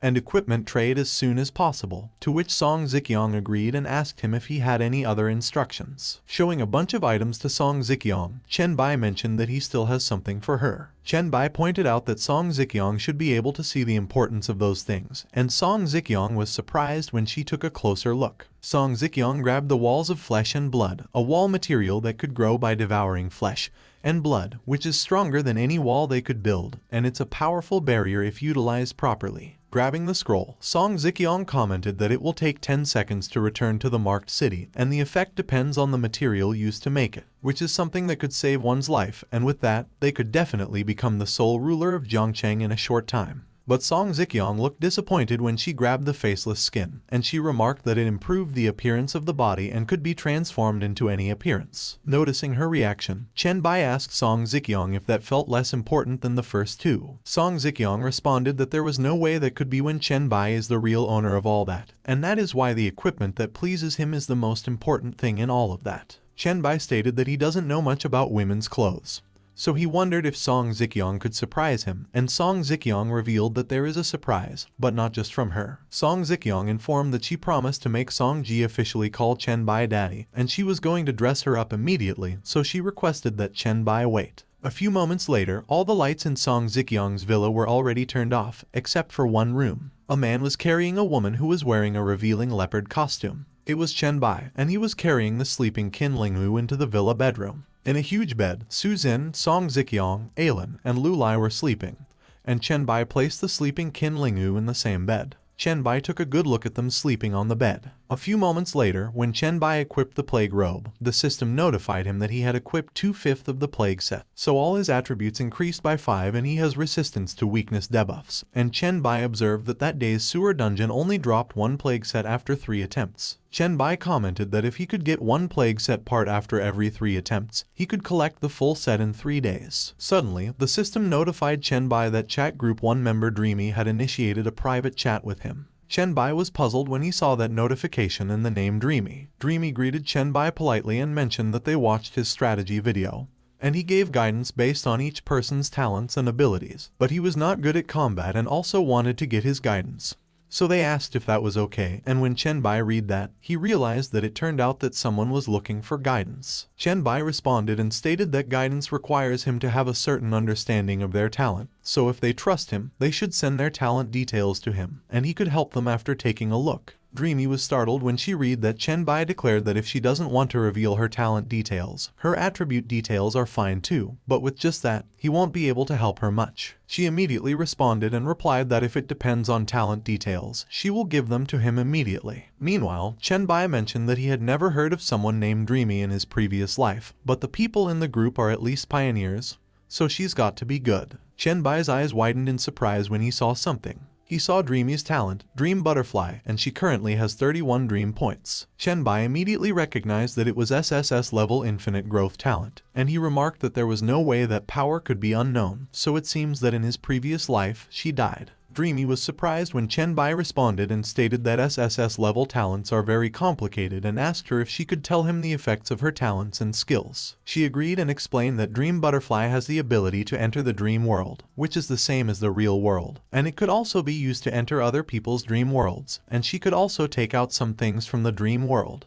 Dreamy explained that she has been dream weaving, and it was about adjusting anything in the dream world. But there is very little she could adjust at the moment, and to dream with her, she has to invite others into her dream world by creating a dream totem, and Chen Bai was taken aback when he read that. Chen Bai uttered that as long as no one found the true body, it was practically invincible. Dreamy was typing vigorously on her system screen, and she suggested that she could send Chen Bai a dream totem in the form of a picture, and he could come and guide her in her dream world. Chen Bai immediately responded that he couldn't agree to that because he had no protection in her dream world. But Dreamy insisted that Chen Bai shouldn't refuse because she could sign an evolver's contract with him, promising not to do anything harmful to him, and Chen Bai was astonished when he read about the evolver's contract. Chen Bai replied and noted that the evolver's contract, recognized by the will of the universe, cost at least 10 gold coins, so if she could get 10 gold coins, he couldn't understand why she needed to ask him for combat advice. Dreamy explained that the monsters she kills in the dream world die in real life, and she could adjust the explosion rate of the monsters in the dream world through dream weaving so she has just enough gold coins, but she could also give him other rewards. She mentioned the D-level skill book, spiritual perception,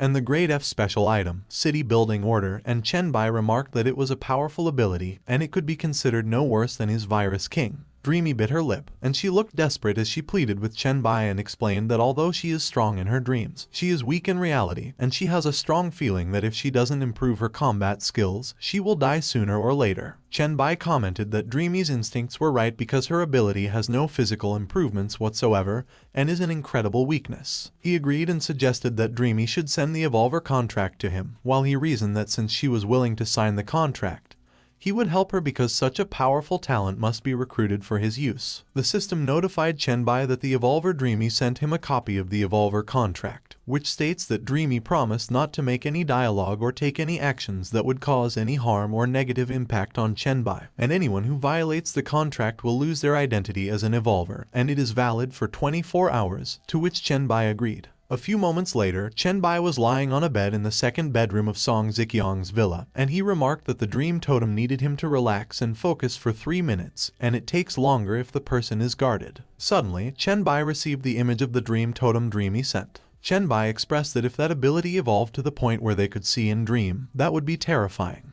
He closed his eyes. A few moments later, Chen Bai was brought into a room where Dreamy was standing in front of him. Dreamy greeted Chen Bai while addressing him as group leader Brother Bai, and she revealed that her name is Meng Meng, as in Dreamy, and she has just signed a contract with him. Chen Bai introduced himself, and as he mentioned that Meng Meng could just call him Bai.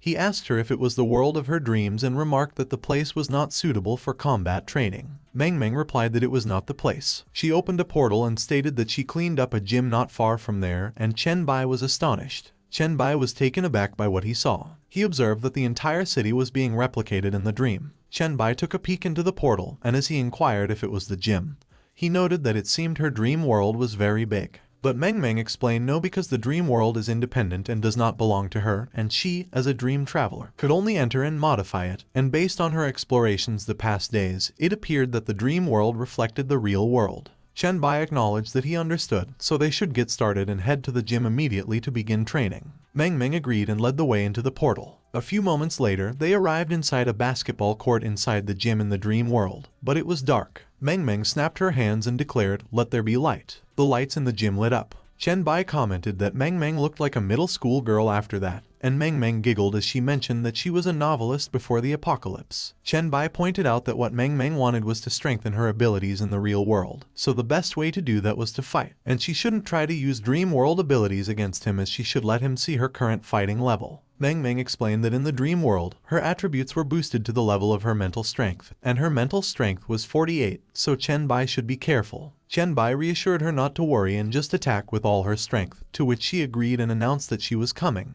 Meng Meng yelled as she charged forward, trying to deliver her punch. But Chen Bai dodged Meng Meng's attack easily, and as she lost her balance, he pointed out that the weight was unbalanced and she couldn't hit and retreat, so she should try again. Meng Meng felt embarrassed. She yelled and started throwing punches with her eyes closed. Chen Bai asked Meng Meng if it was the turtle punch from children's martial arts. Meng Meng lost her balance again when Chen Bai dodged her attack, and he instructed her that she must control her balance first because a punch that cannot be recovered is the weakest. Chen Bai sighed when he saw that Meng Meng was punching away from him, and he advised that the second thing was that she needed to determine the target and avoid hitting randomly. He quickly moved to appear in front of Meng Meng and added that the third thing was that she needed to watch her opponent and not just focus on her own attack. Chen Bai acknowledged that he understood her current level, so she should remember those 3 points and she would improve. He noted that earlier, the speed of his punches was about 20 and Meng Meng couldn't handle it, which made Meng Meng apologize, and she admitted that she was bad. Chen Bai reassured her that there was no need to apologize and encouraged Meng Meng to work hard in training. Meng Meng agreed and promised that she would work hard.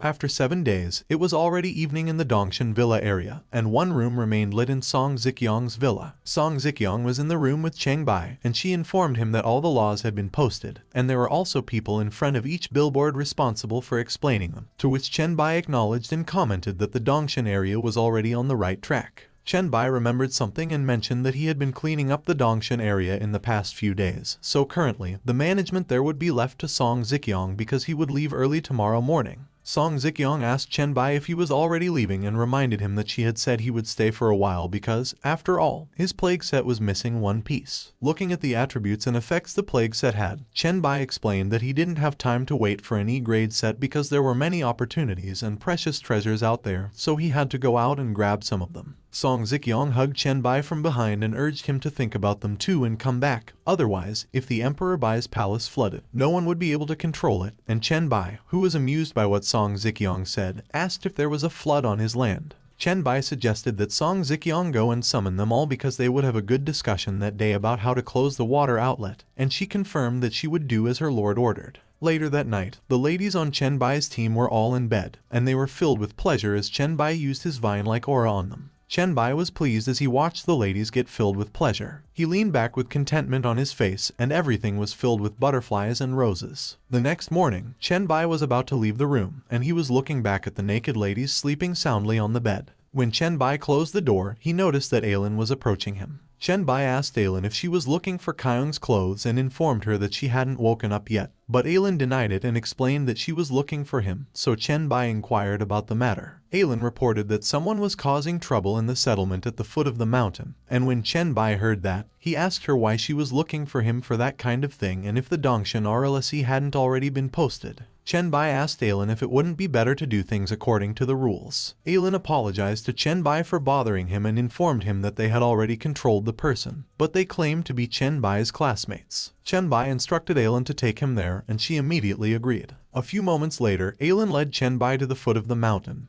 and when the person causing trouble saw him, he exclaimed that Chen Bai was there and he saw him. Ailin explained that those were the people who were dissatisfied with their daily fee of 1 copper coin and wanted to get free security and stability without paying the price, which made Chen Bai ponder. As Chen Bai continued to walk down the stairs, Lai Chen called out to Chen Bai, and as he introduced himself, Chen Bai responded that he knew him. But Chen Bai argued that their rules were not harsh because, to get 1 copper coin, they only needed to kill 1 zombie. And even if they couldn't kill, there were jobs in the settlement where they could earn money, so he asked them why they were causing trouble. Lai Chen argued that it wasn't a matter of how much money, as Chen Bai was wrong because when the end comes, they must be careful and help each other, and since Chen Bai had the resources, he should help everyone overcome the difficulties. Lai Chen advised Chen Bai, as the student council president, that canceling those rules would be in the best interest of everyone, and everyone would appreciate him. Chen Bai sighed and remarked that he didn't want to waste his time with someone like Lai Chen. He called everyone's attention and instructed them to listen up. He announced that it was the rule there, so if they didn't accept it, they should leave immediately because anyone who didn't leave after 3 minutes would be shot without mercy. Chen Bai stated that those were the rules there, so anyone who didn't accept them should leave immediately, and anyone who didn't leave after 3 minutes would be shot mercilessly. He called Ailin and told her that she should start counting, to which she agreed. Lai Chen replied that there was no need for 3 or 5 minutes and that he wouldn't leave at all because he was trying to save money for everyone, so everyone would support and thank him. One of the guards was pissed, and he retorted that Lai Chen should stop with the nonsense because 1 copper coin wasn't a burden on anyone there, and those who didn't pay were either worthless or selfishly stingy, and they didn't protect those types of people. Another guard chimed in, and as he called Lai Chen trash, he asked him if he couldn't even kill 1 zombie a day. Another guard mocked that if Lai Chen couldn't earn a single copper coin, he should come to his house and be a guard dog because he would pay him 2 copper coins. And another guard declared that Lai Chen should get out of there because they were the ones who built that camp, and he had no connection to it. Lai Chen was agitated, and he got pissed with what he heard. He yelled and shouted that he would leave if he had to because he didn't want to join that cursed place, but Chen Bai should just wait because he would regret kicking him out. Suddenly, Chen Bai ordered that Lai Chen should wait, and Lai Chen inquired if Chen Bai already regretted it. Chen Bai used his skill, Bone Claws. He swung his claws and attacked Lai Chen, who was not able to react and saw that it was coming. Lai Chen was astonished when he saw his blood spurting all over him. As Lai Chen fell to the ground, everyone got terrified by what they saw. Chen Bai commented that Lai Chen was right because when someone holds a grudge against him and brags about it, they will definitely regret it. Ailin announced that there was only 1 minute left and asked the others if they wouldn't leave. One of them quickly knelt and pleaded that he was ready to comply with the rules of that place and accept the consequences for the trouble they had caused the settlement, so he requested that they give him 1 chance. Chen Bai remarked that he was an intelligent man, and with 5 copper coins, things would return to normal after a month, to which the man quickly agreed and thanked Chen Bai repeatedly. The others followed what the man did and proposed that they were also prepared to do that and requested that Chen Bai grant them 1 opportunity. And Chen Bai replied that the rest was up to Ailin, to which she responded that she understood, and there was no need to worry. As Chen Bai walked back, he was startled when he got notified that Meng Meng sent a message. Meng Meng stated that it was very difficult to improve her abilities in reality because despite her heightened spiritual energy, she lacked any offensive skills, and as Chen Bai suggested that she should be patient and take things slowly because he would help her search for books that enhance spiritual energy attacks. Meng Meng asked Chen Bai in which city he resided and shared that once she could go out, she would make sure to visit him. And when Chen Bai responded Zhongcheng, Meng Meng exclaimed that it was wonderful because he was very close as she lived in Wucheng. Chen Bai offered that if Meng Meng would like to join him, he could come to meet her, which made Meng Meng ask if it was real and remark that it was fantastic. Chen Bai explained that in his previous life he received an S-grade professional mission related to Wucheng, and although it was not an SSS grade, it could still be used as capital for exchanging materials or information he needed. He said that in that case, he would go to Wucheng first. On the other hand, inside a hotel in Zhongcheng City, a man was looking out the window and asked how much food they had left, and the man behind him replied that there was not much and they could hold out for only 3 days with 10 people. The man by the window was Zhang Lupei, and he complained that it was all because of the cursed special zombie, as it killed 5 of their men effortlessly, and on top of that, it had unbelievably sharp senses. Zhang Lupei mentioned that as soon as they descended to the 10th floor, it became aware of them, so escaping through the back door was not worth mentioning. The other guy, Song Jai, commented that it seemed like they were trapped there. Suddenly, one of the ladies pointed ahead and urged them to look over there. She was pointing at Chen Bai, who was moving extremely fast at the top of the buildings. Zhang Lupeng inquired what that thing was, and as he remarked that he could barely see anything but just a faint illusion, he asked if it was a new type of zombie too. He noted that it could jump on walls, so it was extremely dangerous, and they needed to close the curtains. But the lady stopped him and argued that there was no need because she insisted that it was human. When Song Jai heard the lady declare that it was human, he questioned how it was possible, and Zhang Lupeng asked the lady if she didn't see that wrong. The lady was Wai Shihu, while the other lady with her was Zhang Yishui, and she assured that she certainly was not mistaken and that they should not forget her abilities. Wai Shihu noted that it was heading towards them. When Chen Bai landed on the building near the special zombie immediately noticed him and got alarmed. When Chen Bai saw that the special zombie was a tyrant, he exclaimed that it was great luck and was an unexpected reward because coincidentally, he had a weapon plan that required a tyrant's bone. Looking at the tyrant that was roaring at him, Chen Bai muttered that he shouldn't use his heavy hammer because that would affect the tyrant's bone drop rate and its safety. Chen Bai used his skill, Bone Claws, and as he charged forward, he stated that it was better to decapitate it. Meanwhile, at the hotel, Song Jai mentioned that he couldn't see clearly and asked Wai Shihu what the situation was at the moment, but Zhang Yishui warned that it was better not to look because it was extremely dangerous. Wai Shihu observed that the battle had begun, and when she noted that the man's hand transformed into claws, Zhang Lupeng insisted that he told her that it was a monster and questioned who had ever seen a regular human with claws. But Wai Shihu continued watching, and she observed that the monster was dead and it seemed to be being absorbed by the other monster at the moment. She urged them to wait and stated that she saw its face. Back into the fight, Chen Bai easily defeated the tyrant with his bone claws, and it was already lying on the ground. The system notified Chen Bai that a mutated zombie from the plague virus, an elite model with enhanced offensive and defensive type, was killed, so Chen Bai earned 2,000 experience points, and he also devoured it so all black light virus abilities were enhanced. He also gained 800 virus points and received 500 special evolution points for the black light virus. The system notified Chen Bai that the black light virus acquired a new form, muscle enhancement and shield, and Chen Bai immediately tried it out. Chen Bai commented that muscle enhancement could strengthen any part of the body, unlike other forms that affect body shape and cause discomfort, and the defensive strength of the shield was almost double his base strength, so it was a really good reward. On the other hand, Wai Shihu recognized Chen Bai, and she quickly opened the curtains while calling his name. Chen Bai was also surprised, and as he looked up, he inquired who it was. He saw the open curtain up in the building, and he was puzzled. Looking up at the building, Chen Bai was puzzled. A few moments later, Chen Bai hung out the window, and when he saw Wai Shihu, he mentioned that it was Song Ji's friend and that he wondered who it was. Wai Shihu inquired if Chen Bai knew how Song Ji was doing and if she was alright. A few moments later, Chen Bai and Wai Shihu's group gathered, and he explained that he established a settlement in the Dongshan Villa area, and currently, about a few hundred people were living there. He added that Song Zikyong was helping him manage the settlement, so Song Ji was very safe. Wai Shihu asked Chen Bai if it was real. On the other hand, Zhang Yishui was speechless and in disbelief. Zhang Lupeng looked and asked Chen Bai to confirm if he had established a settlement with hundreds of people. Song Jai questioned Chen Bai if he was joking when he claimed that the Queen of Jiancheng, Song Zikyong, was helping him manage it. Chen Bai assured them that they would understand once they went there because he wouldn't lie about something so easy to uncover. Suddenly, someone opened the door to the lobby. Chen Bai's roommate entered and called Chen Bai, and Chen Bai recognized him as Kai Zheng.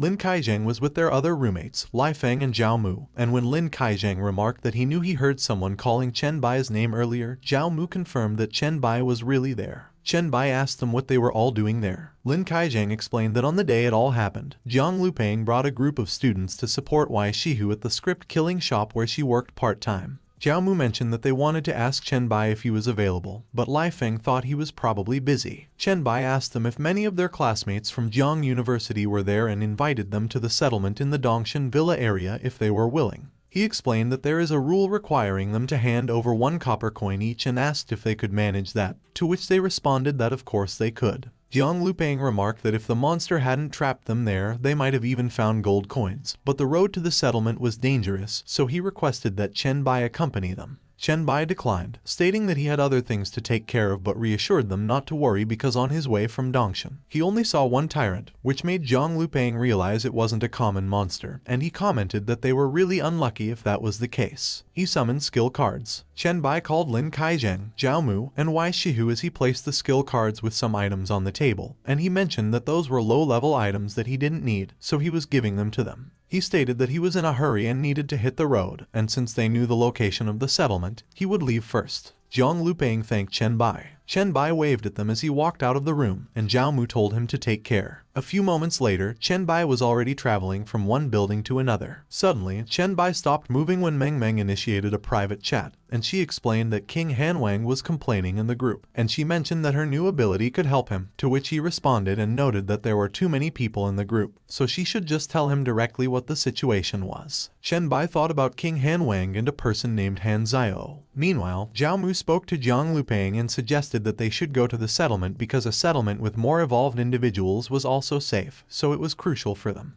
Zhang Lupeng agreed, but he noted that they needed to prepare well for that, especially since getting to Dongshan from Zhongcheng was almost a cross-city journey. Lai Feng suggested that they wait a moment and was about to share what he thought, but he was interrupted. Everyone noticed Chen Bai and Wai Shihu and asked why he had come back again. Chen Bai went in through the window, and as Wai Shihu asked him if there was something wrong, Chen Bai affirmed and explained that he suddenly needed a room to handle something. Zhao Mu immediately offered his and Lin Kaizheng's room to Chen Bai. Chen Bai went with them, and as Chen Bai mentioned that he needed to be alone, Lin Kaizheng reassured him that there were no worries because he could be in the bedroom while they could watch over them in the living room. Suddenly, Wai Shihu remembered something, so she called Chen Bai and asked him to wait for her. A few moments later, when Wai Shihu caught up with them in the hotel corridor, she remarked that she just remembered something and asked Chen Bai if he knew Song Ji's evolved identifier number because she wanted to add her as a friend. Chen Bai immediately replied that it was 990,225. Lin Kaizheng asked Chen Bai what his number was because he wanted to add him along with Zhao Mu, and Chen Bai responded that it was 1.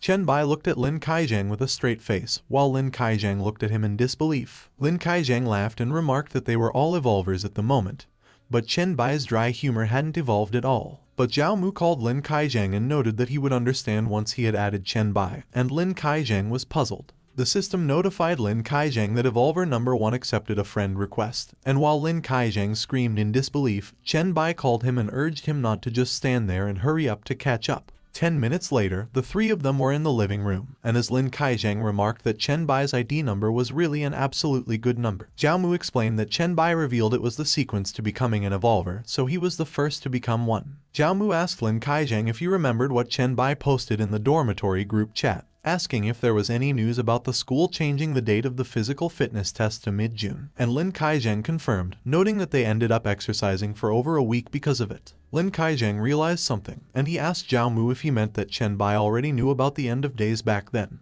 Zhao Mu suggested that it might just be a coincidence, but they did benefit from the exercise. Lin Kaizheng stated that they did indeed benefit from the information provided by Chen Bai, and Zhao Mu agreed that it was right. Meanwhile, Wai Shihu blushed while she looked at her system screen, and when Lai Kaizheng noticed that, he asked her why her face was red. Wai Shihu replied that it was nothing, and as she prepared to walk out of the room, she mentioned that she was going back to her room and that they shouldn't forget Chen Bai's instruction. Whatever they did, they shouldn't go into his room. She closed the door behind her. Wai Shihu stood by the door for a moment, and her face was still red as she thought of Chen Bai. She remembered her conversation with Song Ji. She introduced herself when she messaged Song Ji, and when Song Ji asked her how she knew her code, she explained that Chen Bai told her, to which Song Ji responded that she knew Chen Bai would get into trouble the moment he went out, and Wai Shihu was puzzled. Song Ji asked Wai Shihu if she was her best friend, and when Wai Shihu affirmed of course, Song Ji remarked that it was great because from that point onward, when they were all together, she wouldn't be the only one calling Chen Bai daddy, and Wai Shihu inquired what she was talking about. Wai Shihu grew flustered as she wondered if it couldn't be what she was thinking and how it could be. She thought about Chen Bai, Song Ji, and everyone together. Suddenly, Wai Shihu heard that Lai Feng insisted that Zhang Lupeng should listen to him because the matter was not that simple. Lai Feng declared that Chen Bai was definitely lying to them because there were too many loopholes in what he explained, and Zhang Lupeng agreed, stating that he also felt it was a bit fake.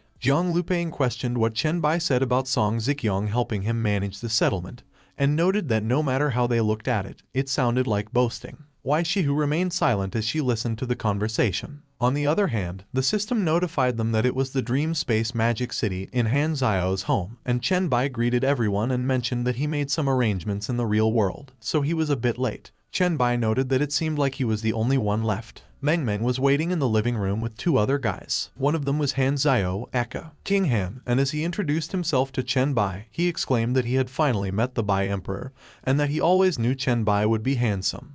But he was even 3 times more handsome than he imagined. Meng Meng chimed in and commented that Han Zio really knows how to flatter, but Han Zio insisted that he wasn't flattering as he was telling the truth. The other guy greeted Chen Bai as their group leader and stated that his name is Crow. He mentioned that Meng Meng said she could bring one more group friend with her and he just happened to come to make up the number. He stated that his talent was SS grade Fear Embodiment. Realizing that Meng Meng had an SSS grade Dreamwalker and Crow had an SS grade Fear Embodiment, Han Zio became dejected and asked if it meant that his S grade mental control was the weakest there. Chen Bai noted that although Han Zio's talent was lacking, his luck wasn't bad because if he had encountered that situation the day before yesterday, Meng Meng wouldn't have been able to help him. He explained that it was because, back then, Meng Meng could only bring them into the dream world using her own position. Chen Bai noted that the ability to bring everyone to Han Zio's house using his dream totem as the core was something Meng Meng just learned the other day, and Meng Meng agreed. Han Zio laughed and commented that he had always been pretty lucky. Chen Bai stated alright and that Meng Meng doesn't have much time to maintain the 4 of them in the dream world, so Han Zio should explain quickly why he was complaining in the group.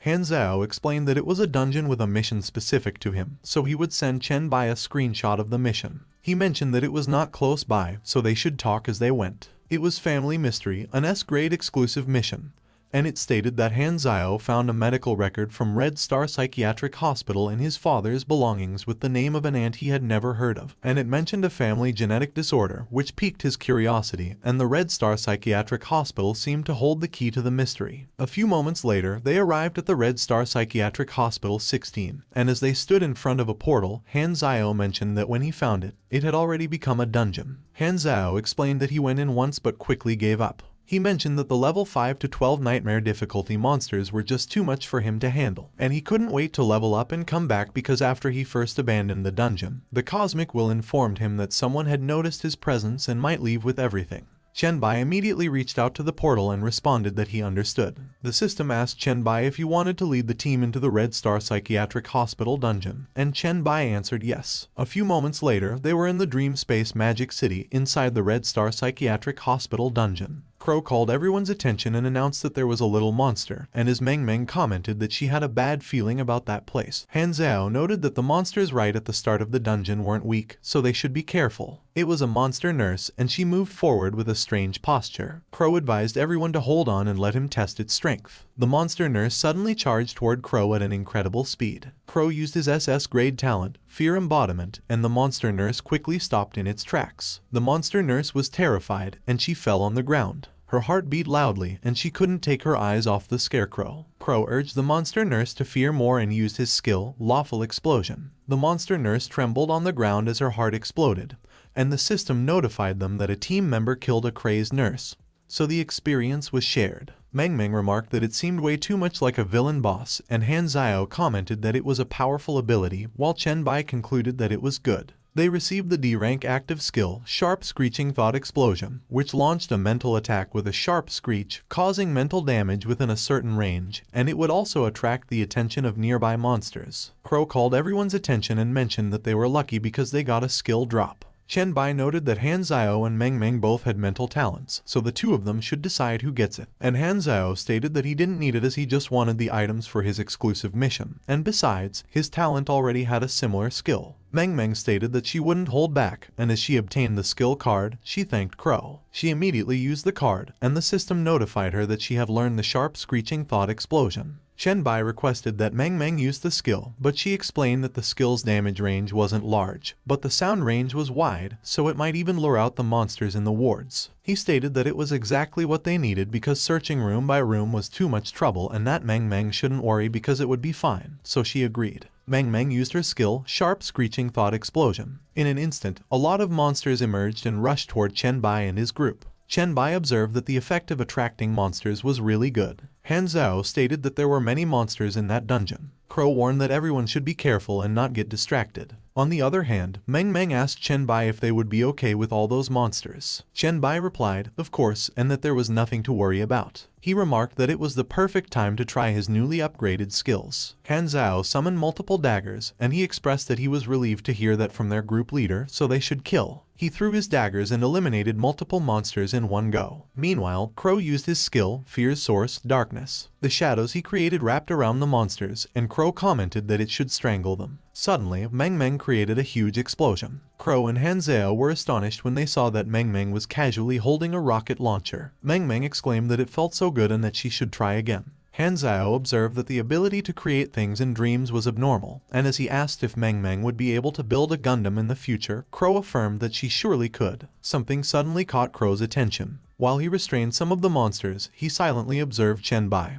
who just stood there, and he wondered why their group leader hadn't taken action yet. On the other hand, Chen Bai noted that the power had finally reached its limits, but the skill was a little slow to power up, so it looked like it would be hard to fully power up in the middle of a fight. Chen Bai acknowledged all right. He slammed his claws on the ground and used his skill, full-charged earth spikes. Huge spikes emerged from the ground and impaled the monsters. Han Zhao and the others were astonished when they saw the range and intensity of Chen Bai's skill. Meng Meng commented that Chen Bai was strong, while Crow pondered if it was a single skill and if Chen Bai killed them all, and Han Zhao declared that it was the White Emperor. While Chen Bai dusted off his hands, 2 monster nurses appeared behind him. Han Zhao was surprised and panicked when he saw them. He quickly threw his sharp aura and shouted that 2 were still alive so he would take care of them. But Chen Bai grabbed Han Zhao's sharp aura and ordered that he should wait. Chen Bai restrained the monster nurses with his vine-like aura and explained that those were mini-boss nurses he left on purpose. Meanwhile, Han Zhao muttered that Chen Bai caught his attack with bare hands, and Crow let out a sigh as he tapped Han Zhao on the shoulder to comfort him. The system notified Chen Bai that the Black Light Devour ability had evolved, so he could choose to view part of the memory of the swallowed target and have a low probability of obtaining any of the opponent's mastered skills. Chen Bai decided that he would read and absorb the target's memories and that he hadn't used the skill much since he got it on the eve of Doomsday.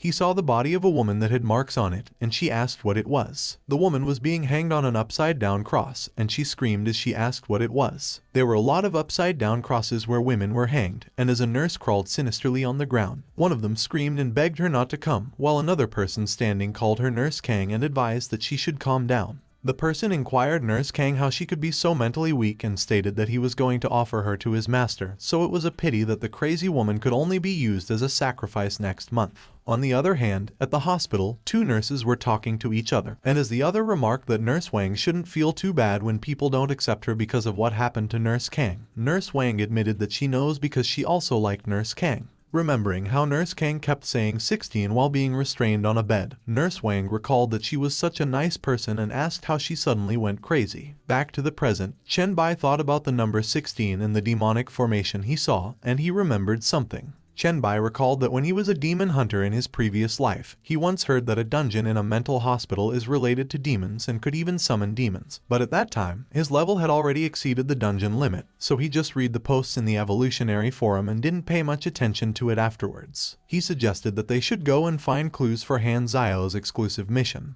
but they should be careful and everyone shouldn't spread out. Chen Bai warned that there are probably quite powerful monsters there. Half an hour later, as the group walked up the stairs, Han Zhao inquired if he was right that all the monsters in that building had been lured out because it had been so long that they hadn't seen a single one, and they had searched 3 floors and there was nothing. But Meng Meng pointed out that it was not like there were no clues at all, and Crow mentioned that the number 16 appears very frequently there. As they continued to move forward, Crow stated that no matter what, he just wanted to know why there had been no movement from the dungeon boss until that moment, and he asked if it could be that he was too frightened by Chen Bai to show his face. Suddenly, an ominous aura filled the hallway, and someone commented that the young man was too arrogant. Everyone quickly prepared themselves to fight, and Han Zhao demanded who was there and ordered that they should come out. Huge Claws suddenly took a step out of the darkness. A huge monster appeared, and he announced that he was the director of the Red Star Psychiatric Hospital. The director introduced himself as the Messenger of Solomon, the 16th of the 72 Pillars, the God of Demons, and the Insomniac.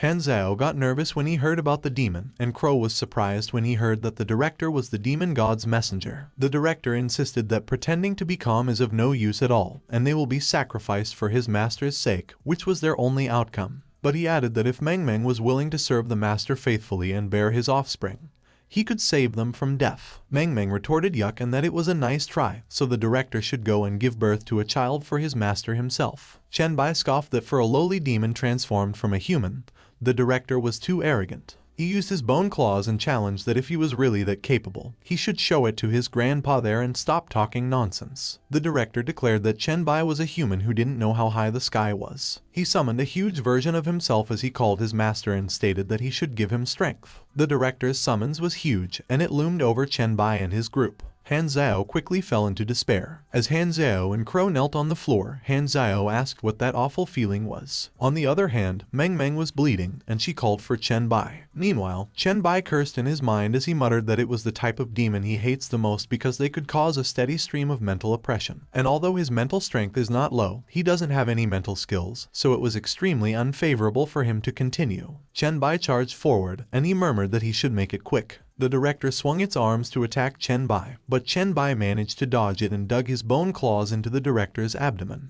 But the director seemed unfazed, and he remarked that it was not bad. He released a powerful and sinister flame. Chen Bai blocked the director's attack using his shield. The director acknowledged that Chen Bai does have some strength because he could actually resist. Seeing how Chen Bai's companions were suffering and Chen Bai dispelled his attack, the director proclaimed that Chen Bai wouldn't be able to break through his black flames, and the result of dragging things out would be his death by mental oppression. Chen Bai was having a hard time, and he looked nervous. The director warned that there was no way out, so they should struggle and cry in the midst of their deaths and show despair to amuse him. But suddenly Han Xiao regained his sanity and laughed. Han Xiao expanded a powerful barrier that protected the group, and while Crow was surprised that the mental pressure was already gone, Meng Meng inquired why Han Xiao didn't use the skill sooner. Han Xiao responded that he didn't know what was going on, but it seemed that they could resist the director's mental pressure if he released his psychic energy a little. When the director heard Han Xiao's name, he realized that it turned out to be a descendant of the Han family, his master's bloodline. The director warned Han Xiao that he shouldn't think he would be okay just because his bloodline is resistant to his mental oppression because his black flames could still turn him into ashes. Han Xiao questioned the director if he wasn't his master's loyal dog and why he still wanted to kill his master's descendants, and he retorted that he should be careful or his master might kick him to death. The director countered that Han Xiao was just a family member who was trying to betray the master, and he might even get a reward for killing him. He demanded that Han Xiao should become ashes in his black flames and began taking a deep breath to prepare his attack. Crow quickly charged forward, and as he shouted that they couldn't let the director breathe fire so they should interrupt him, Han Xiao and Meng Meng immediately followed. But suddenly, the director sneezed, disrupting his attack. Crow and the others stopped in their tracks, and as Crow asked the director if he had a cold, Han Xiao questioned if it was his new trick. On the other hand, Chen Bai observed that it took effect a little later than he thought, so it seemed that the director's physique is pretty good among low-level demons. The director was coughing uncontrollably, and as Chen Bai approached him, he demanded to know what Chen Bai had done. Chen Bai explained that it was just a skill that makes the enemy sneeze continuously, and he had recently upgraded it. He described that the skill was called influenza lung infection, a skill that, when unleashed on a target, enters the first phase in 1 second, 10 minutes, depending on the difference between the two sides' physiques. The director, who was at the first phase, where all attributes would slowly decrease, 3 minutes 5 kinds of disease debuffs would appear randomly, and all charged spells would be affected by the sneeze effect, causing inaccuracy, slowdown, or failure, and when physique drops below half, it enters the second stage, continued coughing. He exclaimed that it was impossible and demanded to know how he could possibly get sick. Chen Bai followed the director as the director weakly walked away, and while he was showing signs of entering the second phase, where all recovery abilities would decrease 90%, he would have difficulty concentrating. 10 types of disease debuffs would appear randomly, and the ability to breathe began to fail. He protested that he had already become a higher being, so he demanded how that could be. The director entered the third phase, where he lost the ability to breathe, and he began trembling as he coughed and gasped for air. Chen Bai commented that it worked because, after all, demons also needed to breathe, so it was well worth the large amount of virus points he used. The director collapsed on the floor, and the system notified Chen Bai that they had killed the boss, Hell Apostle, Zhao Changlin, which was level 12, and gained 30,000 experience points based on the battle contribution. Chen Bai turned to look at his companions and saw that they were all speechless and trembling. He was puzzled, so he asked them what they were all doing, and they were all startled. Without opening their mouths or breathing, Han Xiao exclaimed that it was the virus, Meng Meng admitted that she didn't want to catch a cold, and Crow just simply agreed. Chen Bai assured them that they shouldn't worry because they wouldn't get caught unless they were targeted, and everyone was relieved and immediately started breathing. They were all catching their breath, and as Meng Meng praised Chen Bai, saying that he was awesome and that his skills were invincible, Han Xiao gave Chen Bai a thumbs up. But Chen Bai insisted that they shouldn't flatter him because it was just the weakest demons that get that effect, and besides, there are plenty of demons who don't need to breathe. Chen Bai informed them that he got the notifications about the dungeon clearance and the release of the strategy videos, and he asked Han Xiao about his mission. Han Xiao checked his mission, and as he wondered how it was not completed yet, Chen Bai concluded that it meant that the clue to the mission was still hidden somewhere in the dungeon, so they should find it quickly. Chen Bai announced that he was going to post a video on how to clear the dungeon and asked the others if they wanted to show their faces and become famous. Crow requested that Chen Bai hide their appearance. Meng Meng stated that she would hide hers too. Han Xiao suggested that they should keep a low profile and see what good stuff comes out from the boss, and urged them to hurry up and help him find the mission clues. A few moments later, the dungeon strategy video to clear the nightmare level dungeon Red Star Psychiatric Hospital was uploaded, and the viewing price was 5 copper coins. Song Zikyong and Ailin were both startled when they got the notification. Lin Kaizheng, Wai Shihu, and the others at the hotel also got the notification, and Wai Shihu was in awe. Meanwhile, a guy who seemed like Shuichuan smirked when he saw the notification. Chen Bai's face was covered up in the video. Meanwhile, in a room on the 15th floor of a hotel in Zhongcheng, Zhang Yishui remarked that although the appearance was hidden, she still remembers those claws, and the White Emperor in the video is definitely Chen Bai. Wai Shihu asked Lai Feng why he didn't say anything and if the two of them didn't just say that Chen Bai is a fraud. Lai Feng asked if Chen Bai wasn't in the hotel. He commented that even if that was Chen Bai, the video only proves Chen Bai's combat abilities, and it doesn't prove that the settlement he mentioned was real. Zhang Lupeng agreed and added that it would be even more terrifying. He asked if they had ever mentioned that Chen Bai might be exploiting everyone to support himself and asserted that it was how he became so strong. Wai Shihu pointed out that everyone knew that Lai Feng and Chen Bai don't have a good relationship because Chen Bai distributed the equipment to everyone but didn't give Lai Feng any, and she asked Zhang Lupeng if he was just mad. She suggested that they should look at the video she just sent. They saw the wall of flesh that was placed in the Dongshan Villa area. Zhang Yishui asked Wai Shihu what it was and what kind of monster it was, and Wai Shihu replied that Song Ji just sent it to her so they should watch it together. Lai Feng was lost for words with what he saw. In the video content of the Zhongcheng Villa area settlement, Song Ji explained that it was the wall of flesh, which was a defense system outside the settlement, and it only eats corpses, and she asked Wai Shihu if she was scared. Song Ji asked if she didn't say that she wanted to see the settlement, and she noted that recording videos isn't cheap, so she only bought 10 minutes, which should be enough to see the whole mountain. She mentioned that the foot of the mountain is the most crowded place and anyone could enter there with 1 copper coin per day, but if they wanted to cause trouble, it would be fatal. Song Ji added that the mountainside is where many of their relatives live, and they were planning to expand many leisure and entertainment areas. She stated that the villa area was at the top of the mountain, and she still lives at her home, and Wai Shihu knew her house, and there aren't many people at the top, but it was absolutely safe as not just anyone could enter there. Song Ji predicted that Wai Shihu might end up living there as soon as she arrived because, even though she mentioned that Chen Bai hadn't made a move on her yet, it was only a matter of time as he was that big pervert. She urged that Wai Shihu should come there quickly as she still had a lot to tell her,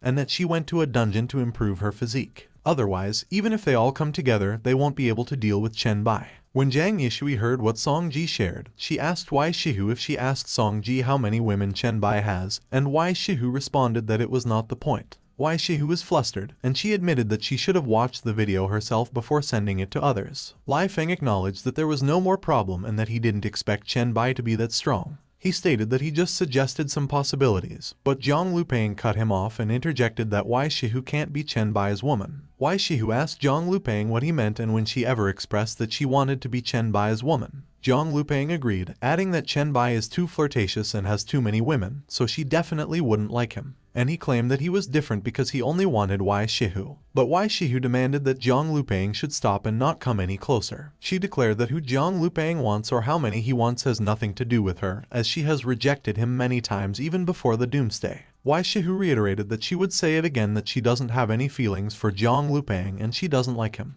On the other hand, at Dream Space, the magic city inside the dungeon of the Red Star Mental Hospital, 4th floor, everyone was speechless as they watched Chen Bai devour the demon, Zhao Changlin. Suddenly, Chen Bai was surprised when he got a system notification. The system notified him that the organism has a special blood factor in its body and Chen Bai could choose to continue to devour, or expel it, and as Chen Bai asked if the demon gives bloodline to the dogs too, he announced that he wanted to expel it. The system notified Chen Bai that he devoured a special species and obtained 500 evolution points exclusive to the Black Light virus. He had absorbed the target's skills and gained the A-level skill Hellfire, and the blood factors have also been expelled and turned into an item. It was a weak demon's blood essence, and after swallowing it, Chen Bai could obtain a weak demon's bloodline, and Chen Bai asked if it was the blood factor. Chen Bai observed that expelling it actually forms an item and that he thought it would just disappear. He asked the others how it was and if the boss dropped anything good. Han Zhao exclaimed that it was not just good.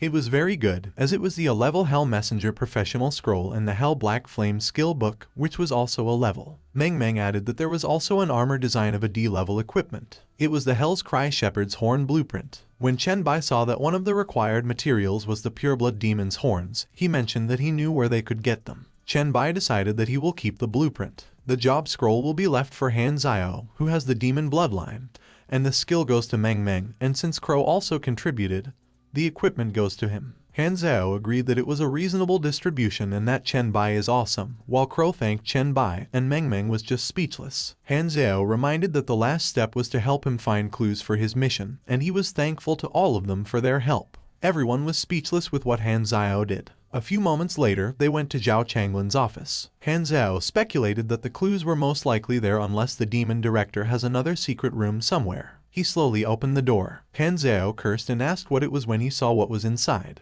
A huge demon statue stood in front of him. Meng Meng remarked that the statue has such a strong aura, and as she asked what kind of demon that was, Chen Bai explained that it was Jpai, the 16th demon of Solomon's 72 demons, and the master that Zhao Changlin mentioned. Chen Bai noted that the reason why the statue has such a strong aura was because Jpai has access to that statue in some form, and it was really interesting, so he was wondering if they could find a way to summon that demon god in that hospital. About 100 years ago, there was a woman in the Han family who fell in love with the avatar of Jpai on the Blue Star. Since then, every generation of the Han family has given birth to a pair of twins, a boy and a girl. The girls will live at the hospital forever after they become adults to become Jpai's brides, and the boys, without knowing it, got married and started a family. Meng Meng mentioned that more than a decade ago, Han Zhao's father, Han Yang, learned the truth about the Han family's inheritance from somewhere, and he did something in order to escape that fate and to prevent his daughter from being forced to live in the mental hospital for the rest of her life to serve a demon.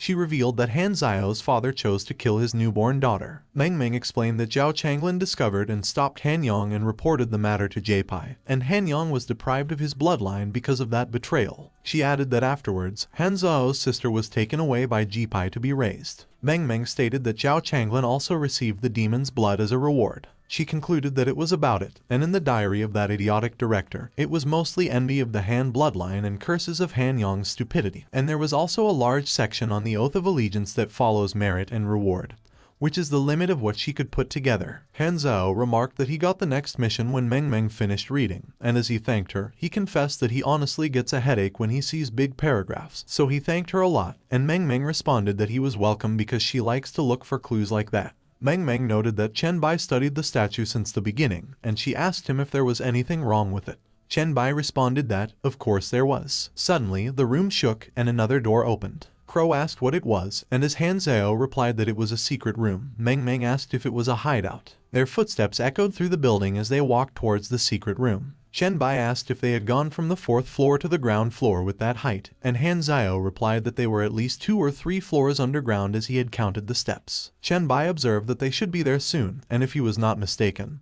the next thing should be the summoning room. He suggested that it could be a place to communicate with Jpai and worship him. They saw multiple inverted crosses surrounding a magic circle. Crow noted that it has a strong smell of blood, while Meng Meng asked Chen Bai what he found. Chen Bai announced that he had opened up the sharing so they could see for themselves. It was a special item, the core of the teleportation formation of Hell, which could be used to activate the spell that summons Jpai in the dungeon of Red Star Mental Hospital and requires the sacrifice of 16 lives with their souls and blood. The system notified them that the summoned demon is subject to the dungeon rules, so its level will be limited to level 12, and after summoning, the dungeon will be increased to Hell level. Meng Meng exclaimed that if they summoned the demon and killed him, that would make them a fortune. Chen Bai stated that he was level 8, and as he asked about their level, Meng Meng answered 5, Crow replied 4, and Han Zhao added 3, and it will be 4 soon. Chen Bai warned that if they summon J-Pai, they will die immediately because they are not even level 10, have no profession, and have no equipment, and he asked them where they got the courage to kill a level 12 demon. Han Zhao explained that it was because Chen Bai was there and Chen Bai was speechless. Chen Bai insisted that even if he were there, it wouldn't work as there is a huge gap between the demon god and a demon with a thin bloodline. And Han Zhao should know that clearly, so they will come back when they have leveled up to the dungeon's limit and gain their professions. Crow requested that they take him with them next time, and Meng Meng agreed, stating that she will definitely give him priority. A few moments later, they came out of the dungeon, and as Meng Meng noted that it was the end of that dungeon raid and asked if there was anything else Han Zhao would like to do, Han Zhao admitted that there was something he didn't understand. Han Zhao wondered if being a demon offspring and having a sister didn't just appear out of thin air because the doomsday came. Chen Bai admitted that he doesn't know whether they came from nothing or have always existed, but they currently exist, and he asked Han Zhao why he was asking that all of a sudden and if he remembered anything strange about his father before the doomsday. But Han Zhao responded no, because they didn't have a close relationship, so to him he is just an ordinary man. Han Zhao explained that his father has lived an ordinary life, and the most unique thing is that he turned into a zombie that was different from the others. As Crow asked if it was a demon zombie, he remarked that it was cool. But Han Zhao denied it, stating that it had nothing to do with the demon. He explained that Han Yang turned into a plague zombie covered in purple and green plaques, and those plaques gave him a strong sense of crisis, so he didn't dare to touch him at all. Han Zhao noted that as a result, he was pushed to quickly master his psychic powers, and it was kind of like his father's last teachings for him. Han Zhao suggested that it must be because of the chemical factory where his father worked, because his colleagues also had plaques on their bodies. When Chen Bai heard about the chemical factory, he speculated that maybe it was related to the SSS level plaque cult's mission. Chen Bai expressed that he is very interested in that chemical factory, so when he goes to Shanghai, he would request Han Zhao to take him there to have a look, and Han Zhao agreed, stating that it was no problem. Crow suddenly called Chen Bai and mentioned that he had some questions about his abilities, and Chen Bai responded that if Crow had any questions or information, he could take that opportunity to share them. A few moments later, Chen Bai remarked that it was a good thing that he got a lead on the Plague Lord mission. When Chen Bai came back to reality, he heard a lot of coughing around him. There were men coughing around him, and he asked them what was wrong with them all. A few moments later, Chen Bai asked them what happened, and if he didn't tell them not to enter his room. He explained that he has released a lot of viruses to prevent any unexpected mishaps, and as one of the men complained that he has more than 24 disease-type negative buffs, the other added that he has like 30 of them, and all of his attributes have been reduced to 0, so he was going to die, and he asked Chen Bai if he has any antidotes. Chen Bai informed that he has removed all the virus from their bodies and their attributes will be restored in a few moments, so they should stay there while he will go get Zhang Lupeng. But he forgot his full name. Wai Shihu approached Chen Bai and revealed that Zhang Lupeng actually came in there to kill him. Chen Bai asked Wai Shihu what Zhang Lupeng's reason was. Wai Shihu explained that the reason was that Zhang Lupeng and Lai Feng didn't believe what Chen Bai said about the settlement being real. So in order to verify it, she asked Song Ji to shoot a video and send it to her, but she did not expect what Song Ji did. A few moments later, Wai Shihu finished explaining what happened. She recounted that after she rejected Zhang Lupeng, he came at Chen Bai, screaming names at him, and tried to kill him because it was all because of him that the problems arose and that it would be better if he killed him. And Chen Bai asked if Zhang Lupeng was an idiot, and what kind of logic that was. Wai Shihu stated that Zhang Lupeng was retarded, and he threatened every single person she has ever interacted with and even forced her childhood friend to drop out of school. She explained that because of Song Ji protecting her, Zhang Lupeng couldn't force himself on her the way he forced himself on other girls. Wai Shihu admitted that she could have been ruined by Zhang Lupeng long ago. She confessed that being stuck there in that hotel with Zhang Lupeng has been really hard for her, but fortunately, his talent is not strong, so he couldn't force her. Wai Shihu expressed that she was really happy seeing how strong Chen Bai was and that Song Ji was still alive. A few moments later, Wai Shihu and Chen Bai went to Zhang Lupeng's room, which was quiet. Wai Shihu observed that Zhang Lupeng has been trapped by Chen Bai for so long, and she asked if he could be dead already, but Chen Bai denied it, explaining that the properties of a large number of common viruses are weakened quickly, but it will take some time for them to be lethal. Wai Shihu announced that she had an idea, and as Chen Bai asked her what she was up to, Wai Shihu declared that she hated that guy so much that she wanted him to die with open eyes. They opened the door and saw that Zhang Lupeng trembled and huffed inside. Zhang Lupeng was surprised when he saw Chen Bai kiss Wei Shihu. Chen Bai asked Wei Shihu if one kiss would be enough if she wanted to piss Zhang Lupeng off, and as Wei Shihu confirmed that it was enough, she asked Chen Bai what else he wanted to do when that was her first kiss. 2 days later, Chen Bai traveled at Wuchang Forest, in the mountains outside the city. Suddenly, the system notified him that Song Ziqiang initiated a voice chat via private chat. Chen Bai asked Song Ziqiang what was up. Song Ziqiang informed that it was just a quick report and that their men had picked up Wei Shihu along the river and headed back, and Chen Bai remarked that she did well. She added that there was one more thing, and that in recent days, many people in the Evolution Forum discussed a mysterious chat group that is full of experts, and rumor has it that Chen Bai was the leader of the chat group and that the group was full of pioneers who have awakened their gifts before the doomsday. Song Ziqiang asked if that was true. Chen Bai asked if it was Group 1, and as he confirmed that of course it was, he asked her if she forgot the post he asked her to promote before the doomsday. Song Ziqiang asked Chen Bai if all those experts wouldn't be able to help them in the future, and also asked about the Evolution Forum's post discussing chat Group 1. Chen Bai assured that Song Ziqiang shouldn't worry about that in the meantime, as he will make a decision after reading the posts, so she should just send him the titles of the most discussed posts, to which Song Ziqiang agreed and promised that she will do it right away. Song Ziqiang immediately sent the titles of the posts to Chen Bai. Chen Bai noted that it looked like it was time to make Chat Group 1 famous. He added that not only will that have a huge influence and deterrent effect, it will also have a significant impact on the public, and it will also give the group a great sense of unity and honor, so in the future, it will be easier to bring in the best of the best. Chen Bai continued to walk into the forest. Suddenly, everything around him withered. Chen Bai was surprised when he saw that his surroundings were filled with withered trees and corpses. The system notified him that he had entered a secret village that believed in demons. Chen Bai remarked that he finally found it and that in his last life, he was given the S-rank Demon Hunter transfer quest in that secret land. There were 3 tasks in that secret land. The first was to stop the villagers from summoning a demon, the second was to kill all contaminated villagers, and the third was to kill the demons summoned by the villagers and kill all the polluted villagers, and one could leave the realm after completing each task. Chen Bai recalled his previous life where Chen Yiqing explained that they were going to explore the realm, complete quest 2, and leave, and they will use the party function to set up a fair roll, and if they don't roll anything, they will be compensated in gold because he will never treat them all badly. He recalled how he believed the lies of Chen Yiqing in his previous life in order to earn some gold coins and joined his team and came to that secret place. Chen Bai admitted that he didn't expect Chen Yiqing to intentionally fail on purpose at that time, and his mistake made the villagers summon demons. But he took his team and withdrew from the battle because the purpose was to use their lives to weaken the demons. Chen Yiqing declared that there is only one way for them to survive, and that is to weaken the demon to a level that satisfies him. And by the time everyone realized it was a trap, Chen Yiqing had already made arrangements, surrounded the battlefield, and ruthlessly killed the evolvers who wanted to escape.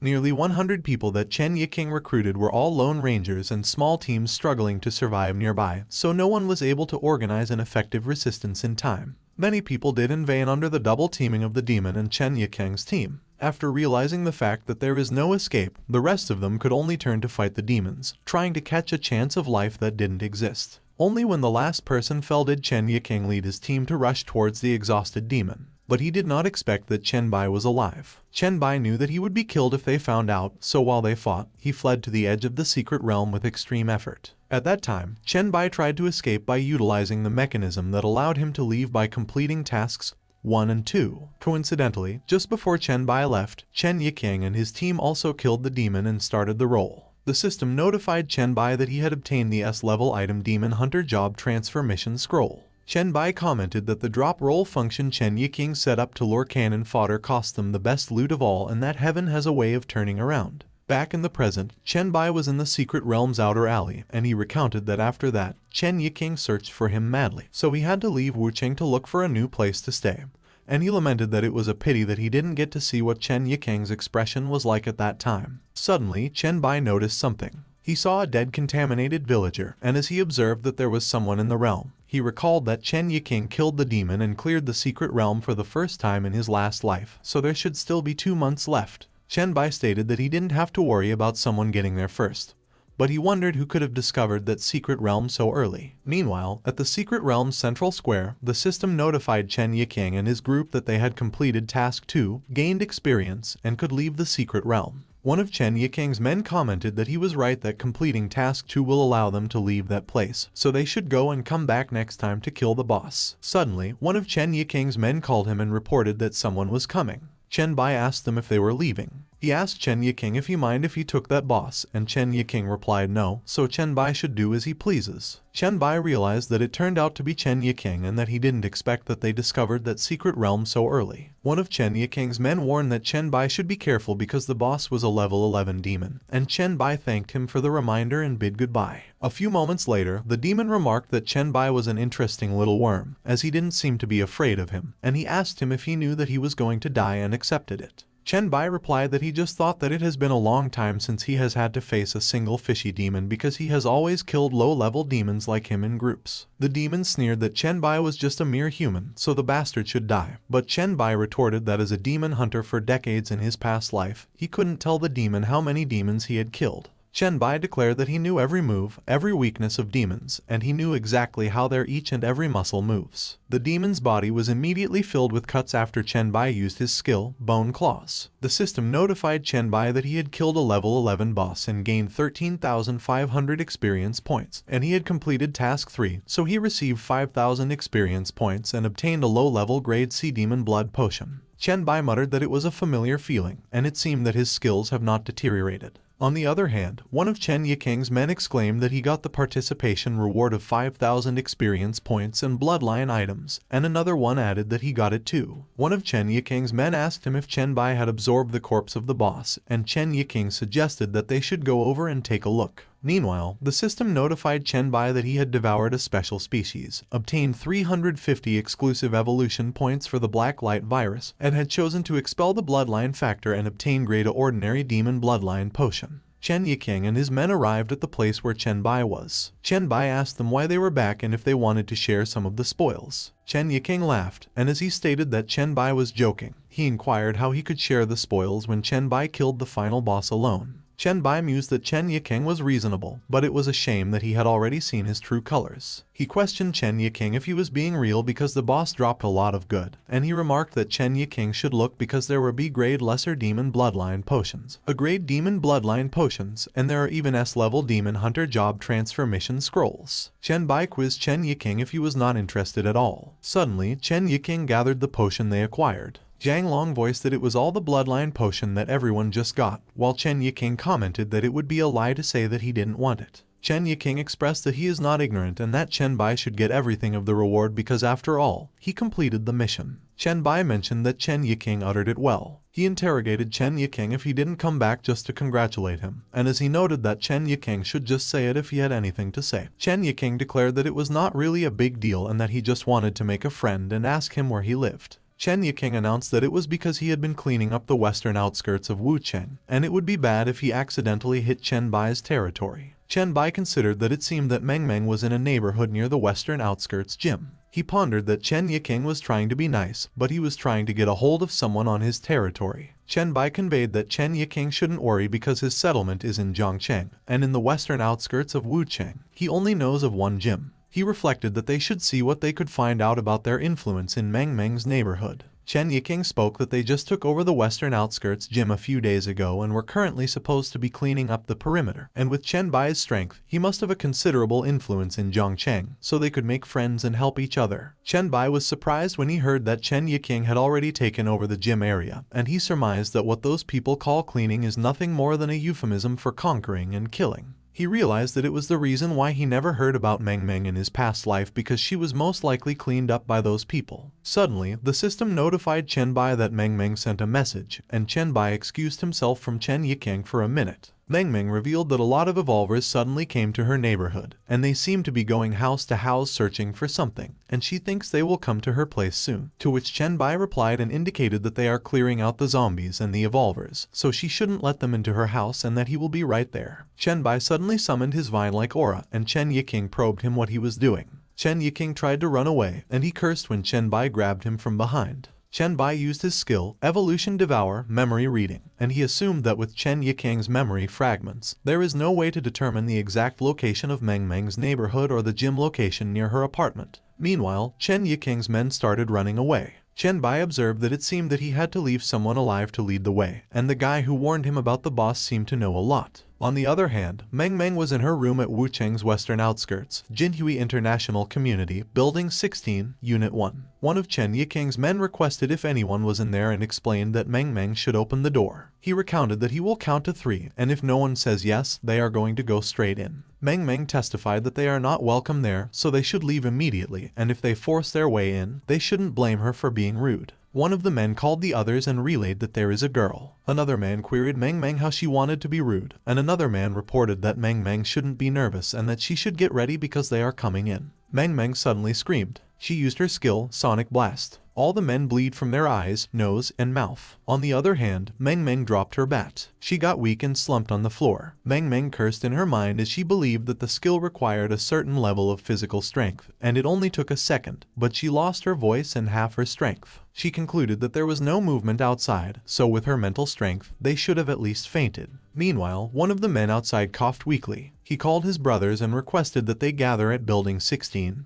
12th floor, as there was a chick that could do mental attacks, and he asserted that everyone on his team died, so they should come and take her down as she won't be able to use such a strong mental attack again in a short period of time. 10 minutes later, more men came, and they banged loudly on Meng Meng's door. Meng Meng wondered if they were there again and deemed that she had to fight. Suddenly, the door got forced open. A group of men quickly walked inside Meng Meng's room. One of the men was amazed and described that Meng Meng was actually a pretty girl. He wondered Meng Meng why she was sweating so much, if she was tired, and why she didn't scream at that time, and he signaled that Meng Meng was pretty, but her scream was ugly, so he was there to teach her how a woman should scream. Meng Meng reasoned that with what was left of her physical and mental strength, she could probably release the black flames of hell once more. She used her skill, Black Flames of Hell, and suspected that the men should go to hell. Meng Meng's flames burned fiercely, and it started to wane. She presumed that Chen Bai was right that the 4 attributes complement each other and it was not a good thing for a single attribute to be too high. Another group of men came in. One of the men verbalized that it looked like Meng Meng was already completely drained, and as another man responded that Meng Meng should choose if she wanted to die or wanted to lick him. Meng Meng recognized that she felt so dizzy that she guessed that she was about to pass out. Meng Meng judged that she didn't want to fall into their hands. One of the men petitioned the other what he was asking and if Meng Meng didn't choose death a long time ago, while another man clarified that they should tell all the brothers to come up and play. They pronounced that they should stop Meng Meng and that she was a witch that was quite troublesome. Meng Meng could only ask for help in her mind. Suddenly, Chen Bai's figure appeared on Meng Meng's window. Chen Bai effortlessly broke through Meng Meng's window and entered the room. He immediately kicked the 2 men that were grabbing Meng Meng. After kicking the men, Chen Bai quickly grabbed Meng Meng and took a step away from them. Meng Meng recited that Chen Bai was there, and as she apologized and contributed that she isn't very good at learning. Chen Bai articulated that Meng Meng shouldn't blame herself because she has done a good job, so she should take a break and leave the rest to him. Chen Bai proclaimed that anyone who dares to bully his student will not be able to get out of there alive. One of the men stated that there was another one while the other inquired if Meng Meng had some reinforcements. One of the men uttered that no one cares, so they should attack and kill Chen Bai. Chen Bai quickly used his bone claws to attack one of the men and his shield to protect himself from one of the men's attacks. He pushed the man with his shield, and the man crashed on the wall. Chen Bai questioned if there was no one left. Suddenly, Meng Meng called Chen Bai. She remarked that she was exhausted. Chen Bai declared that because of exhaustion and excessive use of mental power, Meng Meng is suffering from headaches and hallucinations while Meng Meng called him and queried him where he was. He grabbed Meng Meng's hand. Chen Bai mentioned that he was there. Suddenly, a man appeared, and he was about to attack Chen Bai from behind. Eliminating the man, Chen Bai noted that Meng Meng shouldn't be afraid because he will protect her. Chen Bai dug his arm deeper into the concrete floor. He eliminated more men simultaneously, and he pondered that no one could hurt Meng Meng. An hour later, Chen Bai considered that Meng Meng's complexion had improved a lot. He looked at the pile of dead men on the floor in front of him. Suddenly, Zhang Long grabbed the doorframe to enter the room. Chen Bai noticed him and was immediately alarmed. Zhang Long immediately asserted that it was him. Chen Bai announced that Zhang Long had arrived. He probed Zhang Long if he was right that it meant that all of Chen Yiking's forces had been wiped out. Zhang Long commented yes, and that according to Chen Bai's instructions, he found a way to trick them into coming up to kill him, so currently, Chen Yiking's confidants and direct subordinates are all dead. Chen Bai quizzed Zhang Long if the only ones left are his own trusted subordinates. Zhang Long immediately voiced no and that he didn't have any trusted subordinates or confidants. He only had a wife and children. He expressed that he has the A-level talent True Vision, which is why Chen Yiking forced him to join by using his family members. Jiang Long conveyed that if he had a mediocre talent, his family would have been raped and murdered just like his neighbors and friends. Chen Bai signaled that he could see that Jiang Long had a great talent, and he was the only one who warned him to be careful of the boss, so he appreciated it, and he demanded Jiang Long if he would like to follow him to Zhongcheng City. Jiang Long hesitated and couldn't answer Chen Bai's question. Chen Bai reported that it was okay if Jiang Long didn't want to because he doesn't like to oppress through power and means, so he will respect his choice. Jiang Long observed knowing that he would, of course, like to, but he just hesitated because there are many people in Chen Yikang's settlement who are enslaved just like his family. Chen Bai indicated that he could take them in as well, but if there are a lot of people, it won't be easy to take them directly to Zhongcheng City, so he suggested that Jiang Long also stay there and stabilize the situation first. He was puzzled when he noticed something in his storage space when he took out a potion. Chen Bai pointed out that he will give Jiang Long the potion, and he should use it to improve his strength. He pronounced that he has also sent Jiang Long a friend request, so he should contact him when the situation stabilizes, and at that time, he could decide according to the situation whether to develop in Wuchang or come with him to Zhongcheng together, and Jiang Long thanked Chen Bai. After Jiang Long left, Chen Bai opened his storage again. Chen Bai looked at the mask he got from the secret realm and reflected that it became like that when he took the potion out for Jiang Long earlier. The mouth of the mask was open wide, and it was looking to its side. Chen Bai reasoned that he remembered that when he was putting items into storage in the secret realm, the mask hadn't mutated at that time. He mused that what new item he put in was the job transfer scroll and those demon bloods. Chen Bai clarified that he would try moving items around a bit. The eyes of the mask quickly moved, and it was looking at the demon blood. Chen Bai believed that it was the demon blood potion, as the mask's eyes are always looking at the potion, and he proclaimed that its mouth opened, so he pressed himself if it could be that the mask wanted to consume those potions. He recounted that those inferior bloodline potions are useless to him, so he might as well feed them to the mask and see what happens, and he deemed that after all, it was a treasure that even Lido wanted. Chen Bai surmised that it was alright and that the mask should just eat all the potions. 5 minutes later, the mask's expression was happy after it consumed the potions. Chen Bai petitioned if it was all gone and if all of his bloodline potions were just for one burp, and he specified that the mask was sure something because it was able to consume such high-level treasures. Suddenly, the mask spit out a blob of meat. Chen Bai requested if the mask used the same place to eat and drain, ventured what it vomited, and if he had to clean up the mask's fish after feeding it. But when Chen Bai picked it up, he immediately saw that it was an A+ item, the ordinary demon blood essence. Chen Bai spelled out that the mask could actually purify demon blood.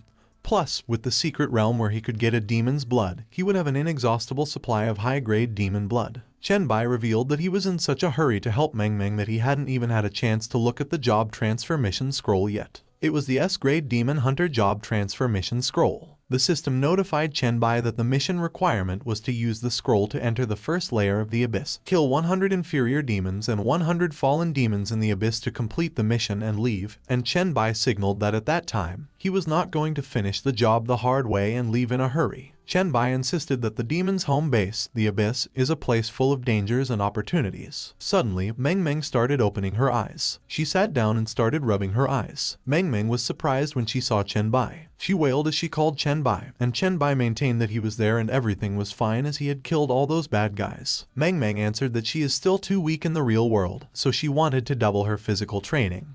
But Chen Bai reasoned that there won't be much improvement from that, so she should just maintain the exercises he has arranged for her, as her main goal at the moment is to level up, as well as understand and control skills. But Meng Meng proposed that the experience required to level up is too much, and besides, she has already cleared the nearby monsters in her dream world, and there are only a few left. She disclosed that she doesn't have the ability to rush, nor does she have the ability to find a dungeon. Chen Bai petitioned Meng Meng how she feels at the moment and suggested that they go back to Zhongcheng when she gets better health because there are plenty of dungeons to go around. Meng Meng emphasized that she is feeling great, so there is no need to rest, and they should go to Zhongcheng immediately. But Chen Bai clarified that Meng Meng should wait. He professed that even if Meng Meng ran by foot, they wouldn't make it to Zhongcheng until next month. Chen Bai enumerated that Meng Meng should hold on tight, not open her eyes, and if she feels that the wind pressure is too strong, she should pat him. He began to travel and jumped along the building rooftops. After a while, Chen Bai and Meng Meng arrived in a forest. It was the mountain area outside Wucheng, the secret village entrance. The system notified them that they had entered a secret village that believes in demons. Meng Meng testified that the scenery around them changed all of a sudden, so it was a secret realm. And Chen Bai echoed that one of the differences between a secret realm and a dungeon is the entrance, as only secret realms that have been cleared will have entry prompts. Therefore, for the evolvers, the danger of straying into a new secret realm is extremely great. As Meng Meng described that she would remember it and that Chen Bai knows everything, she implored if he needed her to attract the monsters next. Chen Bai admitted that it was not a dream world, and every skill Meng Meng uses is crucial, so it is safer near the entrance, and she should wait for him there. Meng Meng was speechless as she watched Chen Bai quickly move away. Meanwhile, Chen Bai deduced that Mission 3 had changed. He reckoned that it was no longer about killing demons, but instead,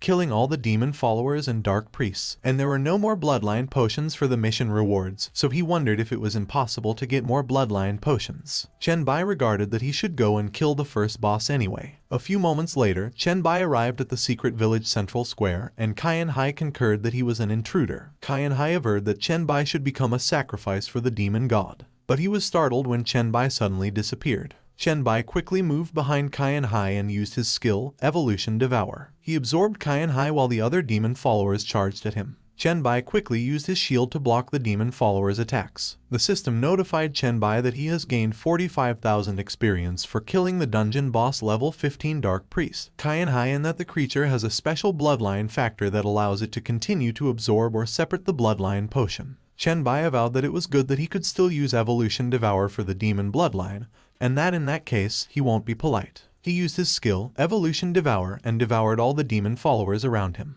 The system notified Chen Bai that a C-grade weak low-level demon blood potion has been separated, and Chen Bai pointed that the mini-boss could indeed separate the bloodline potion, and it is of the same quality level as the boss. Chen Bai continued to use his skill, Evolution Devour. He concluded that elite monsters could actually separate bloodline potions, but normal monsters don't, but that was normal. On the other hand, at the secret village entrance, Meng Meng exclaimed that Chen Bai has already killed the boss and also a lot of mini-bosses and elite monsters. Meng Meng wondered if Chen Bai didn't forget her, and she realized that she didn't do anything, and she didn't have any experience either, so even if Chen Bai took her to touch the boss, that would have been fine. Suddenly, Chen Bai called Meng Meng and exulted that she should prepare her skills. Chen Bai acknowledged that Meng Meng should use the most lethal skill she could and that she shouldn't worry because it is not in its full strength, so she will be fine with her mental strength. Meng Meng retorted alright. She used her skill, Sonic Blast, and the system notified her that she had killed a lot of contaminated villagers, and she earned a total of 1,750, so she leveled up and gained 2 free attribute points. Meng Meng was amazed when she saw the multiple notifications the system gave her. The system notified them that they could choose to leave at any time after completing all tasks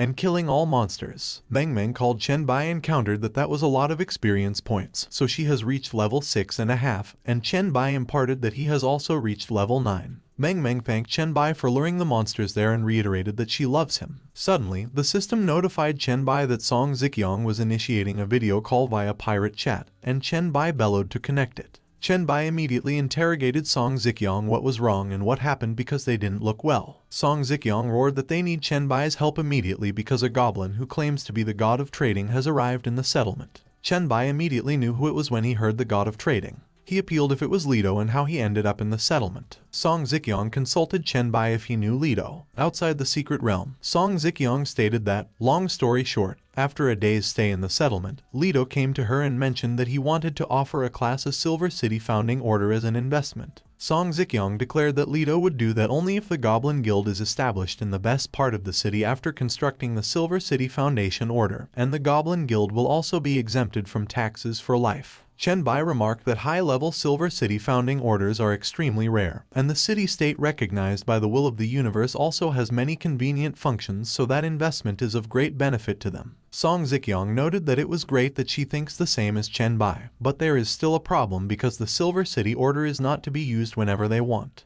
They must be used immediately. Chen Bai observed that the monster attack triggers when the class of city order is used, and it is hard for their current settlement to resist.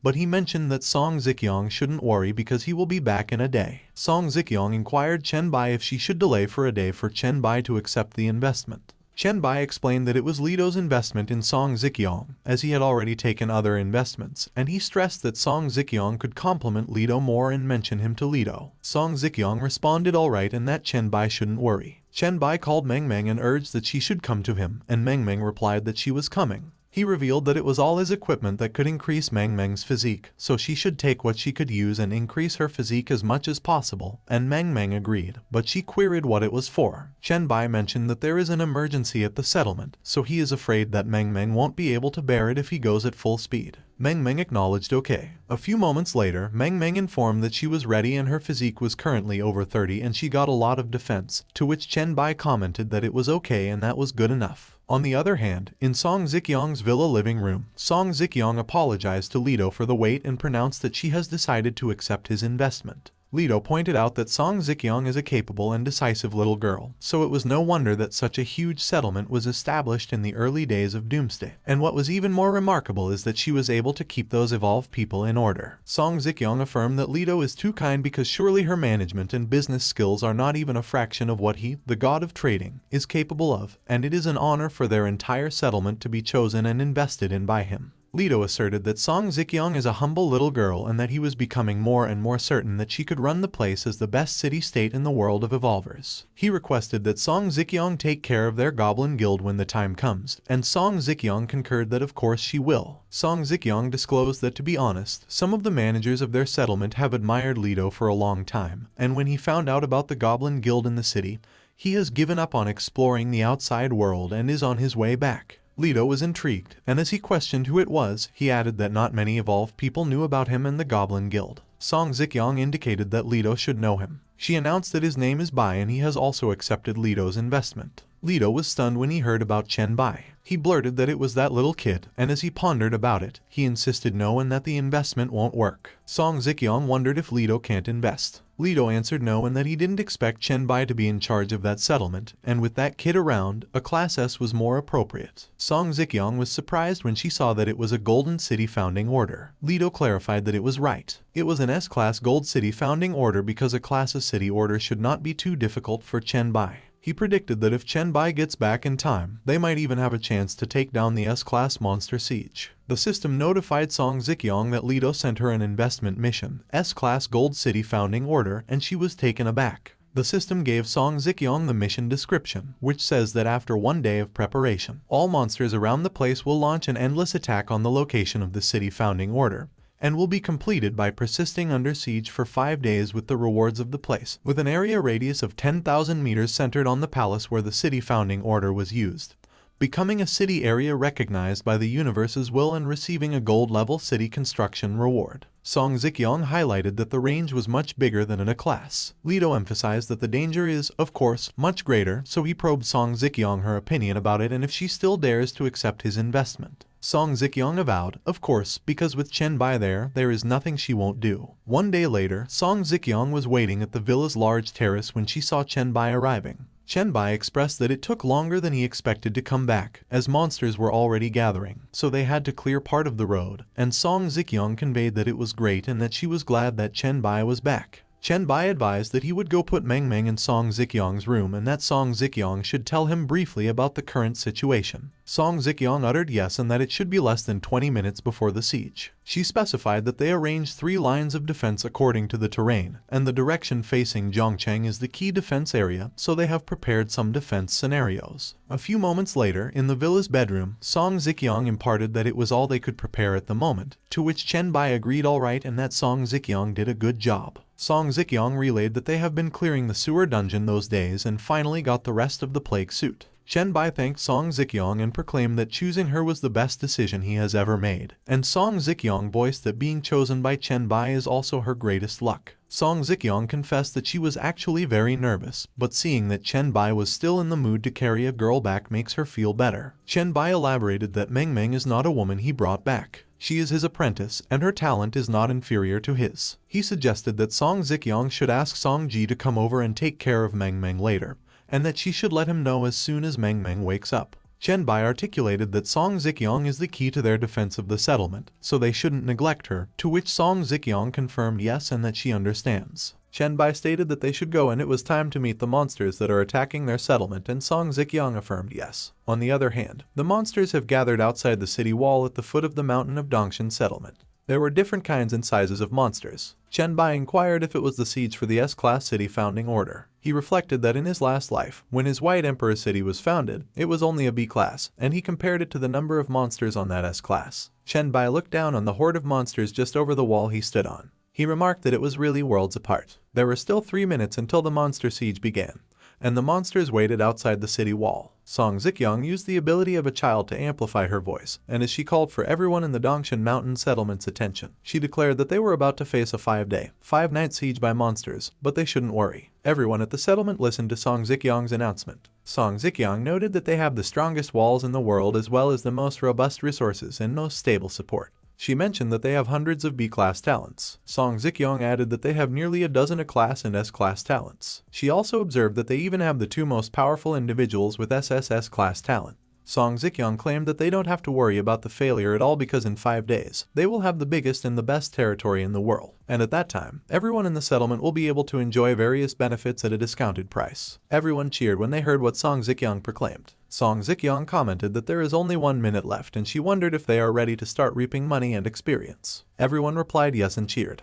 Chen Bai asserted that it was a good speech and was very impressive, and Song Ziqiang conveyed that thanks to Chen Bai and the little girl he brought back, Meng Meng, it makes her feel very confident. Chen Bai indicated that the little girl Song Ziqiang was with has a pretty good talent for transmitting and amplifying sound, so Song Ziqiang should send her to a safe place, to which Song Ziqiang agreed. He called Lu Lai, and as he queried how the live broadcast preparation was going, Lu Lai responded that as he instructed, she chose the most advanced and controllable live camera provided by the Will of the Universe system. Chen Bai opined that it was good, and Lu Lai could start live streaming. Lu Lai replied alright. There was 1 minute left until the monster siege began, and at the Evolver's forum, the live stream was posted. Black T commented and wondered if it was a clickbait title because one needed a gold coin to watch it. Peerless Handsome maintained that he is sure it is the boss they fought in their settlement that dropped the Class D city building order, but Ghost Girl replied no and that it was true as there are so many zombie monsters. Erickson probed if anyone knew where the place was because if they succeed in building a city, he will definitely go there to settle down. New World Emperor amused how come it was an eastern country. Meanwhile, the 5-second countdown for the monster siege began, and Chen Bai expressed that it was almost there. The system notified the people that the preparation time for the defense was over and the monsters had been strengthened. As the siege began, Leng Shuang inquired why the monsters strengthened when the siege began, and she commented that they should have killed some of the zombies before the siege began. Song Ziqiang mentioned that Chen Bai already knew that monsters would be strengthened, but he asserted that strengthened ones would give them more experience points and gold. Meanwhile, Chen Bai has jumped off the wall. He considered that the zombies' attributes were tripled, but the gold coins and experience were also tripled. Chen Bai grabbed one of the monsters and used his skill, Plague Infestation, which was an additional skill given to him by the plague set he was wearing. He threw the monster towards the other monsters and knocked them over. Chen Bai's skill infects an enemy with a rapidly spreading infectious plague that deals damage over time and weakens their stats. He believed that it was a good skill because although the damage isn't high, the infectious ability combined with the weakened attributes makes it a great skill to have, and it will make the siege a few times easier. Chen Bai mused what the psychic fluctuation was and explained that the infected zombies are gathering, while other zombies are distancing themselves from them. He believed that there must be a lord among those zombies who could control them, and it was no wonder those zombies didn't push or trample each other but moved forward in an orderly manner. Chen Bai surmised that once he found and dealt with the lord, the uncontrolled zombies would be twice as easy to deal with, but the location of the lord is unknown, and it will take a long time to find him. He reasoned that if he went after the lord at that time, he wouldn't be able to deal with the monsters in front, and the zombie lord is controlling the zombie waves to attack with full force, so everyone defending the city is bound to suffer casualties. But Chen Bai concluded that if he didn't find and kill the lord at that time, by the time zombies from other directions started threatening the settlement and their people got distracted, he wouldn't be able to get any further away from them. Chen Bai reckoned that it seemed that for the perfect solution to the current situation, he was going to need Meng Meng's help. He summoned his shield to defend himself from the oncoming attack. Chen Bai deduced that Meng Meng should quickly wake up. A few moments later, Meng Meng slowly opened her eyes. Noticing Meng Meng, Song Ji indicated that she was awake. Meng Meng inquired who she was, and where her master was. After some time, Chen Bai received Song Ji's message, which indicated that Meng Meng woke up, and she told her about the current situation, and Chen Bai expressed that it was great. Meng Meng messaged Chen Bai, and she expressed sorry to him as he went too fast that she couldn't handle the wind pressure, so she passed out from exhaustion, and that she had learned the situation from Song Ji, so she would go into the dream and help him kill the monsters. Chen Bai replied to Meng Meng that there was no rush. He assured that he would explain what the zombie looked like and she should use her ability to enter the dream and find that zombie as soon as possible. Meng Meng confirmed that it is a normal human body with raised shoulders similar to shoulder pads, a huge head, and it is wrapped in a fine mesh exoskeleton, with several tentacles extending downward from its shoulders and has a strong mental power. Meng Meng stated that she was going to sleep, and as she requested Song Ji not to let anyone get close to her and thanked her, Song Ji wondered why she was sleeping again and how come she fell asleep so quickly. At the dream space of the Dongshan settlement, Meng Meng stood at the city wall at the foot of the mountain, and she remarked that there were so many zombies. Meng Meng quickly used her skill. She used her skill, Dreamweaver, to lift huge rocks. Meng Meng let those rocks fall into the zombies below her, and she believed that dream space was great. She considered that she should go find the zombie that Chen Bai mentioned. Meng Meng stated that she can't delay the task assigned by Chen Bai. It was the evening of the first day of defense, and Chen Bai, out of breath, landed back on top of the city wall where Song Ziqiang waited. Chen Bai inquired what the details of the casualties and damage to the city walls were, and Song Ziqiang observed that thanks to him, no one died, and the few times they went out to kill when the zombies thinned out underneath the walls, they only sustained a few injuries. Song Ziqiang indicated that the damage on the walls was minimal too, so she concluded that Chen Bai could be rest assured and let others continue to guard. But Chen Bai replied that no and that the situation is not optimistic at the moment. A few moments later, Song Ziqiang was astonished when she heard about the Lord rank. Song Ziqiang queried if there was still a zombie like that out there, and Chen Bai explained that on that day, only the enhanced version of those zombies appeared, and the number of special zombies that appeared could be counted on one hand. Chen Bai conveyed that he has a feeling that the Lord is probably building up his strength and is getting ready to strike. Suddenly, Song Ji and Meng Meng called Chen Bai. Meng Meng came running towards Chen Bai while Song Ji commented that she should slow down, and their appearance surprised Song Ziqiang and Chen Bai. Chen Bai immediately informed that Song Ziqiang should tell Lu Lai not to do the live streaming there, and Song Ziqiang confirmed that okay. A few moments later, Song Ziqiang noted that Lu Lai has already moved all the live broadcast camera drones away, and Chen Bai asserted that Meng Meng's ability is very unique and must never be revealed to others. Chen Bai wondered why she was so anxious and if she found the Lord Zombie, and Meng Meng answered no. Meng Meng expressed that although she sensed a few energy fluctuations, each one was brief, so she could only confirm the general direction, and she didn't have any locking or tracking skills, so she apologized to Chen Bai. Chen Bai opined that Meng Meng shouldn't always be sorry because he knew she had tried her best to find it. But Meng Meng declared that she didn't come up empty-handed, and she pressed for the map. Meng Meng mentioned that although she didn't find the Lord, she found some suspicious special zombie gathering points, and each location has hundreds of special zombies. She disclosed that near the Jiancheng Farmers Market, there are 200 or 300 2-meter-tall, red-eyed fat guys. Meng Meng claimed that Donggang Square was filled with strange zombies with no arms or jaws. There was a dense crowd of fast-moving zombies crawling on the Riverside TV tower, and the shopping streets of Ronghu are filled from end to end with powerful zombies with big arms. Chen Bai averred that the Giant Fatty, the Tank, the Predator, and the Whistler are all Stage 2 evolved zombies, and Song Ziqiang maintained that Chen Bai was right that they really intend to accomplish their goals in one fell swoop. Song Ziqiang probed what the strength of those Stage 2 evolved zombies he mentioned was. Chen Bai relayed that Stage 2 evolved zombies are at least level 10 according to Meng Meng's description, and he is afraid that they have gathered in herds of thousands. He contended that if those evolved zombies target just him, there is still a way to win. But Chen Bai avowed that under the Lord's command, those evolved zombies will never siege him. He affirmed that they will try to break into the city and massacre it, and it will be a game of who could kill faster, so hardly more than 10% of them will survive. Song Ziqiang notified that the Lord must be eliminated in advance. So she will go check at that moment to see if there are any evolvers in the city who have talents like searching for monsters and tracking the energy fluctuations. Chen Bai assured that Song Ziqiang shouldn't worry because he thinks he has a suitable candidate. A few moments later, Chen Bai messaged Han Zio, as he interrogated if he had the ability to track the source of energy fluctuations. Han Zio inquired if he was joking and professed that his talent is mental control, so he is naturally very sensitive to energy fluctuations. And as Chen Bai suggested that Han Zio should do him a favor, Han Zio speculated if it was related to the Lord Chen Bai mentioned in the live broadcast, to which Chen Bai responded that it was right and Han Zio should let him explain the situation and the plan to him first. The morning of the second day of defending the city, Han Zio was brought to the Dream Space Dongshan settlement, and as they met at the villa area, Han Zio excitedly exclaimed that it was Chen Bai's settlement.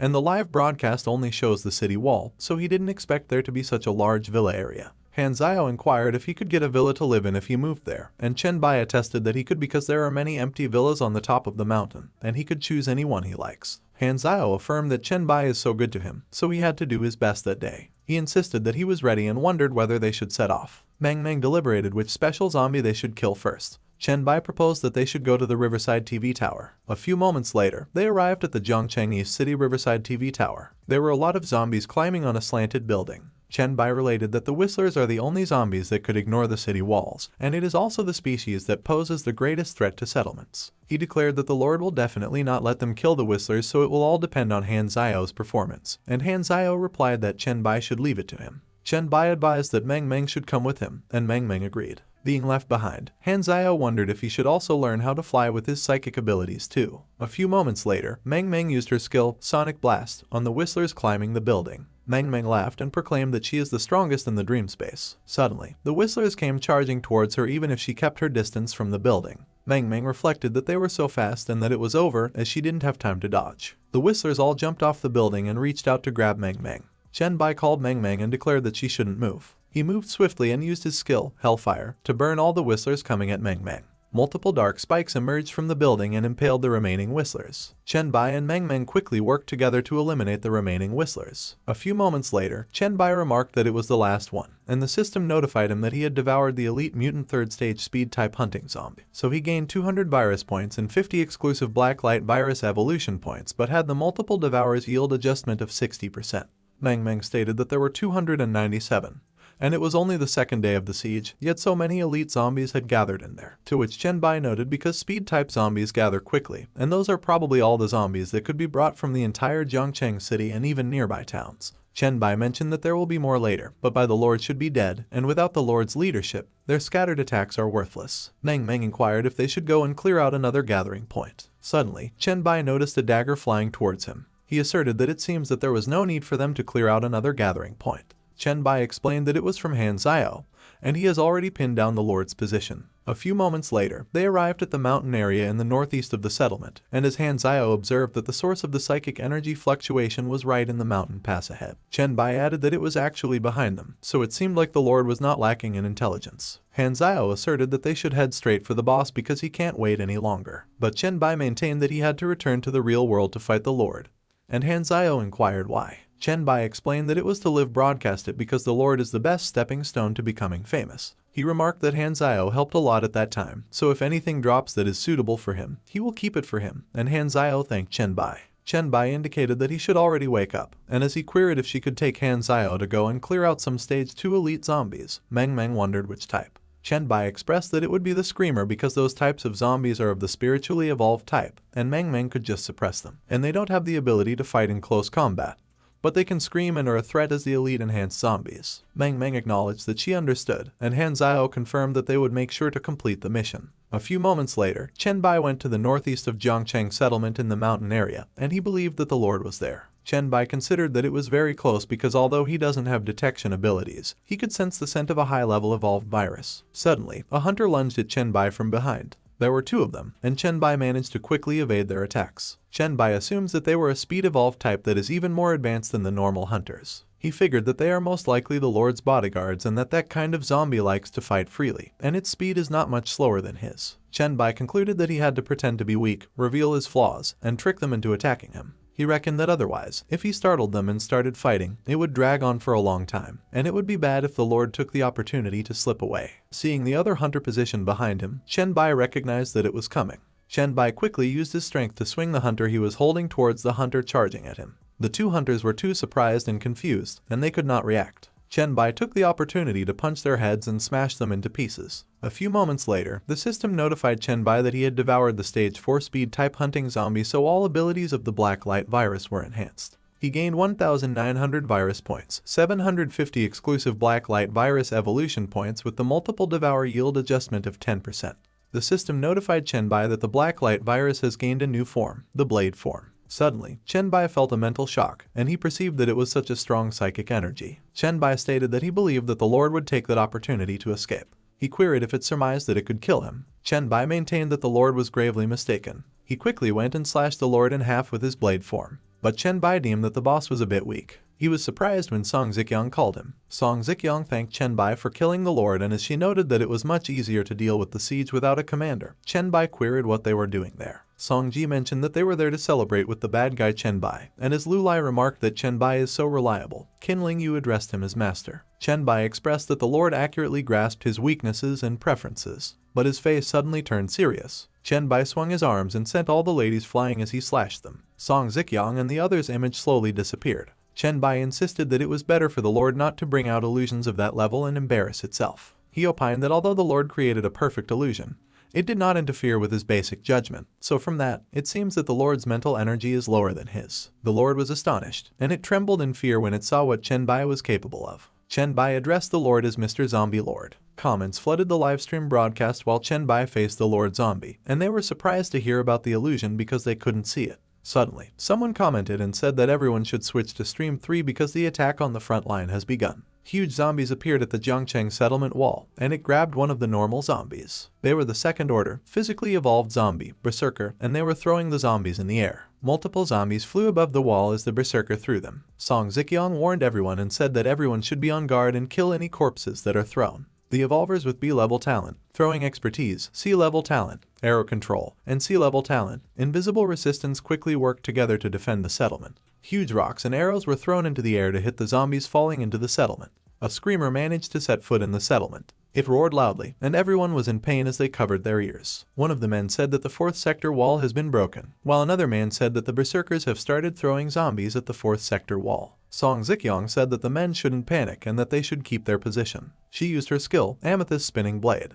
Lang Shuang also helped eliminate the rest of the zombies. Song Zikyong noticed another screamer preparing to attack. She scoffed and snapped his fingers towards the screamer. Song Zikyong used her skill, Amethyst Spike. She said that everyone should stay calm because Chen Bai will soon kill the Lord who is commanding the zombies, and if they could get through that wave, they would definitely win. The people of Zhongcheng settlement started chanting and said that they should kill, while in the livestream broadcast. An audience commented that Song Zikyong was a strong woman when someone suddenly commented and said that they should check out Chen Bai's side because they couldn't believe that there are still so many high-level zombies there. At the mountain area of the northeast of Zhongcheng settlement, Chen Bai infected his enemy, the tyrant, Chaser, with plague. One of the livestream broadcast audience cursed in the comments and questioned what kind of zombie it was. Another commented and said that it was an amputated form of tyrant zombie called the Chaser. And as someone commented that they knew a lot and questioned if they had seen those zombies before, another questioned if he was new there and said that Chen Bai gave the zombies those names. As the fight continued, one of the people commented that he would tell the newcomer that Chen Bai waited for the Lord to call for help before he started to act. Another commented that Chen Bai is an arrogant guy,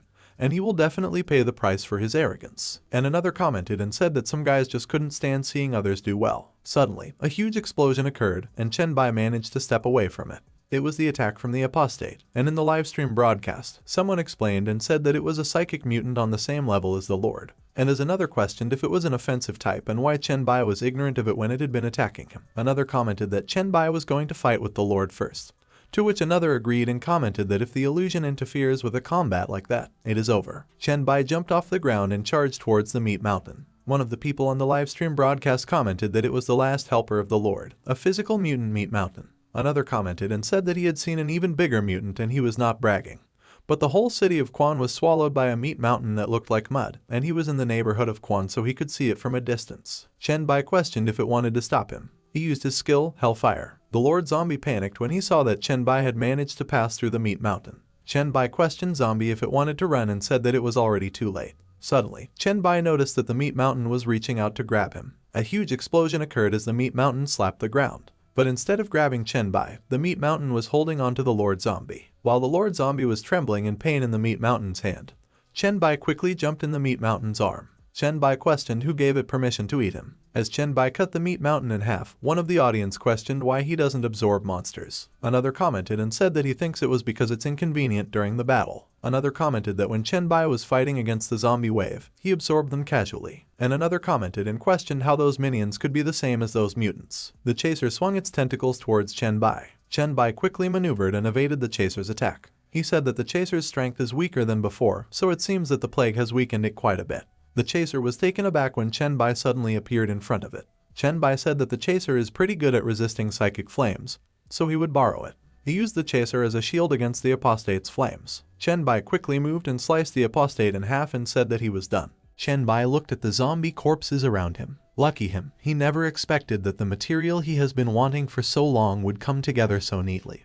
and they are all a level above the requirements, and he feels that they could be combined to produce something good. In the live stream, one of the audience inquired if it was something they could watch. Another remarked that they couldn't believe it was made from zombie material. Another requested if he could show them the attributes of the finished product. And another lamented that they could only wish because there is no way he could show them the attributes of that thing. Meanwhile, Chen Bai queried if it was a C level. He got the biohazard special weapon, Fist Glove Class C, and in the live stream, one of the audience commented that he was looking at the attributes and he wanted to see it too. Another observed that his expression was a bit unhappy, so that thing must be good. Another speculated that it seems that he is not satisfied with C class. Another assumed that they also thought it was not right because C grade is not worthy of those zombies. The Lord's brain could permanently control 3 creatures whose mental power is not higher than his own, while the mutated tyrant's bones increase agility and strength by 30%, and offensive actions by an additional 50% with a duration of 50 minutes and a cooldown of 3 hours. The mutated strength type Meat Mountain's flesh could trigger a recovery state when killing an enemy, which could restore special energy,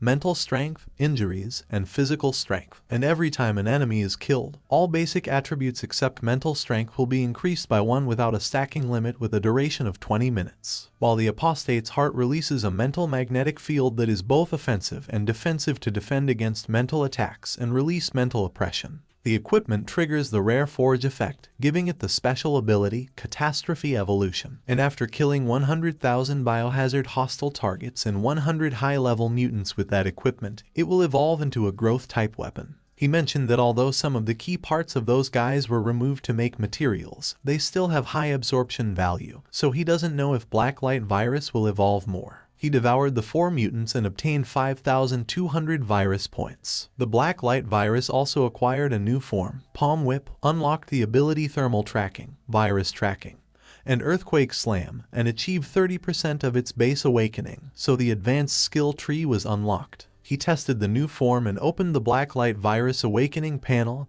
and Skill panel. He was checking out the Awakening panel. He also checked his Skill panel. He suggested that they should invest all the exclusive evolution points of the Blacklight Virus first. It was a treasure that could evolve into a growth-type weapon and has a wide range of new abilities, so he can't wait to try it out. He then used his skill, Air Dash, to leave the place. On the other hand, in a room in the villa area of Zhongcheng settlement, Lu Lai contacted Song Ziqiang and informed that the situation at Chenbai had been completely resolved and he was heading to the city wall. So she was adjusting all the live cameras to the frontline battlefield. Song Ziqiang was inside a tent in the settlement wall, and she acknowledged okay. She thanked Su Zin for her hard work and noted that she had not rested since the siege began, so as soon as the attack was over, she should go and rest. Su Zin replied that she was still okay and there were quite a few casualties in the attack earlier, so she couldn't just leave them alone. Song Ziqiang insisted that she must rest because she is not the only one with healing talent, and Chen Bai won't be happy if she's worn out. Moreover, if her recovery talent isn't there for the private celebration session after the siege, they will suffer. Suddenly, Qin Lingyu contacted Song Ziqiang and notified that their current situation was not very optimistic. Though the command for the siege was lost with the Lord's death, and the zombies have stopped charging towards the walls at full speed, the zombies within 1 kilometer of the city walls have already gained steady hatred for the settlement,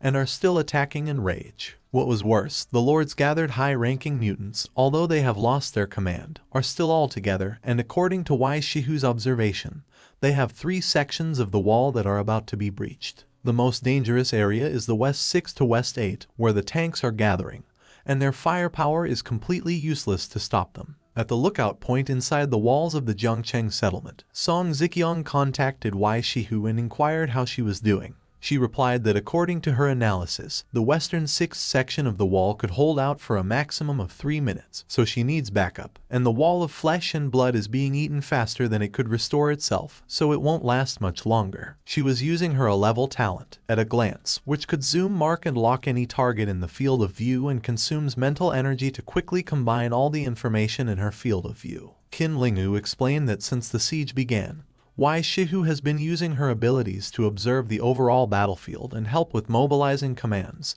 and her current status isn't very good. Song Ziqiang reflected that Song Ji had a good eye for friends and men. She stated that she is going to support the front line while Qin Lingyu should send someone to take over Wai Shihu and let her rest, to which Qin Lingyu concurred. Meanwhile, on the wall of Zhongcheng's settlement, Song Ji contacted Leng Shuang and reported that she had brought people to help her. But Leng Shuang replied that she should stay back because they are fast and she won't be able to help her. The zombies attacked, and Song Ji got worried for her. Leng Shuang ordered that everyone should follow her. Suddenly, Chen Bai remarked that Leng Shuang told Song Ji not to join in, but she was still causing trouble. He used his skill, Swift Slashing, and instructed that Song Ji should take the men and tell everyone that the Lord is dead, so they should leave the rest to him. Song Ji relayed that the Lord was dead and Chen Bai was back. He used his skill, the Earthquake Slam, and she proclaimed that victory was decided. He then used his skill, Palm Whip Form. Song Ji commanded that they should kill the enemy with all their strength because the Lord is dead and Chen Bai is back. Victory is determined. While he was using his skill, Virus and Thermal Tracking, he then used his skill, Advanced Energy Spike. Song Ziqiang urged that they should kill. Meng Meng encouraged that they should kill. 4 days later, the area outside the walls was filled with smoke and corpses. Chen Bai admitted that the losses in that battle to defend the city were much greater than he had imagined, to which Song Ziqiang concurred and noted that the walls were almost completely destroyed,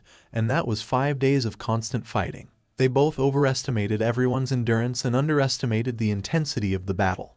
And without him and Meng Meng, they would definitely not be able to hold on. Suddenly, Lido suggested that he believed they should be a little happier. Although the battlefield looked brutal, the death toll was lower than he imagined, and he congratulated them as they had completed the mission perfectly. They should build their city-state as it was the first city-state since the Doomsday. The system notified that the S-level Gold City Building Order mission had been completed and the mission reward had been issued.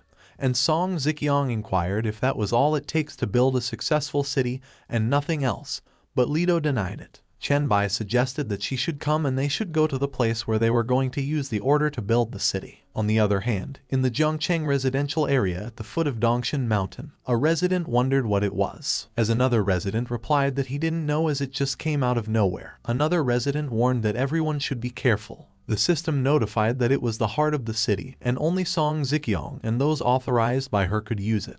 And after using it, they could establish a city-state. As one of the residents declared that it was the heart of the city and it belongs to Song Ziqiang, another resident mentioned that she and Chen Bai were there. Chen Bai queried if it was where she used it, and she explained that before using it, she specially asked a professional to plan it, and the location there is perfect. It includes mountainous areas and a plain surrounded by mountains, and some important buildings and resources could be placed there. There are also large areas of plains within Zhongcheng, and a waterway across the settlement could be used for transportation. He appreciated that she has thought that through, so she should go ahead and build the city-state. But she urged that Lido should wait a minute, as she had something to consult him about. She apologized and explained that although it was his investment in her, she wanted Chen Bai to be the lord of that city. Lido remarked that she shouldn't consult him because the heart of the city already belongs to her, and she just needed to fulfill her promise to build a goblin guild in a central location. She instructed that Chen Bai should go ahead, as she has given him the authority. The system notified that he had been authorized to use the heart of the city and inquired if he wanted to use it, to which he confirmed.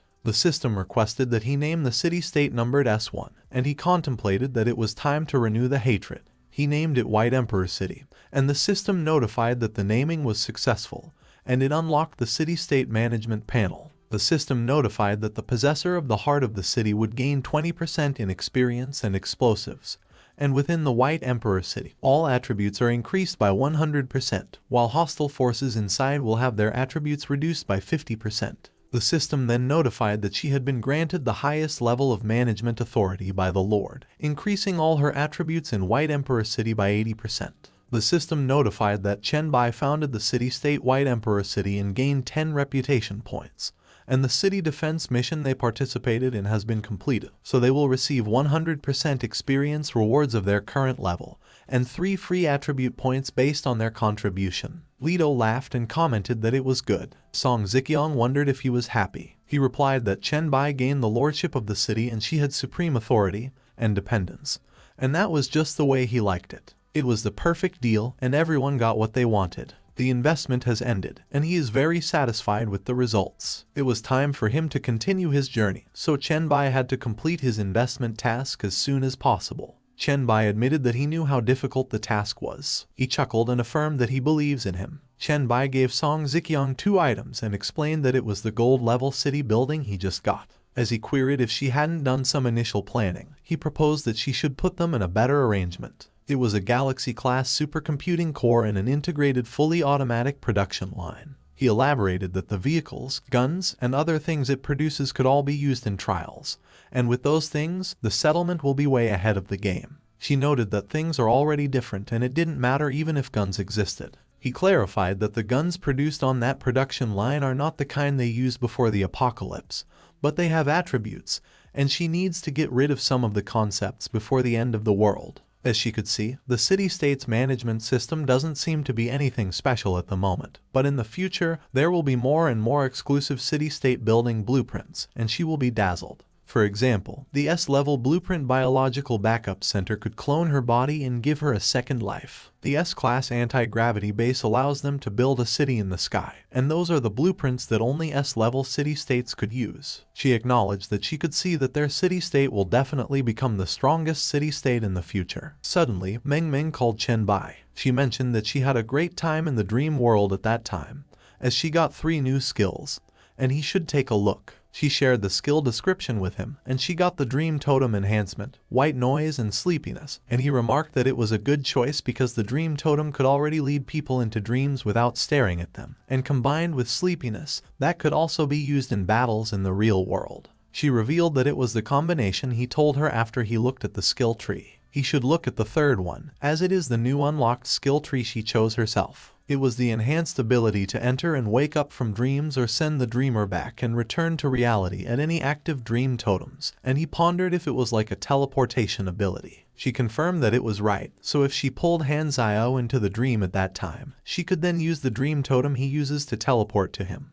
But of course, not only herself, but she could also send him too. He remarked that just in terms of the skill selection level, she could become a master, but she admitted that in other aspects, it was still far from enough to become a master, and then she inquired if he was free because she just wanted to study the effect of her new skill. He consented that she should go to the training ground on the mountainside and wait there, as he will be there soon. He instructed that Song Ziqiang should find a few people with different spiritual power levels to test the actual effects of Meng Meng's new skills, to which she confirmed that it was no problem and she would have them meet at the training ground on the mountainside once she found them. But he shouldn't train too late because everyone is ready to reward the city lord in the evening, and he acknowledged that he got it. She remarked that she heard that Song Ji has prepared a surprise gift for him. Meanwhile, the ladies were at Song Ziqiang's villa. Song Ji remarked that it was not bad and it was good. She questioned if they had the confidence to follow her and defeat Chen Bai in battle that night. Qin Lingyu affirmed that of course she has confidence, but she requested for her not to be like before because she fainted before anything happened. Song Ji assured absolutely not, and she spent all her free attribute points on physique. Chen Bai inquired why Meng Meng was looking for her, and she responded that she queried about the location of a nearby dungeon so she could gain some experience. He instructed her to inform Meng Meng to approach him after finishing the dungeon, as he had something to discuss with her. She confirmed that she already informed her. They would all like him to give them a few pointers on combat skills and skill selection. Song Ji concurred, and it was right. He remarked that her C-level talent tree is literally at the end of the talent list,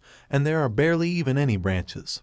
Thus he questioned what guidance she required, to which she replied that she merely desired some guidance. He conceded and instructed all of them to send him the screenshots of their skill trees. Everyone got excited. Chen Bai mentioned that the S-level Amethyst Eyes with 3 evolutionary routes is a lot. Song Ziqiang queried him about it and expressed that she thinks the direction of Amethyst evolution is very useful.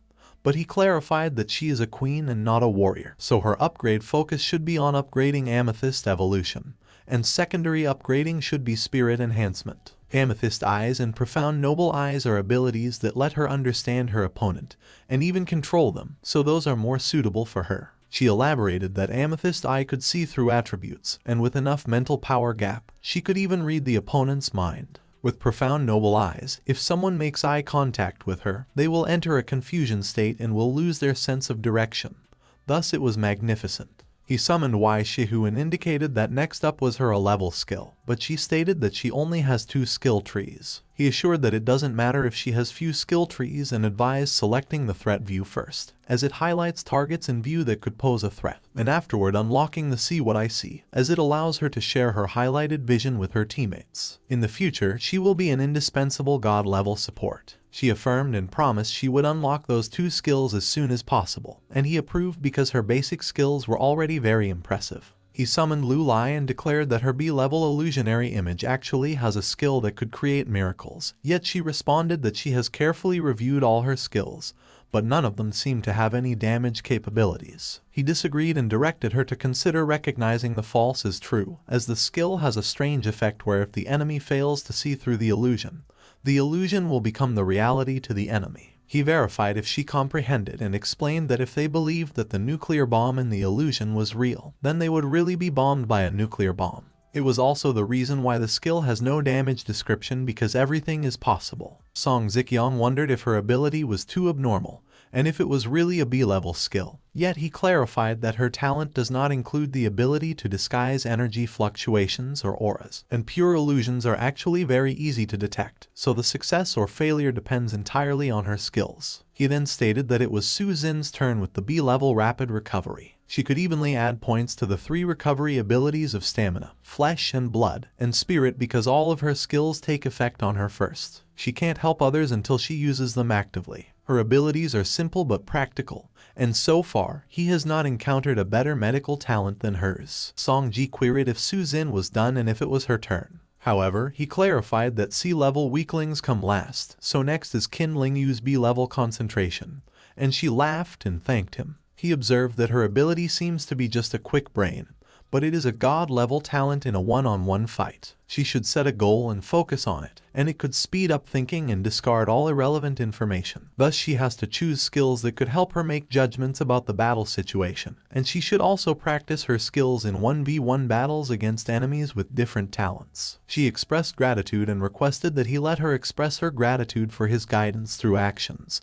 and Song Ji remarked that she was so focused on him that even if she stabbed her at that moment, she wouldn't feel anything. He rejected it. He snapped and pulled her out of her focus. He explained that she must be able to control who and when she focuses on, or else that talent is purely negative, and she acknowledged, affirming she will practice her control. Song Ji then repeatedly insisted that it was her turn. He commented that C-level talent intelligence increases experience, acquisition, and proficiency, so it was good. She shouldn't miss any of the skills she could choose because when she maxes out all of them, her comprehension will be 10 times greater. There is also 10 times the learning speed and skill proficiency. In short, their growth is 10 times that of ordinary people, so by then she will have learned all the fighting postures, combat skills, and strategies. Although she will never surpass him in physical strength in that lifetime, with her superb skills, she might be able to conquer him on her own, which made her curse, and she complained that he only knows how to bully her, thus she will bite him to death. Song Zikyong declared that since he has provided guidance on everyone's future growth, everyone should work hard and not let the later members of the White Emperor City look down on them, and they shouldn't embarrass him. They concurred, and they will try their best. Meanwhile, Leng Shuang remarked that she wanted Chen Bai's guidance on skill paths too. A few moments later, Han Xiao woke up. He was in his house in Magic City, and he commented that Meng Meng's skills are really awesome, as she really sent Chen Bai, the group leader, there. Meng Meng messaged Chen Bai and reported that the teleport distance seemed too far, so she felt dizzy, to which he responded and explained that it was the result of a sudden depletion of mental power, thus she should go rest. Han Xiao queried how his city was, and he replied that planning and arrangements are all done and everyone is currently working hard to build White Emperor City perfectly. Chen Bai recalled and queried how many attribute points he got as a reward for building a city because, after all, he and Meng Meng killed a lot of special zombies in the dream world. Han Xiao revealed that it was only one because an accident occurred when he and Meng Meng were killing a group of zombies in the dream space. They all screamed together, thus the mental shock was too much, and because he was flying using his mental power, he fell to his death after being stunned. There was an awkward silence between the two of them for a moment. Chen Bai then instructed that he shouldn't tell anyone outside that he is from Chat Group 1 because he can't afford to lose face, and Han Xiao reassured that only he and Meng Meng knew about that, thus it is not embarrassing, and he should consider that he is about to take him to see the chemical plant. Chen Bai acknowledged, clarifying he was just joking, thus they should head out. Han Xiao repeatedly exclaimed that it was great. Suddenly, the plague mark on Chen Bai's palm lit up. It was given to him by the SSS level mission and has been emitting fluctuations to remind him since he was teleported there.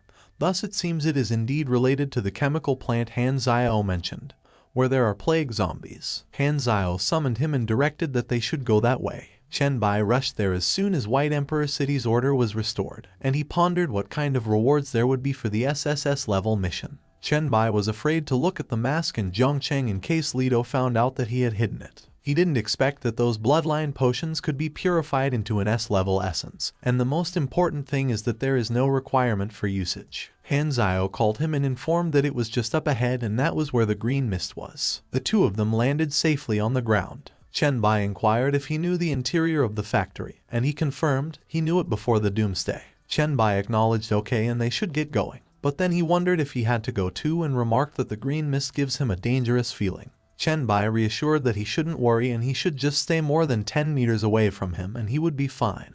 And he could also take him to the place where his father used to work. Maybe it could trigger his mission. Han Zhao reluctantly agreed okay. The system notified that the plague mark had been triggered, so he should start the plague cult quest. And the mission objective is to find the source of the plague mutation with a reward of 10,000 experience points and the skill tree a level bacterial cultivation. He declared that they were going. When he reached level 10, his talents were also enhanced, and although it is not mentioned, his control of the virus has greatly increased. It felt so good, as all microorganisms and viruses within 10 meters were completely under his control. Han Zhao remarked that he was really enjoying himself in such a horrible place, so he was really something, and he wondered if he meant that he was a pervert. Han Zhao then warned that there was a monster over there. Chen Bai questioned if it was a mosquito. He jumped up in the air. He sliced the mosquito in half. He remarked that he hates mosquitoes. Han Zhao indicated that he should look over there because the plague mosquito was guarding the mushroom,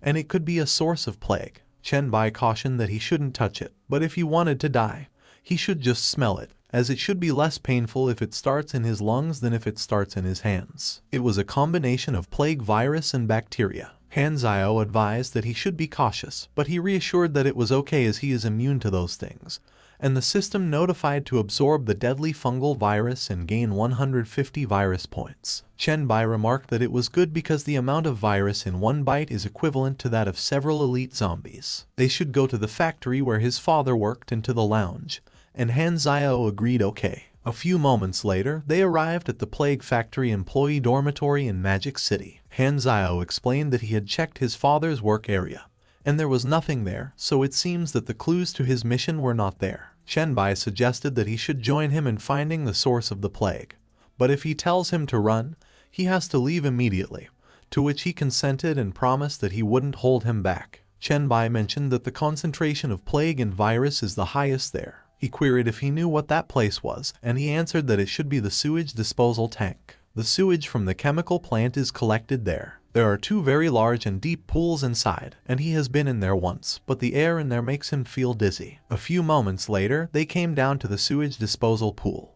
The place was filled with fungus and other organisms. Han Zhao cursed, and Chen Bai advised that he should wrap himself in psychic energy because, in case he is too far away, it will prevent the plague from infecting him, to which he replied okay. Suddenly, Puka Ziyumi called the children of the plague and servants of the virus. He showed himself as he summoned the children of the cult again. He ran towards Chen Bai. Chen Bai attacked him with his blades, but it couldn't even break his defense, and those blades are his strongest form of attack, so he pondered if the defense of an A-level boss was that strong. Puka Ziyumi stated that to their destined god, they offer the most noble worship and the most devout prayers, so may their destined god ignite the divine fire soon and spread the plague's grace throughout the world. Han Zhao queried if he was kneeling down to worship him, and he replied that he was not sure, but it could be. Puka Ziyumi assured that he is kneeling down to worship him, the destined great god, and he is ready to give him everything, life and soul. Chen Bai saw that he was a level 71 third transformation saint. His highest level in his previous life was only 79, so he reflected how someone of that strength could appear at the beginning of the trial. However, the spiritual sense that Meng Meng gave him when she became his disciple was a D class, but even with such a big level difference, he could sense the name and rank of a saint. He must be really defenseless against him, so he queried if he was his destined god. Puka Ziyumi confirmed that it was right because the high priest gave guidance to the cult at the cost of his life and Chen Bai's appearance when he obtained the plague seal at the beginning of the trial. He must be the god of their destiny, the plague god. In the previous life, Chen Bai recalled that the most valuable thing about every high-level talent is the exclusive opportunity, and it seems that the opportunity is exclusive to the Virus King, and the plague god feels like it's a lot stronger than Han Zio's demon bloodline story. He inquired what he could do for him, and he responded that they paid a huge price to enter the trial early, and it was so that they could help him in the trial. He was lucky to meet him so early, and every one of their members who came there could provide him with a plague cult treasure that matches his strength. He apologized that they are unable to give him all of the treasures directly in order to avoid the will of the universe sensing and interfering with it. As Chen Bai remarked that it doesn't matter, he appreciated him for understanding and queried what type of treasure he needs. Chen Bai inquired if he had a job transfer scroll. Puka Ziyumi felt surprised. He responded that he possessed them. He claimed that he owned the S-level Plague Knight and the S-level Zerg Master. He added that the most precious one in the cult was the SS-level Doom Prince. Han Zio appeared taken aback. Chen Bai sighed and inquired whether he had any SSS level. Puka Ziyumi replied that he might not know, but he believed it was almost impossible to acquire an SSS level profession at the beginning, and many gods rose from S level, A level, or even B level professions to SS level. Chen Bai acknowledged that he understood all of that, but he insisted that he only desired the SSS level job transfer scroll. Puka Ziyumi wept. He argued that it was the future of their god and that it represented the hope for the revival of the plague cult. Chen Bai warned that if it was unavailable, he would search somewhere else. Puka Ziyumi objected and mentioned that they might have a way to obtain an SSS level scroll. Chen Bai inquired if he possibly possessed one. Puka Ziyumi confirmed but clarified that it was not guaranteed, and Chen Bai would have to retrieve it himself. Then he requested to know the way. Puka Ziyumi explained that he could open a special secret space that connected to the greatest plague event in Blue Star's history, and Chen Bai must enter and collect the seeds of the plague recorded in history, then use them to condense a job transfer scroll, making it possible to create an SSS level scroll. Chen Bai stated that since there was a chance, of course he must try. Puka Ziyumi pledged his life, strength, and soul to become the ladder for his god and pave the way for the plague. He triggered the secret space. Green flames engulfed his body afterward. In a flash, his entire body turned to ashes, and only his staff remained. The system prompted whether he wished to enter the exclusive secret dungeon The Howling of 80 Million Souls and informed that the duration of the dungeon entrance was 2 minutes and 58 seconds. Chen Bai contacted Han Zio and informed that it was an exclusive dungeon, so he wouldn't bring him in. Han Zio admitted that since such a powerful boss gave everything to open that dungeon, he wouldn't dare enter either. Chen Bai explained that the portal remained open for a limited time, so he would send him out first because letting him go alone would lead to either death by insects or infection by plague. Moments later, Chen Bai transported him near the plague factory in Magic City. Han Zio remarked that they experienced a lot that day. He messaged their group chat and shared that he was in Shanghai and had just parted ways with Chen Bai, and none of them would guess what he encountered. Izai urged him to tell them quickly what happened, while I'm really not Swordmaster requested him to ask Chen Bai and Meng Meng when they were free because he couldn't clear a dungeon. But Han Zio replied that Swordmaster would have to wait because Chen Bai probably lacked time to assist. Overlord warned that if he kept them in suspense, he should watch out, or they would poke holes in his territory, prompting Han Zio to repeatedly refuse and beg him to put away his gun, promising to reveal it at once. An extremely powerful NPC knelt and offered Chen Bai a job transfer scroll, but it failed to satisfy him. Overlord wondered how powerful extremely powerful was, and Han Zio explained that the NPC wore a robe, and even Chen Bai's full power attack couldn't breach his defense. That was how strong he was. Overlord questioned the plausibility. Pro asked about the levels of the job transfer scrolls, and Han Zio answered that there were 2 S level and 1 SS level. Shui Chuan questioned whether Chen Bai remained unsatisfied with that, and Han Zio confirmed that Chen Bai stated that anything short of SSS level was not worth bothering. Then, the NPC sacrificed himself and opened a dungeon for Chen Bai to obtain the SSS level job transfer scroll. 5 Lightning Whip successor commented that the gap between them and Chen Bai was probably greater than the gap between them and ordinary evolvers, while Overlord confessed that each time he heard news about Chen Bai after slaying many monsters, all his pride vanished. Han Zio advised him to stop tormenting himself and avoid competing with Chen Bai in awesomeness, but instead use him to show off, because being in the same group with him and its Group 1 was cool. Izai agreed, but Han Zio clarified that he didn't want to use Chen Bai to show off. He wanted the reverse. Meanwhile, Chen Bai questioned why the hourglass reacted. He appeared surprised when he saw where he stood. He wondered whether it was the Roman stone gate and whether the secret dungeon was located in Rome, Florence. He supposed that it must be medieval Florence, the true city of art. He pondered why nobody was present. He walked through a dark alley and spotted Alina seated in the shadows. He realized that someone was there. While coughing, she muttered that he should leave because she was filthy, punished by God, and afflicted with illness. He remarked that she was a pitiful soul and asked if she desired to live. The system notified that the Black Death virus was absorbed, increasing his virus points by 3, and he realized that it turned out to be the Black Death. It informed that contact with the Black Death unlocked the Plague Cult's hidden side quest, Seeds of Plague, the howling of 80 million souls. As a reward, the collected plague seeds would form a plague job transfer scroll at the mission's end. He questioned what plague seeds were and how to gather them, and he resolved to figure that out first. Meanwhile, Alina felt surprised as her condition improved. She thanked him as God's messenger for dispelling her sickness, and she vowed to follow and serve him. He acknowledged that he did need followers and fame, as it would help him gather information and locate items more easily. He advised her not to make the sign of the cross because he was not the messenger of that God. She inquired which God's messenger he was. He clarified that he was not a messenger. He identified himself as the plague god and instructed her to inform everyone that he could heal them and to meet him at the Lord's Square. Alina urged that everyone who suffered from the pandemic should listen to her because the god of plague descended upon the world.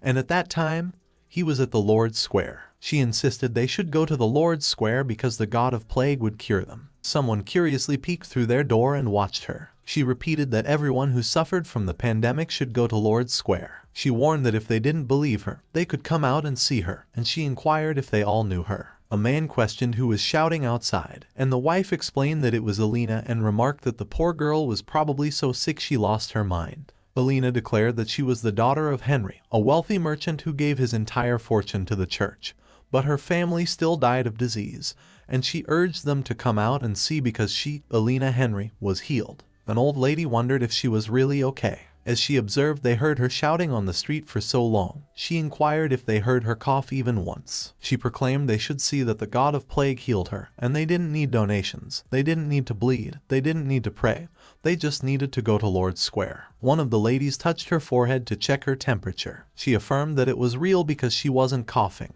and she didn't have a fever either. She questioned if her children could be saved. On the other hand, Chen Bai stood at Lord's Square, and he reasoned that, judging from the situation in the city, it should be the 14th century at that time, when the cure for the Black Death depended entirely on faith and bleeding, and the Black Death in Europe in the 14th century killed 25 million people, while it was over 80 million globally. If the plague seed weren't there, he considered whether he had to travel the whole world. Suddenly, Alina addressed him as the great, merciful god of plague. She pleaded for his forgiveness if she didn't know the etiquette and honorifics for an audience with him, and she reported that according to his instructions, she brought as many people as possible. He instructed that they should come closer and referred to them as poor children who shouldn't be afraid. The people were surprised when they saw him. He proclaimed they may be free of disease. He drew the disease from everyone, including the children. He applied his skill, virus absorption. The parents wept when their children woke up and called them. One of them reassured that his mama shouldn't cry because he wasn't sick anymore. As he inquired if she still felt unwell, she comforted him that it was all right because she wasn't sick anymore. One of the people confirmed that it was really better and he felt much more relaxed, while another reported that she didn't have a fever or cough anymore. Another declared that his strength returned. It was a miracle, while another mentioned the great God of light of the Holy Church, but another criticized that he was an idiot because it wasn't the God of the Church of Light, and he shouldn't offend the great God of plague. Another expressed gratitude to him as the great God for saving them from the curse, and another vowed that she would always believe in him. Chen Bai instructed them to stand up, and he reminded that they might still be in some discomfort because the disease damaged them, so they should leave there to go back and recuperate for a few days, and their bodies would recover. He advised them to go quickly because many children were still suffering from the epidemic behind them. He emphasized that their kneeling was not what he wanted, and what he wanted was for the plague to stop. An old lady praised that he was so considerate of them sinners, and she asked how she could praise his greatness. Alina encouraged that they shouldn't disturb the god who drove away the plague, and those who were healed should follow her from the bridge over the Arno, and they should spread God's mercy throughout Florence. Suddenly, a knight arrived at the Lord's Square. One of the people announced that the Knights of the Vatican were coming. One of the knights declared that someone reported that someone there claimed to be a god and was spreading heresy, so they should get out of the way. He questioned if he was the one spreading heresy, and accused that he heard he called himself the god of plague. Plague was a punishment from God, so there was no way there could be a god of plague, and he judged him a stupid heretic. Chen Bai concluded that it was an opportunity. He believed it was his chance to become a god. He allowed the knights to stab his body with their swords. One of the knights proclaimed that the heretic was eliminated, so he advised that the sinners repent for their sins and they should kneel down and repent because they were deceived by heresy, which was why they were suffering from the plague. But they were astonished when they saw Chen Bai. They questioned why he was fine. Alina cursed at them for daring to do such a thing. Chen Bai ordered that she should stop because he wasn't hurt, and she confirmed that she understood that he certainly wouldn't be hurt by those swords. But they dared to attack him. She demanded that he should bring down divine punishment on those stupid and ignorant knights of the Holy Church. The knights remained on guard, but he disagreed and corrected her because they couldn't hurt him, so he wouldn't hold a grudge or punish them. And no matter how many swords they thrust in his body that day, he would continue to save everyone from the plague. One of the people declared that it was the real God, the real merciful Lord, and another professed that for the merciful God of plague, they were willing to follow him forever. The knights were alarmed. At the Holy Light Cathedral, Bishop Haken remarked that the pagan only took 3 days, and at least 90% of the people in the city became his believers. It was Sunday, and only 7 people came to the church. They should have deployed the entire Knights Templar in the Lord's Square that day to kill him, but Archbishop John insisted on stopping him, and now all their men went to him. There were only 5 knights left, not enough to even guard the church. John maintained that he still stood by his opinion, and he also witnessed what happened in those 3 days. His appearance was sudden, and he quickly demonstrated his ability to eradicate the plague. In just 3 days, he traveled the entire city and cured everyone of the plague. He instructed his followers how to prevent and suppress the development of the epidemic. He guided them to drive away the plague, and he also treated those whose bodies didn't recover yet. His doctrines were obscure and difficult to understand, like the new words hygiene, breeding, germs, etc. There were no restrictions on believers or any requirements for them to make offerings. He informed that a merciful God will not make good people fight each other because of their beliefs, so if they attacked him that day, in everyone's eyes, there would be no doubt about who was the God and who was the devil. Haken remarked that he sounded more like a plague cultist. He inquired if he wasn't worried at all about the Church of Light and about their Lord. John replied that their Lord was the supreme true God, so they needed not worry about him, and they should worry about themselves, so he already wrote to the Pope about what happened there. Meanwhile, Chen Bai discovered a plague seed. He stood in a noble room, and he believed that it was formed by all the viruses that he absorbed, and it was good to know how to obtain plague seeds. But Florence as a whole only made so little progress. It was really bad news. The system notified that the condensation progress was at 0.001, and he acquired the plague pillar ability, where those who prayed and were baptized before it could transfer the plague into it and turn into plague seeds. He reasoned that it seemed he had to travel the world to completely condense it. Alina suddenly called him and informed that his most loyal followers were waiting for him, and he agreed. He exited the house. His followers rejoiced when they saw him. They declared that all things perish and all beings are immortal. He stated that the plague in Florence was eliminated, so he would already go to other places, but before he left, he would leave them something. It was the plague pillar, and those who prayed and received baptism in front of it could eliminate the plague. They expressed gratitude to him for granting them that miracle. He reminded that they shouldn't rely on it too much, as it would lose its effect after he took away the plague and left that world. So they must remember what he taught them about the causes, prevention, treatment, and even the key to researching the plague. They shouldn't be afraid because his people could live in that world together, and if they utilized it properly, it would help them as well. Finally, they should never forget the teachings of the plague cult. Alina affirmed that they would definitely keep his teachings and the teachings of the plague sect in mind, and they would also build a plague cult church there and spread his teachings to the world. He thanked her and entrusted it to her from that point onward. They may never suffer from disease, and he bid farewell to his children. The people chanted and proclaimed that all things perish, and all beings are immortal. They kept chanting as he left. He remarked that even from that distance, he could still hear the people reciting his teachings, so the fanaticism of people in that era towards faith was truly beyond imagination. But that was exactly what he wanted, as that would greatly help him collect the plague seeds. God's reputation would draw people to him, saving him a lot of energy on his journey to collect the plague seeds. And if he didn't have the name of God, he feared that it would take him at least 10 years to perfectly condense that seed of plague.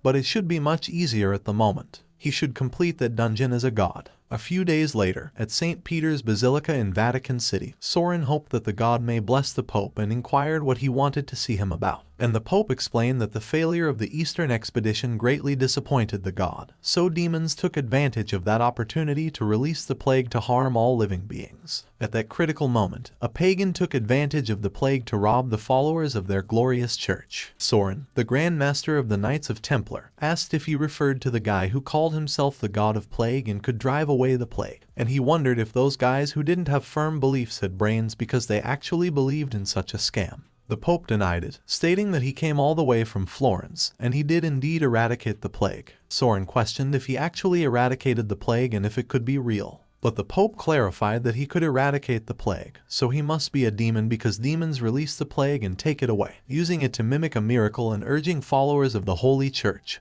harming them, exploiting them, and preventing them from ascending to heaven. Soren exclaimed that he was a cunning demon, and he actually used such a trick. The Pope stated that the heretic arrived in Vatican City, and he already instructed people to lead him to the square, and he also commanded to gather the people and ask them to go to the square. Soren should take that spear of Longinus and slay the demon in front of everyone, proclaim the Lord's mighty name, and, for their Lord and for the believers of the Church, he should cleanse the evil from that world. Soren prayed that the Lord bless them in exterminating the demon and letting the world know the truth. On the other hand, at the public square, a child explained that it was the largest square in the Vatican. He requested Chen Bai to wait a moment as he would go and tell everyone that he was there. Everyone heard about his deeds a long time ago and looked forward to his arrival. As he thanked the child, he instructed him to go quickly as he would wait there. He laughed as he recalled that after leaving Florence, the holy churches in other cities either blocked him outside the city or closed the city gates and proclaimed him a demon.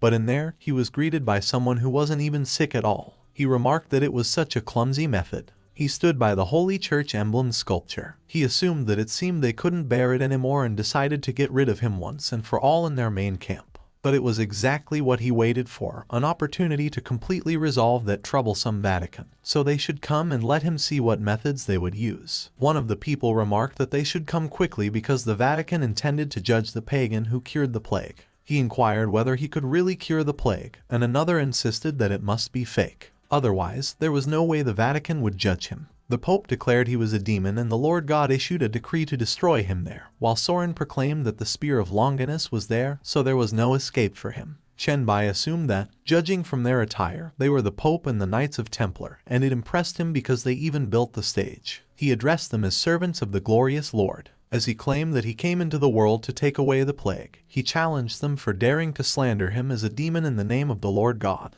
The Pope argued that they were all lies because God made it clear to him that he was a demon from the abyss, and he used a vicious scheme to shake people's faith in the Lord God. He first unleashed a plague that killed everyone, and currently he pretended to cure them to deceive the ignorant into abandoning their faith in God. One of the people questioned whether he could really cure the plague, to which another affirmed that he truly could and he saw it with his own eyes on the way there from Florence. Another wondered why the Vatican didn't let him cure the plague first and punish him afterward and cried that her child was going to die. The Pope realized that the fear of the plague shattered the faith of the people. He explained that if Chen Bai merely took away the plague, God would be merciful and spare his life.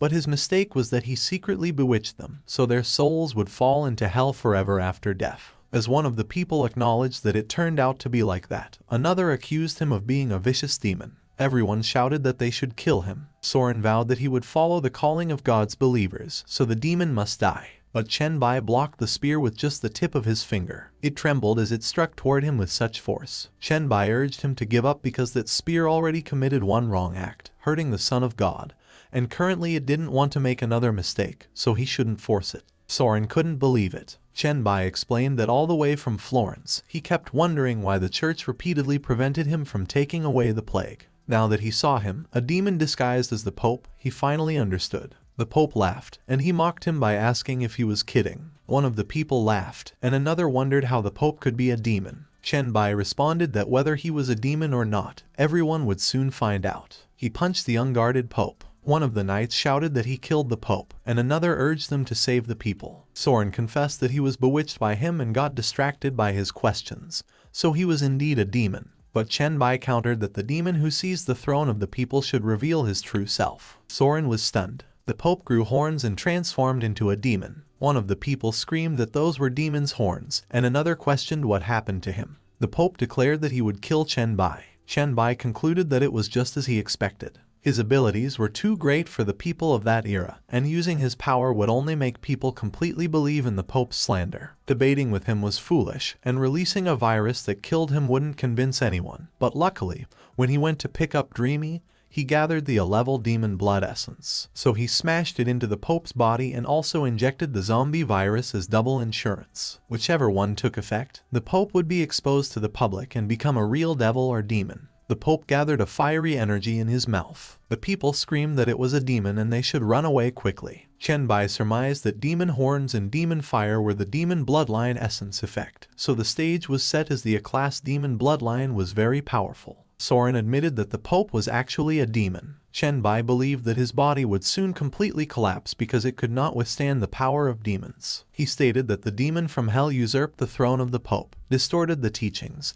and harmed the God's believers, and currently he even dared to stop him from taking the plague and healing the world, so his crimes were unforgivable. That day, he would bring down divine punishment on him, and he must die. The body of the Pope exploded. The people repeatedly shouted that he killed the demon, while Soren declared that he, the Knight Commander of the Holy Church, acknowledged his sin as he was blinded by the demon and committed a serious crime of blocking him, so he was willing to be punished. Chen Bai commended his courage and his devotion, but he hoped he knew that God would not punish human beings, and he came to that world to do only one thing, and that was to take away the plague. Soren confirmed that he understood the great merciful God of plague, so he would immediately bring all the sick people in the city to him. After the extermination of the demon, the Holy Church declined rapidly, and the plague cult rose quickly, and his movements in Europe were no longer hindered as everyone knew the name Plague God, and all the cities with plagues were ready to welcome him. Plague pillars soon filled every city and village in Europe, but the condensation of plague seeds was far from over. He traveled throughout Africa, Asia,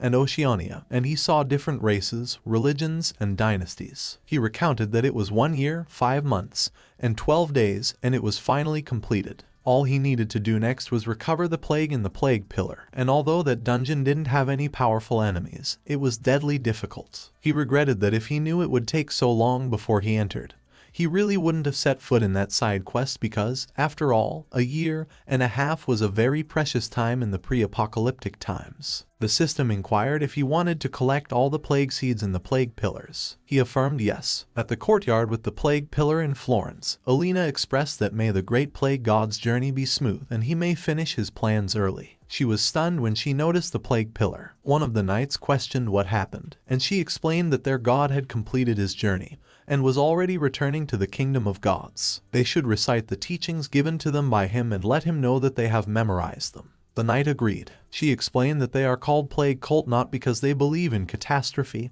and extinction, nor is it because they glorify corruption and death. In the streets of medieval Florence, the people noticed what was happening to the plague pillar. They joined in reciting and stated that it was because they want peace and happiness on earth, and they want people to be healthy and happy. The dark pillar of light surged towards the sky. They explained that it was why they needed to understand the plague so that it could no longer hurt them. That is why they want to control the plague, so that it could help them destroy sin and evil. In their ignorance, they killed each other. They already recognize the plague, and they shall not assault each other. In the future, they will fight side by side to control the plague. The plague will eventually become their weapon. The people of other continents also worship the plague pillar. They declared that they will fight to protect lives. It will make the demons that have plagued the earth tremble. Even uncivilized people in the desert worship the plague pillar. They proclaim that it will scare away bloodthirsty and cruel demons, and it will bring destruction to the enemies of life. All things in that world will eventually decay and rot, but billions of lives will work together to live forever and never die. All things perish. All living things are immortal. Chen Bai believed that they could hear their voices. They declared that the light of their Lord may shine forever on that world, and he inquired if those were their sincere prayers. The system notified that the mission was completed, so he was leaving the dungeon, and he came back to the Magic City Plague Factory. The mission rewards were being generated. He obtained the Life and Death Job Change Scroll, which has the requirement of possessing the talent Virus Monarch. He remarked that it doesn't look like an ability, and he really wanted to change jobs immediately. But Leto's mission requires seeing 2 scrolls, not 2 SSS-level professions. Since he possesses an SSS-level job transfer scroll, he needs to acquire a second one. And as far as he knows, Abyss has an SSS-level job transfer scroll. Suddenly, the system notified that the mission Plague Factory had failed, and he inquired what that meant. and if he didn't find the source of the plague factory. But he considered no, because when he found Pukazumi, there was no notification that the mission was completed. So it seems that the source of the plague the mission was seeking was something that had been altered by his presence, and after he sacrificed himself, the source must have lost its power and also died, so his mission failed. He assumed that it was those mushrooms. A few moments later, he considered that he didn't know what was going on in the White Emperor city at the moment. He messaged Song Zikyong and inquired what the current situation in the city is and what everyone's strength is at the moment, to which she responded and explained that the reconstruction has officially begun and she has chosen a place to place the supercomputing core and product line. And after receiving his guidance a few days ago, everyone has a direction to work towards. However, it has only been 4.5 days, and everyone is also helping to build the city, so there is no change in strength. He was surprised when he read that it was only 4.5 days, and he considered that he clearly spent 1.5 years in the dungeon. It must be because of the hourglass of time. It became one with him when it bonded with him, emerging and disappearing with his consciousness. It appeared in the dungeon by itself, and it was the only thing that could make the years pass like days. Suddenly, Han Zio messaged the group chat and explained that he just got a notice that the Plague Chemical Factory mission with him and Chen Bai had failed. Leaf inquired about Chen Bai and how he was, while Shuichuan tagged Chen Bai to inquire if it was the quest to get the SSS level scroll, and if he got it. Overlord expressed that they should forget about the job transfer scroll because they don't even know if he is alive or not. But Liu Huai assured that he shouldn't worry because it was just a mission failure. Nothing serious will happen. Chen Bai explained that Han Zio also received a mission, but it was definitely not the same as his because, after all, he has the plague seal. He will see what he has expressed in the group those days. He responded in the group chat and explained that the Plague Chemical Factory mission had indeed failed, and Leaf inquired if he was very sad, as she could offer a warm hug, while Liu Huai said that she could provide many warm places, not just one hug. Leaf said that they should duel, while Crow exclaimed that even Chen Bai failed on the mission. Sichuan explained that it was okay, as he was already the strongest he had ever seen, while Overlord expressed that a real man is never afraid of failure. But it was a pity for the SSS level profession scroll, and Han Zio explained that a boss over level 70 sacrificed himself to pen that dungeon, so failure is quite normal. Chen Bai grinned. He explained that the dungeon for the SSS level profession scroll did not fail, and the factory mission failed because the key NPC sacrificed himself to open the dungeon for him, causing the mission target to disappear. Leaf and Liu Huai were confused while Crow inquired if they heard what he expressed. Mizukue congratulated him, while Overlord exclaimed that it was an SSS level profession. Han Zio inquired if they should upgrade their chat group to a league, and as Overlord inquired what the league was, if it was League of Legends, Leaf explained that she knew that after upgrading, they could put the name of the alliance in their speeches or announcements, while Liu Huai said that she was reading about the benefits of upgrading chat groups and there were a lot of them, but it was expensive. Chen Bai explained that he has had that idea for a long time, but he doesn't know whether everyone in the group is willing because the league is like an organization, and it is all about honor and glory, but their chat group is much more relaxed. He initiated a vote on whether to upgrade the chat group to a league group and explained that they should think about it first and not rush to decide, and if more than 2/3 of the people agree, they will upgrade. Han Zio acknowledged that he got it, and he inquired if he wanted to come back to his place and rest because he just finished a dungeon and his bed is warm. Chen Bai explained that no one wants to sleep in his warm bed, so he should show him a villa area in Magic City, and he will go there and rest, and he agreed. A few moments later, Chen Bai arrived at Magic City's high-class villa district, and he explained that the villa area recommended by Han Zio was indeed good. Neither thermal tracking nor virus tracking found any living organisms, so it seemed safe. Meanwhile, in the villa area basement, Yan Zhu called Yan Kai and explained that someone came in, so she was so scared. Yan Kai explained that she shouldn't be afraid because she will kill that guy, but she explained no, she shouldn't kill anyone, and she should just drive him away. Chen Bai expressed that the modern world is so much more comfortable, and he would finally be able to get some rest after releasing some virus, but he should use the medicinal pillow made by the traditional Chinese medicine he brought from the dungeon. He took it out and considered that using that really helped him sleep better, but he was stunned when he saw that it had a status panel. It became a D-level ancient dragon Chinese medicine pillow, and as he inquired how it became an item, he mentioned that it was just an ordinary medicinal pillow in the dungeon. He wondered what was going on and what happened to his things in the inventory. The Song Dynasty blue and white vase, the living Buddha relics, the holy gold coin, and the Eye of Horus gold ring all became an item. He questioned if more than half of the things he brought out of the dungeon had become items and remarked that he had never heard of things brought out of dungeons turning into actual items. He recalled that he also brought back the Spear of Longinus from the dungeon because a sovereign-level powerhouse from his past life possessed the SS rank Spear of Longinus as a weapon, so he wished to take a closer look at it. The leader of the Knights of Templar, Soren, considered that he liked the Spear of Longinus, so he gifted it to him right before he left the Vatican. He noted that the Spear of Longinus had also become an item, but it was an unawakened F-class item. He explained that the Spear of Longinus, which originally existed on Blue Star, became an item due to the arrival of the will of the universe. Everything that became an item had a hidden unique characteristic. Although the reason was unknown, the only Spear of Longinus was currently in his hands. He wondered if Mr. Lorga would still become a sovereign-level powerhouse without that spear. Suddenly, he noticed why his hand hurt a bit. His entire palm turned red, and he questioned if the Spear of Longinus was rejecting him. It seemed he was classified as one of the Thrive types, evil, dark, corrupt, abyssal, or filth, so he couldn't use it.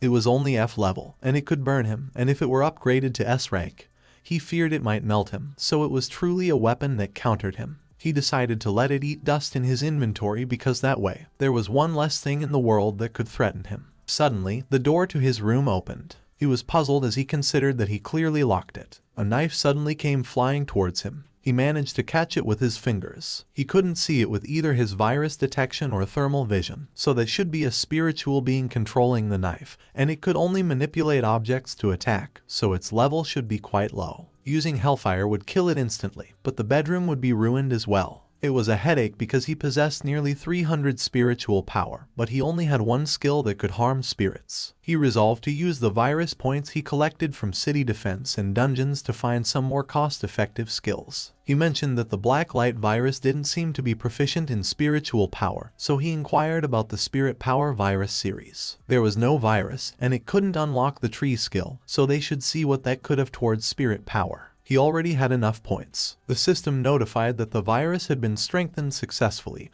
and the zombie virus had evolved into the original virus, into the T-virus, until it reached the Spirit Power Enhanced T-virus. Suddenly, the knife was dropped on the floor. He questioned why it stopped attacking and if it ran away, and he remarked that they should let him see what kind of spirit it was. The system notified that the exclusive skill, the Spirit Power Enhanced T-virus, had unlocked the Psychic Master until it reached Psychic Perception, and the virus enhancement was successful, so the Psychic Perception support skill Psychic Vision had been unlocked. He employed the skill Psychic Vision. Yan Zhu mentioned that Yan Kai shouldn't and that they should go, but she stated that she should let her kill him as he was the bad guy who dared to barge into their house. Chen Bai was surprised that it was such a complete spirit, and it seemed to have a high level of intelligence, so it should not be a low-level spirit, which made him wonder why it only knew how to attack with a kitchen knife. He could see onto them with Psychic Vision, so he should see what he could find with Psychic Perception. Yan Kai was an evolver with an S-rank talent of Dual Spirit Body, Evil Spirit, and she stated that Yan Zhu should let her kill the thing that broke into their house and protect her. On the other hand, Yan Zhu was the evolver with the Dual Spirit Body, Good Spirit, and she remarked that he did not try to hurt her, so Yan Kai should calm down. Chen Bai considered that they were both evolvers, and he had not seen many evolvers whose forms changed because of their talents. Yan Kai snapped, and she quickly grabbed the knife. Chen Bai released his psychic energy, and as he inquired if she was Yan Kai, he told her that she should calm down because he would not hurt her. She should be able to feel the difference between them, and his spiritual power was more than 20 times greater than hers, so he would give her one last chance, and if she caused any more trouble, he would kill her and her sister. Yan Kai stepped back, and Yan Zhu requested that Chen Bai not hurt her. He assured them that he would not hurt them, but they had to listen to him.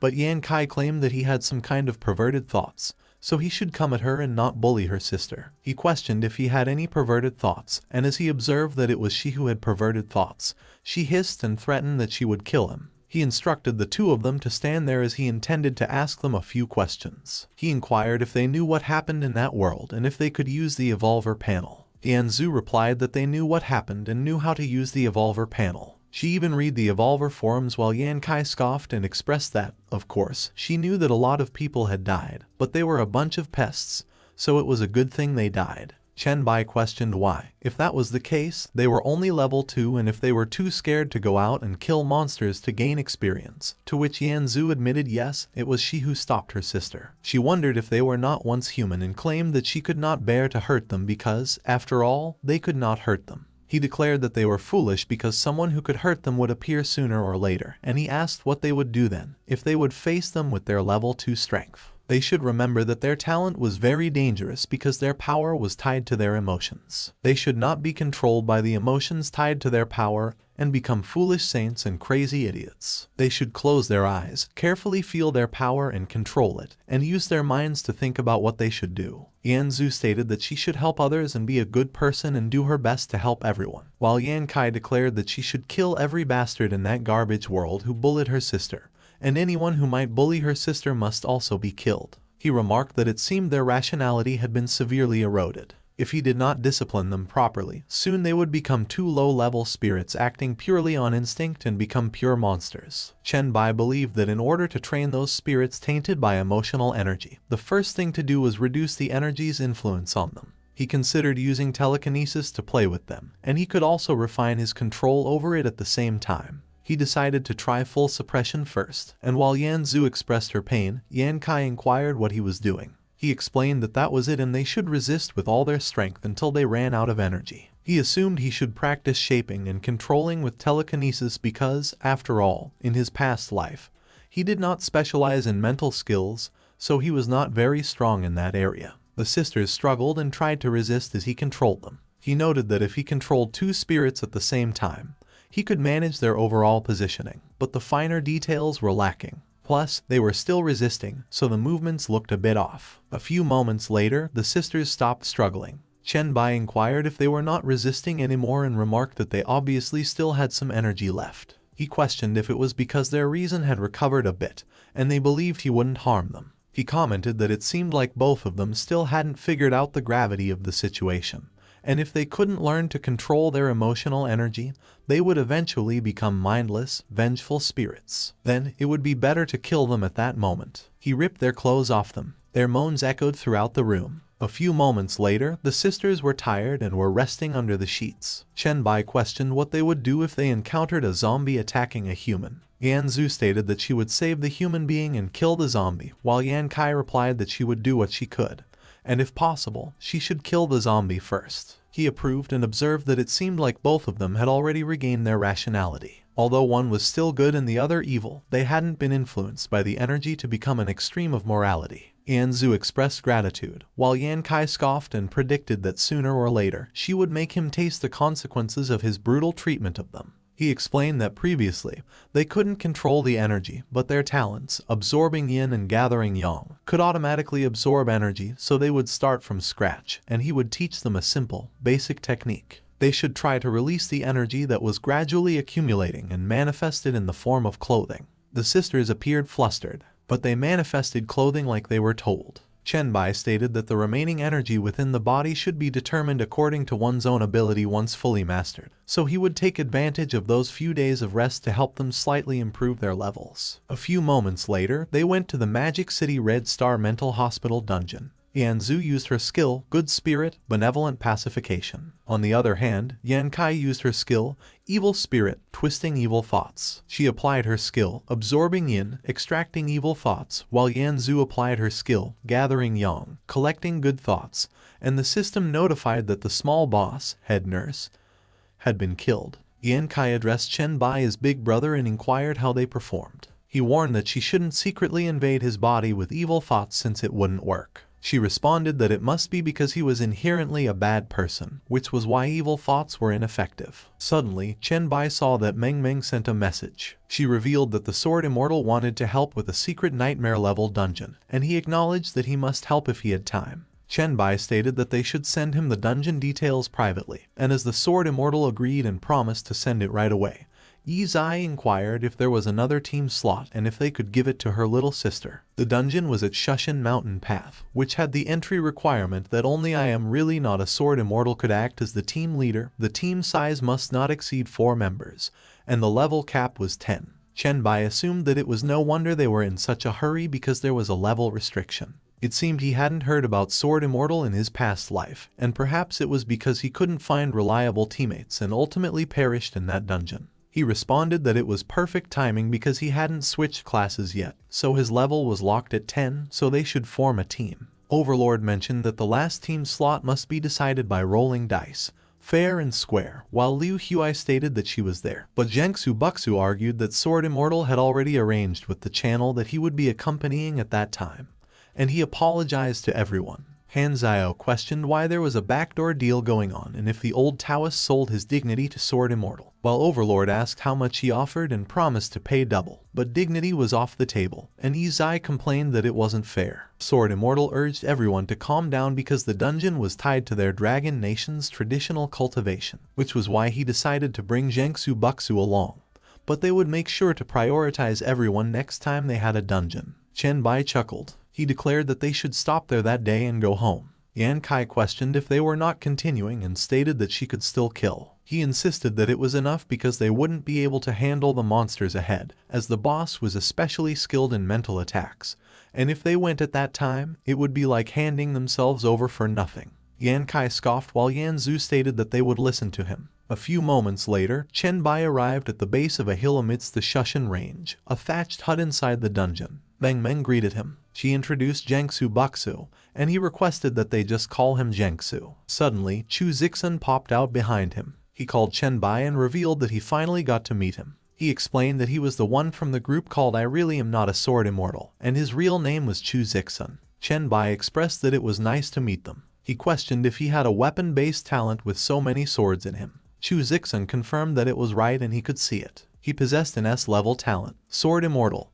and he could trigger sword energy when using sword-type equipment, and the power was based on his mental strength. Chen Bai acknowledged that it was quite a good talent. Chu Zixun denied and claimed it was just average and that Chen Bai was overpraising him. Chen Bai proposed that since everyone was there, they should set off, and Chu Zixun agreed that they should go. Inside the dungeon, at the starting point of the mountain path within the Shushan mountain range, Chu Zixun inquired if everyone should have received the task prompt, and Chen Bai confirmed yes. It was simply to climb from there to the summit to complete the Shushan mountain path. Meng Meng remarked that it was a brief introduction, so that path must not be easy to traverse, but he expressed that he was still really looking forward to what surprises that climb might bring, so they should go. A few moments later, Chen Bai became puzzled while Jiangsu Buxu questioned if it was getting foggy. Chen Bai warned that everyone should be careful and watch their surroundings and footing because it was likely the first hurdle. Suddenly, a woodcutter repeatedly declared that the Shushan path is treacherous. Chen Bai quickly lunged forward while calling him. He reached the top of the stairs. He was surprised when the woodcutter was far ahead. He mentioned that he leaped with all his might earlier, and yet he couldn't get even slightly close to him. He summoned his weapon. The woodcutter repeated that the Shushan path is treacherous, and the 5 elements of heaven and earth formed the obstacles. Seeing that the woodcutter was restored, Chen Bai explained that, as expected, it must be an illusion. Meng Meng questioned what was going on with the old woodcutter, and he remarked that it seemed to be a guiding illusion, so everyone should pay attention to the words he was chanting. Chu Zixun confirmed that they were listening, and he added that the elements of heaven and earth form the obstacles, and he was chanting so slowly. Jiangsu Buxu guessed that the fog should be the water element of the 5 elements, and he inquired if it was the first obstacle of their climb. Given the limited visibility, the woodcutter stated that water rises, the mist is thick, and it is hard to return when one sees a flower in the fog. Chen Bai immediately realized that there was danger and equipped the biohazard disaster gauntlets. He was unaware that a sword was coming at him from the side. He was taken aback when he noticed it. It increased its speed and lunged forward. He perceived that the sword's penetrating power was so unexpectedly strong that even with his physique and the defensive power of the shield form, it could still penetrate. The sword pulled itself away. Meng Meng inquired if he was injured. Chu Zixun warned that everyone should be careful because he couldn't sense it with his sword intent. Jiangsu Buxu advised that he should activate the talisman he gave him because his spiritual power can't find its location either. Chu Zixun activated the Golden Light Protective Talisman. Jiangsu Buxu revealed that it was coming from the east and used his skill, the Thunderstrike technique. The sword showed itself again. The Golden Light Shield blocked it. Chen Bai acknowledged that it was such a fine sword. Jiangsu Buxu cautioned that he should be careful because the Golden Light Shield couldn't hold up anymore. Chen Bai assured that it was fine because he had already subdued it, and Meng Meng complimented that he was truly amazing. Jiangsu Buxu queried when it was subdued, while Chu Zixun wondered if the flying sword should have its own consciousness. But there wasn't even the slightest resistance. Chen Bai proposed that they should let him show everyone why the sword is so powerful. It was the 5 elements sword spirit water, flowing azure, level 12. Jiangsu Buxu explained that the more water vapor is present, the stronger its power, so it was no wonder his golden light shield could only block it for less than half a second, because in that mist, its boost is likely 3 to 5 times stronger. Chu Zixun commented that it was a great sword spirit, truly a remarkable one. Chen Bai stated that the sword spirit should be more effective in the hands of Chu Zixun, but he is currently controlling it through special means, so he can't give it to him. Chu Zixun declined and expressed that he wanted to cultivate the sword spirit himself because that way, he would form a closer bond with it. Meng Meng wondered if they should be able to gather 5 sword spirits if the obstacles on that journey are formed by the 5 elements of heaven and earth. He lamented that it was a pity, but for the time being, he could only control 3, so if he has a chance in the future, he will try to gather all 5 elemental sword spirits. The danger had been dealt with, so they should continue upwards. Jiangsu Buxu praised that he is truly both powerful and versatile, so he believes that the dungeon will surely be a smooth success. And Chu Zixun remarked that he could already understand why Crow wanted to give him equipment and skill books. It was aiming for a position. 10 minutes later, Chen Bai noted that the fog had cleared, so it seemed that the first obstacle had officially ended. And Meng Meng commented that the mountain path was really long, and with the 5 elements forming the obstacles, that meant that they had only covered 1/5 of the way. Suddenly, Chu Zixun advised that they should look ahead. It was that woodcutter. Chen Bai observed silently. The woodcutter reiterated that the Shushan path is treacherous, and the 5 elements of heaven and earth form the obstacles. The trees suddenly grew faces. He described that the forest is full of hidden monsters, and every tree and blade of grass seems to be an enemy, truly frightening. Chen Bai noted that it looked like it was a group battle at that time, which was nice. The sinister-looking trees and grass moved towards them. He declared that he loves nothing more than charging straight into battle. Jiangsu Buxu remarked that according to the lyrics, that level should have a lot of monsters hidden in the grass, and the sword was likely concealed among the vegetation as well. But Chu Zixun countered that there was no need to dwell on the meaning of the woodcutter's song. It was already over. Chen Bai was surrounded by the bodies of the monsters, who were all cut into pieces. He got the 5-element spirit sword wood, hidden greenery, level 12 in his hand. He noted that water grows wood, so it was not bad, and it could merge into any grass, wood, or plant, and its ambush capability was also quite effective. Meng Meng muttered that the others shouldn't just stand there and should keep moving forward, though it came with the same energy as a raid leader fed up with AFK damage dealers in a dungeon queue. Jiangsu Buxu was speechless, while Chu Zixun considered what he was even there for. A few moments later, the woodcutter repeatedly remarked that the Shushan path is treacherous, and that the 5 elements of heaven and earth form the obstacles with strange rocks and perilous cliffs, and one may shatter into pieces and fall into the abyss. Suddenly, sand surged toward them from above. They were caught in a sandstorm. Jiangsu Buxu declared that there was no way to move forward, so he would activate the Golden Light Protective Talisman. But Meng Meng interrupted and pointed out that he should wait, wielding the tone of someone who knew this wasn't their first desert death trap. She noted that making the talisman should not be easy, so he should use the goggles instead. He commented that she got quite a complete set of equipment, and she replied that it was made temporarily by dreaming. Chen Bai noted that it was not bad because at least that way, he did not have to block his eyes anymore. But he explained that although the sand and dust couldn't hurt his eyes, it was still pretty uncomfortable when it got blown into them. He was startled when he felt the rocks rumble. The wall protruded, which pushed him and Chu Zixun off the cliff. Jiangsu Buxu and Meng Meng called for them, their panic sharp as if they had just triggered a hidden boss phase mid-cutscene. He asked her what they should do and mentioned that with such a strong sandstorm, he couldn't see where they had fallen, to which she replied that it was all right because she would go find them. Suddenly, the sand below swirled. She stopped and asked if it was her master. Chu Zixun immediately requested water and commented that he just ate a lot of sand. Chen Bai explained that the dungeon restricts flying, and his mid-air dashes also consume more energy because after just a few uses, he was already feeling exhausted. So if Meng Meng had really jumped out earlier, it would have been a problem. It would have been very tiring. She was speechless as she handed the water to them, clearly evaluating her life choices and their hydration priorities.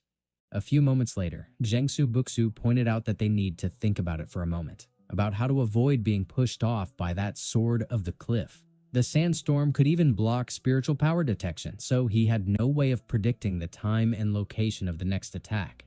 Chen Bai commented that, simply put, before the wall protrudes to attack them, there would be a rumbling vibration for about half a second, so they should focus and feel it, and they should not be disturbed by the wind and sand. And once they sense the vibration, they should just dodge immediately. Chu Zikun remarked that it was as expected of him. He caught the detail after just one try.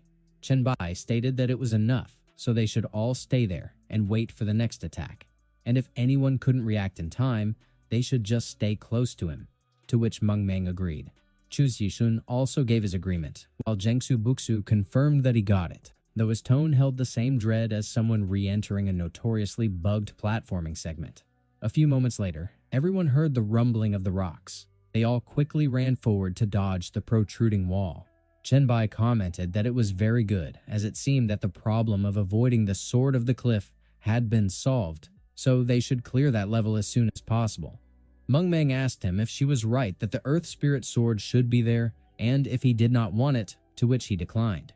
Jiangsu Buxu noted that not only was the Earth Spirit Sword incompatible with Chen Bai's Water and Wood Spirit Swords, it would also restrain the Water Spirit Sword. Chen Bai confirmed this and added that he could only control 3, so his last choice should be gold or fire. After a while, the woodcutter repeatedly remarked that the Shushan path is treacherous, and the 5 elements of heaven and earth form the obstacles where the scorching sun burns fiercely, leaving one dizzy and speechless, which felt less like a warning and more like the prelude to a final selection arc. Jiangsu Buxu muttered that he couldn't take it anymore. He was going to be roasted alive, and he was not even sweating anymore, so he needed water, while Chu Zixun questioned if the Fire Spirit Sword was trying to burn them alive, and remarked that it was definitely the most insidious spirit sword he had ever encountered. Meng Meng pointed out that as soon as water is produced, it evaporates, and even the shade is completely useless. So she was about to dry up. Chen Bai remarked that she shouldn't worry because it was coming soon, as brutality has never been the only form of fire. Slowly roasting them, patiently waiting for the perfect moment, only with enough fuel could the fire burn fiercely and strong. Chu Zixun commented if that meant he had already figured out when the Fire Spirit Sword would arrive, and Chen Bai confirmed, referencing the woodcutter's song, "The moment one is dizzy and speechless." On the other hand, Jiangsu Buxu could no longer utter cohesive words, and while he was already dizzy and swaying, a dazzling sword came lunging at him from above, as if sensing his HP bar had finally dropped into the danger zone.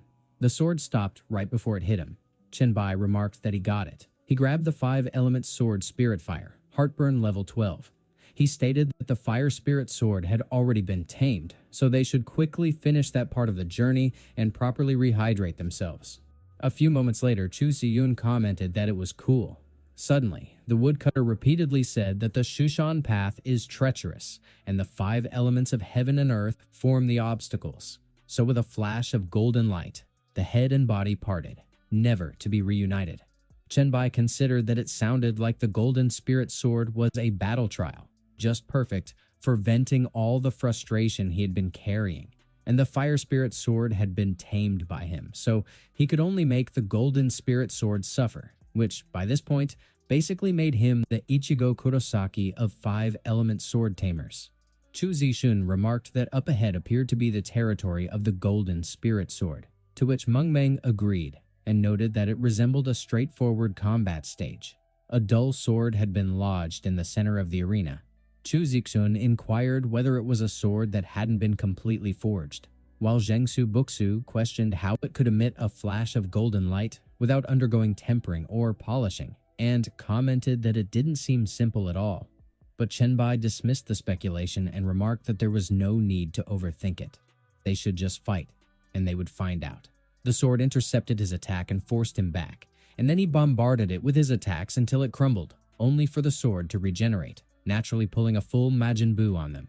He remarked that he could finally perceive it. He questioned whether the sword had the ability to improve its stats after taking damage. If it involved steel tempering or golden refinement, he scoffed that he didn't care what its ability was called. He considered that it should let him take a closer look. He activated his skill, heavy hammer, and charged at the sword. He looked ecstatic as he swung his fist. A loud, booming sound resounded through the arena when his punch landed on the sword. Meanwhile, Jiangsu Buxu prompted the others if they heard what Chen Bai had remarked, and Chu Zixun confirmed that he did, and admitted that he was wondering whether the sword could keep increasing endlessly. Jiangsu Buxu commented that he had been considering the same thing. A few moments later, the sword was already gleaming brightly, clearly channeling some serious Super Saiyan level glow-up. Chen Bai remarked that it was the golden light flash, and despite being as thin as a sheet of paper, the power it held was immense. He estimated that it had nearly 200 in strength, and noted that a drop in stamina seemed to have boosted both its power and speed, observing that other swords had a total attribute of 300, so its constitution had likely been mostly shifted into strength and speed. So he pondered what its physique stat actually was. He snapped the sword in half, and the system notified him that he had slain the Golden Spirit Sword, 100 refinement, and was awarded 25,000 experience points based on combat contribution. He commented that it felt like only a 10, so it was fortunate he hadn't chosen the Golden Spirit Sword because he disliked relying on luck for the final hit, and that guy was embarrassingly easy to kill. A few moments later, Meng Meng noted that the woodcutter had appeared again. He repeated that the Shushan path was perilous, and that the 5 elements of heaven and earth made up the obstacles. Once the 5 elements were overcome, the mountain remained. The endless long road to seek the Tao was arduous, so he advised against climbing, warning that if their heart lacked firmness, the path would remain hidden. He urged them to turn back and questioned why they should suffer in pursuit of immortality, honestly channeling more cryptic NPC energy than even Dark Souls characters.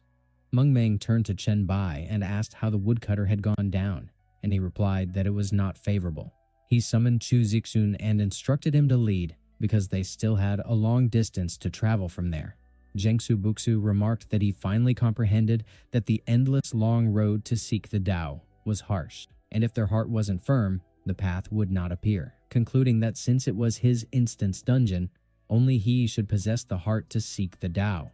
Chen Bai replied that he was a fellow Taoist and his insight must be quite advanced, then asked him if he could explain the meaning of the woodcutter's descent. Jiangsu Buxu admitted that he wasn't entirely sure.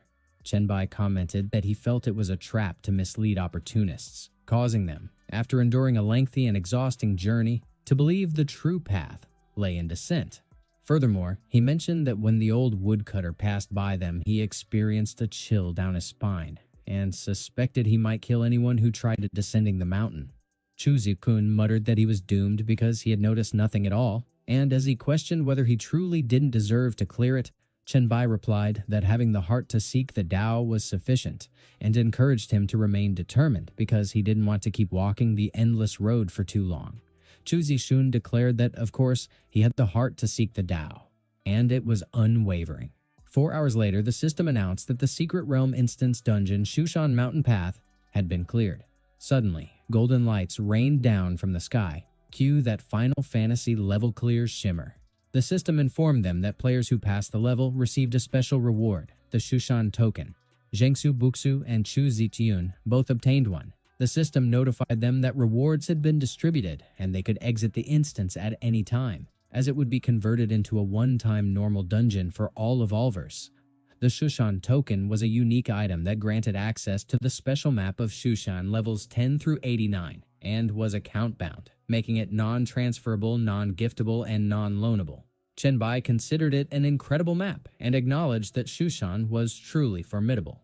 However, his primary objective was to secure the second SSS level scroll and complete Leto's class change quest because if he didn't change classes, he would be stuck at level 10. So he would return to Shushan after changing classes.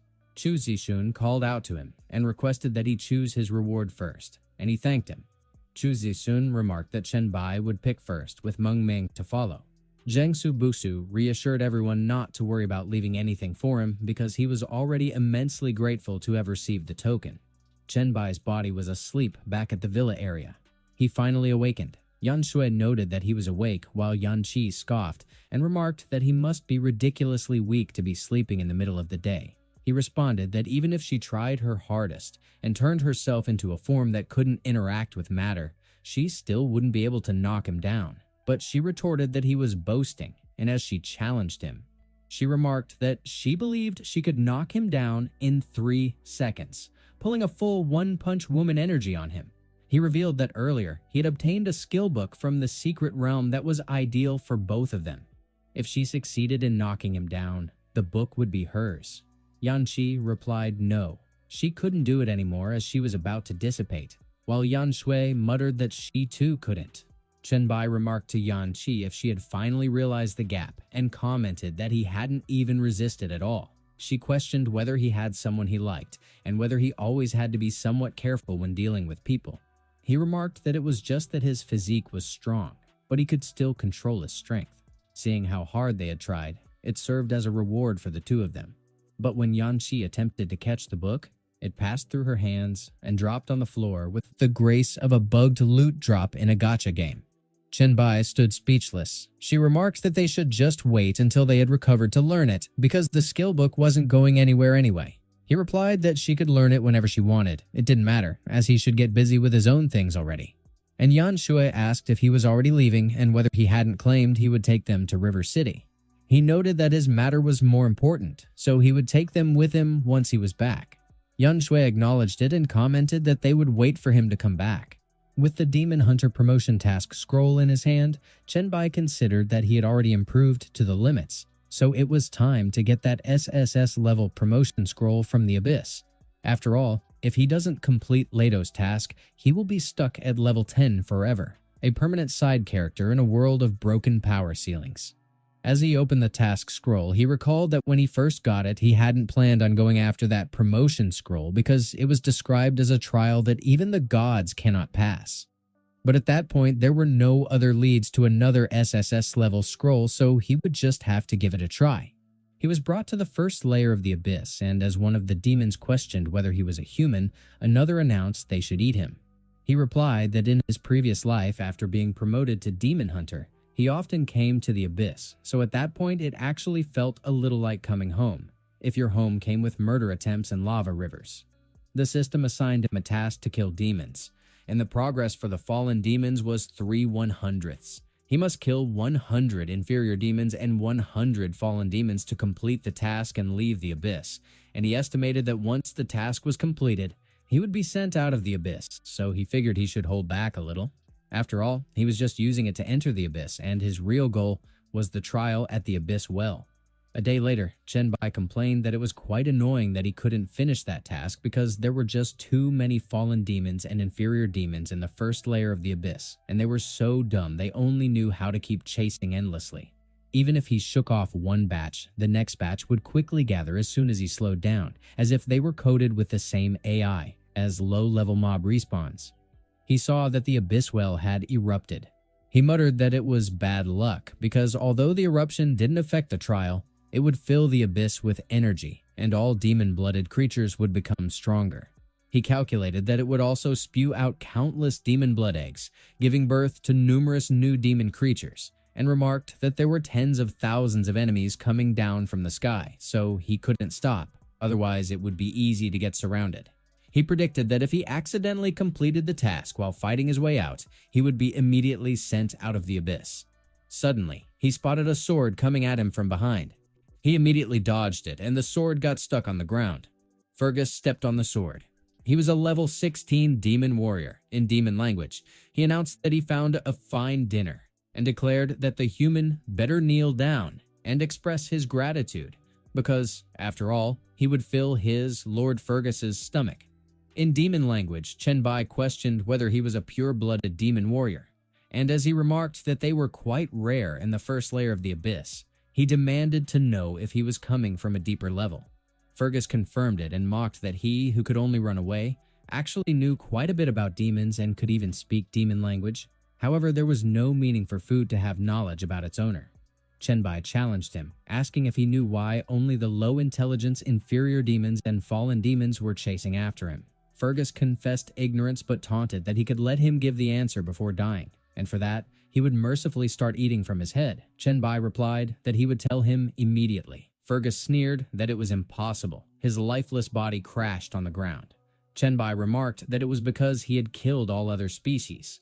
He estimated that he would have to hurry and leave, or else he would be surrounded.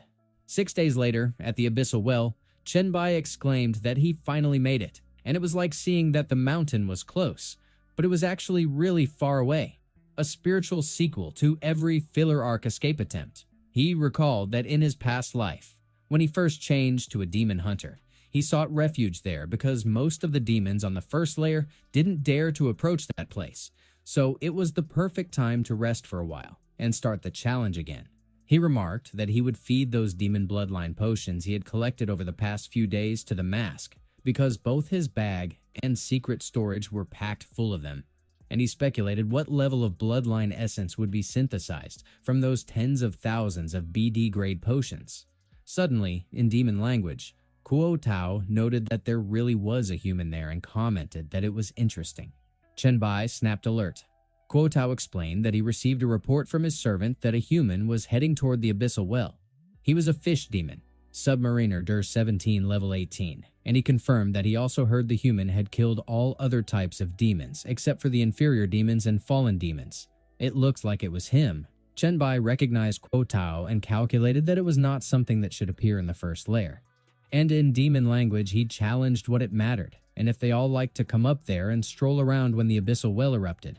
Kuo Tao announced that he, a demon prince, specifically came up there to kill him, and questioned him, a mere human, for daring to run wild in the abyss. Kuo Tao swung his trident. He activated his skill, Waterblade Slash. A sharp stream of pressurized water surged at Chen Bai, but he triggered his Hellfire armor. He demanded to know whether Kuo Tao was a demon prince and which layer's lord had spawned him.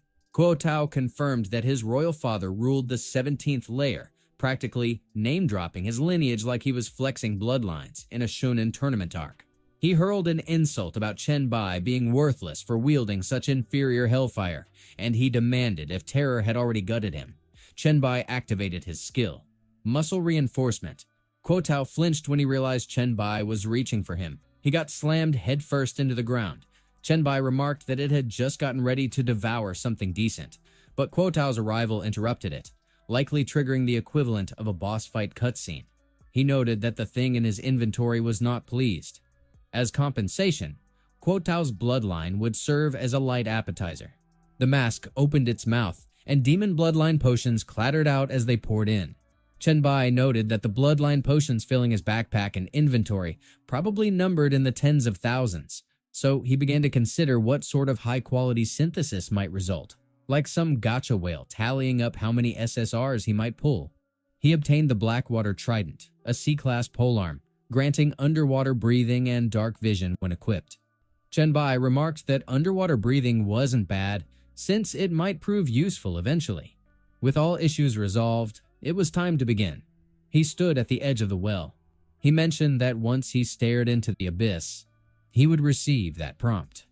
The well delivered the prompt, stating that when he stares into the abyss stares back. He acknowledged its presence. It observed that he was sentient, and he sensed panic creeping in, the inevitable kind that arises under the abyss's gaze. But he declared that retreat meant immediate abandonment with no second chance. It commented that his level stood at 10, and he recalled how, in his former life, countless level 10 geniuses or disciples of peerless masters stalled there, and even the rare one in 10,000 who withstood the abyss never made it back alive. It stated that it saw no class advancement in him, no bloodline, that he owned no S-grade or higher equipment, that no temporary external buffs boosted him, that all his assets were self-earned, that his strength was his alone, that he had enough control to hold himself back, that he had no idea what waited for him, and that it knew his name, his hatred, his fear, and his chains. Chen Bai kept silent, already struggling for breath like someone halfway through a JoJo stand reveal with no clue what the stand's ability actually was. The system notified him that the Abyss had judged him qualified and would unlock the Abyss trial. Chen Bai appeared satisfied, even though he was already kneeling and gasping for air. The system notified him that clearing the Abyss trial would reward him with an SSS-grade Abyss Overlord class advancement scroll, and he confirmed that he understood. The system then notified him to jump into the Abyss well to initiate the trial, and that retreat would count as permanent abandonment. He confirmed that he was going. He jumped from the edge immediately. The system notified him that the trial content required defeating the level 10 projection avatars of each demon lord from every layer under specific conditions, and for each cleared layer, he would earn rest time ranging from 1 minute to 1 hour. And if the layer lacked a current lord, the projection of the previous one would be summoned. His status would be restored to full. All skills and items would reset their cooldowns. All equipment would be fully repaired, and once restored, the trial would start, prompting Chen Bai to consider that even the 70-year cooldown on the time hourglass might reset. But the system reported an error and informed him that he could not be restored to peak form. He cursed silently, hoping nothing had gone wrong. Suddenly, the system notified him that the cooldown for Return to the Past could not be reduced through any skill or equipment effect. He noticed that the time hourglass had appeared on its own, and it became clear that the Abyss could not reset that ability, so he began to consider his options, probably annoyed that the system had just pulled a fast one. He panicked when a flood of error notifications hit him. The system notified him that Return to the Past now had no cooldown. His status had been fully restored, and the trial would commence. Chen Bai noted that the removal of the time hourglass cooldown meant there were no issues, and that completing the Abyss trial shouldn't be difficult. Suddenly, the inferior demon lord, the level 10 demon warrior, Balhek, emerged, and the system notified him that the layer had no special conditions. Chen Bai evaluated Balhek as not even remotely dangerous, more of a filler mob than a legitimate raid boss. The system rapidly notified him that Layer 1 was cleared and prompted him to choose rest time. Layer 2 followed, Layer 5 was cleared. Layer 17 was cleared, Layer 26 was cleared, Layer 34 was cleared. He arrived at Layer 66. The Blood Kai clan demon lord, the level 10 demon sword servant, Aodu, announced in demon language that the human would die and that his journey ended there, while the system notified him that the special condition for that layer was that only weak point strikes would work, and that all other hits would be ineffective. Chen Bai recognized that this condition was brutal, especially since his attribute advantage had started slipping from the 50th layer onward, and even with 2 lifetimes of combat skill, he couldn't compare to a demon who had fought their entire life, especially under constraints like this, like facing a Soulsborne boss during a no-damage challenge. Suddenly, blood flew. He landed a hit to Aodu's chest while taking a blow to the shoulder.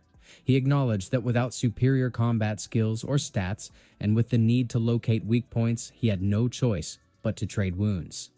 Chen Bai blocked Aodu's strike. He leapt back, landing cleanly to open space between them, but Aodu dismissed it as a wasted effort and insisted he should fall. Chen Bai tensed. Aodu's thrown blade pierced his abdomen before he could react. Aodu acknowledged the human's strength and endurance, then dismissed it as blind stupidity. He claimed authority through the Abyss's rules, insisting defeat was not an option for him. Then the system triggered, announcing a read from the saved status. Chen Bai noted that Aodu was getting overconfident. Aodu flinched. He groaned as Chen Bai crushed into his side. He demanded an explanation. The system flagged floor 66 as cleared and prompted for recovery timing, while Chen Bai noted that Aodu was the true fool. Ignoring weak point placement, flaunting superiority with the battle undecided, he made the level an easy win. Moments later, Chen Bai stepped onto the Abyss's 100th floor, where Gilbert, the level 10 fallen swordmaster, awaited without any special conditions. He wondered how the weakest fallen demon claimed a floor without conditions. He questioned the absence, suspecting it was in hiding. He considered the Abyss's tangled politics, where race, behavior, and strength shifted wildly from floor to floor, and how even weak demons might end up in charge. That level seemed to demand hide and seek with its lord, but behind him, Gilbert had already made his move. Chen Bai spun at the last instant. He was still too late and lost his head in a single blow. Moments later, he respawned at the Abyss's first level and noted that he had been instantly killed twice, even with his saved status active from the first beheading. The system confirmed his presence on floor 1 against Balhek, the level 10 demon warrior, also without special conditions, as Balhek branded him a pathetic human and declared his end. Chen Bai recognized that activating Returning to the Past through sheer will had saved him from true death. He wanted to understand Gilbert's situation, so he questioned Balhek about the 100th floor's lord. Balhek grumbled that he wouldn't share that, even if he knew. The system marked the first floor as cleared, and prompted for recovery time again. While considering how the demons understood their own projection-like nature and held no fear of pain or death, Chenbai concluded that he needed a strategy shift and to gather intelligence on the 100th floor. Soon after, he arrived at the 72nd floor, the burning grasslands, and observed that for a demon from the fallen race whose baseline stats trailed even humans, it was pure luck to rise to lordship there. The fallen demon snarled that arrogance would cost him because all intruders would fall to a fallen demon's hand. Chenbai shot back that he had to be joking and demanded how a fallen demon could possibly be a floor lord deeper in the abyss. The demon confirmed it, praising Lord Gilbert of the 100th floor as a legend who attained the Shadow Sword Master class despite his fallen body, a being whose shadow blade had killed a demon duke. He warned that Chenbai would not survive the next meeting. Chenbai gave his thanks, and the system confirmed floor 72 as cleared and requested recovery time. Back at the 100th floor, Chenbai considered that in addition to its instant kill potential, Gilbert's shadow-based swordsmanship relied on surprise and deception. The Shadow Sword Master class, a third-tier evolution of the Night Assassin class, carried an S-tier rating. Chenbai had no class-based advantage, but stat-wise, he still outpaced a fallen demon. A moment later, he reminded himself to constantly watch his shadow, avoid large shadowed zones, and keep moving. He might as well spread a virus while retreating because Gilbert would no doubt wait for an opening, and that infection might just stick. Time dragged, and the vigilance was draining, so he tapped into his saved status to regain stamina, knowing that without it, his focus would waver. He caught sight of a light behind him. It was glaring, and he questioned if Gilbert was baiting him with it. Something felt wrong. Gilbert struck from behind, but this time the shield caught the blow. Chenbai disengaged with a step back. Gilbert coolly stated that there was no need to keep fighting. The trial restricted his strength, and with the virus already inside him, that final slash had spent everything he had. Chenbai asked if he was serious. Gilbert acknowledged his caution and welcomed him to challenge again once he cleared the trial properly. But with his current strength, that was still far off. He would still look forward to the day. The system confirmed the 100th floor as cleared and requested a recovery time. Chenbai gave his answer. Next time, he would face Gilbert's sword directly. Chenbai reached the 200th floor of the abyss, the magnificent palace, and greeted its master, the fallen angel, Lord Elmeria. He wondered aloud if she had summoned him to begin the trial challenge. She was a level 10 six-winged fallen angel, and that floor came with no special conditions. She responded that there was no chance, because cleaning up the palace was a hassle, so she had been planning to let him pass directly. Still, she admitted she was curious, so he should come sit. A table formed in front of her. Chenbai inquired what had sparked her curiosity. She wanted to know how someone with his strength had made it to the 200th floor, noting that even if he had somehow gotten past that persistent Gilbert who only knew how to train and sneak attack, there were plenty more afterward, each worse than the last, stacked like an anime-tier power-scaling gauntlet. Chenbai explained that his method of victory was his trump card, so unfortunately he couldn't disclose it. She clarified she wasn't trying to pry into his secrets, just killing time, so he should have a drink and casually chat about how he cleared the levels, and in return she would let him pass, leaving the choice up to him. He asked which floor she wanted to hear about. She paused to think and brought up that revolting one from the 105th floor, the Sludge Monster. That one was the level 10 aberrant demon lord, Flesh Fusion, Cerubes, residing in the swamp on floor 105. Chenbai recalled that Cerubes was a mass of fleshy mud spreading across the ground, and anyone who touched it got swallowed whole. Its devouring speed far exceeded his own, and the first time he made contact, half of his body had been consumed, a sensation best described as hugging Majin Buu mid-digestion. Elmeria questioned how he won. He explained that since it liked to eat, he had simply fed it because he wasn't exactly easy to digest. He ended up feeding it over 100 arms until it got food poisoning, eventually collapsing into a sludge puddle. She remarked that it was amusing and hadn't expected Cerubes to go down so easily against him. He corrected her, pointing out that tearing off his own arm hadn't exactly been painless. She shifted the topic to that rancid old creature Chigu, confirming her memory that it usually hid in the sea. Chigu was the level 10 Hutayo fish demon lord, found on the 136th floor. Chenbai admitted he owed thanks to his grandson for delivering some quality gear, even if the old man smelled like he lost a bet with a sewer line. Elmira chuckled and guessed he'd taken advantage at the time, but warned that the girl on the 153rd floor offered no such loopholes. That opponent was the level 10 aberrant lord, Barrow Flame Spirit, Hartley, who lived in the lava pool on the mountainside at floor 153. Chenbai agreed, admitting she was truly powerful and she had killed him 15 times in a row. Her high temperature rendered his virus useless, and her molten form left no good opening to strike. He recalled cursing when she vanished again, always diving back into the lava whenever injured. He had spent 5 entire days battling her before finally sealing off the pool and draining her heat. She had been the toughest opponent he had met across all 200 floors. Elmira noted that if toughness was the metric, the foe from the 186th floor was just as bad. A final boss straight from the horror DLC no one asked for. Chenbai objected to bringing her up in such a relaxed conversation. The 186th floor, the rotting pit, belonged to the level 10 aberrant lord Filth Queen, Omandi. He described her as the single most disgusting entity in the abyss, lounging in a pit of corpses and filth.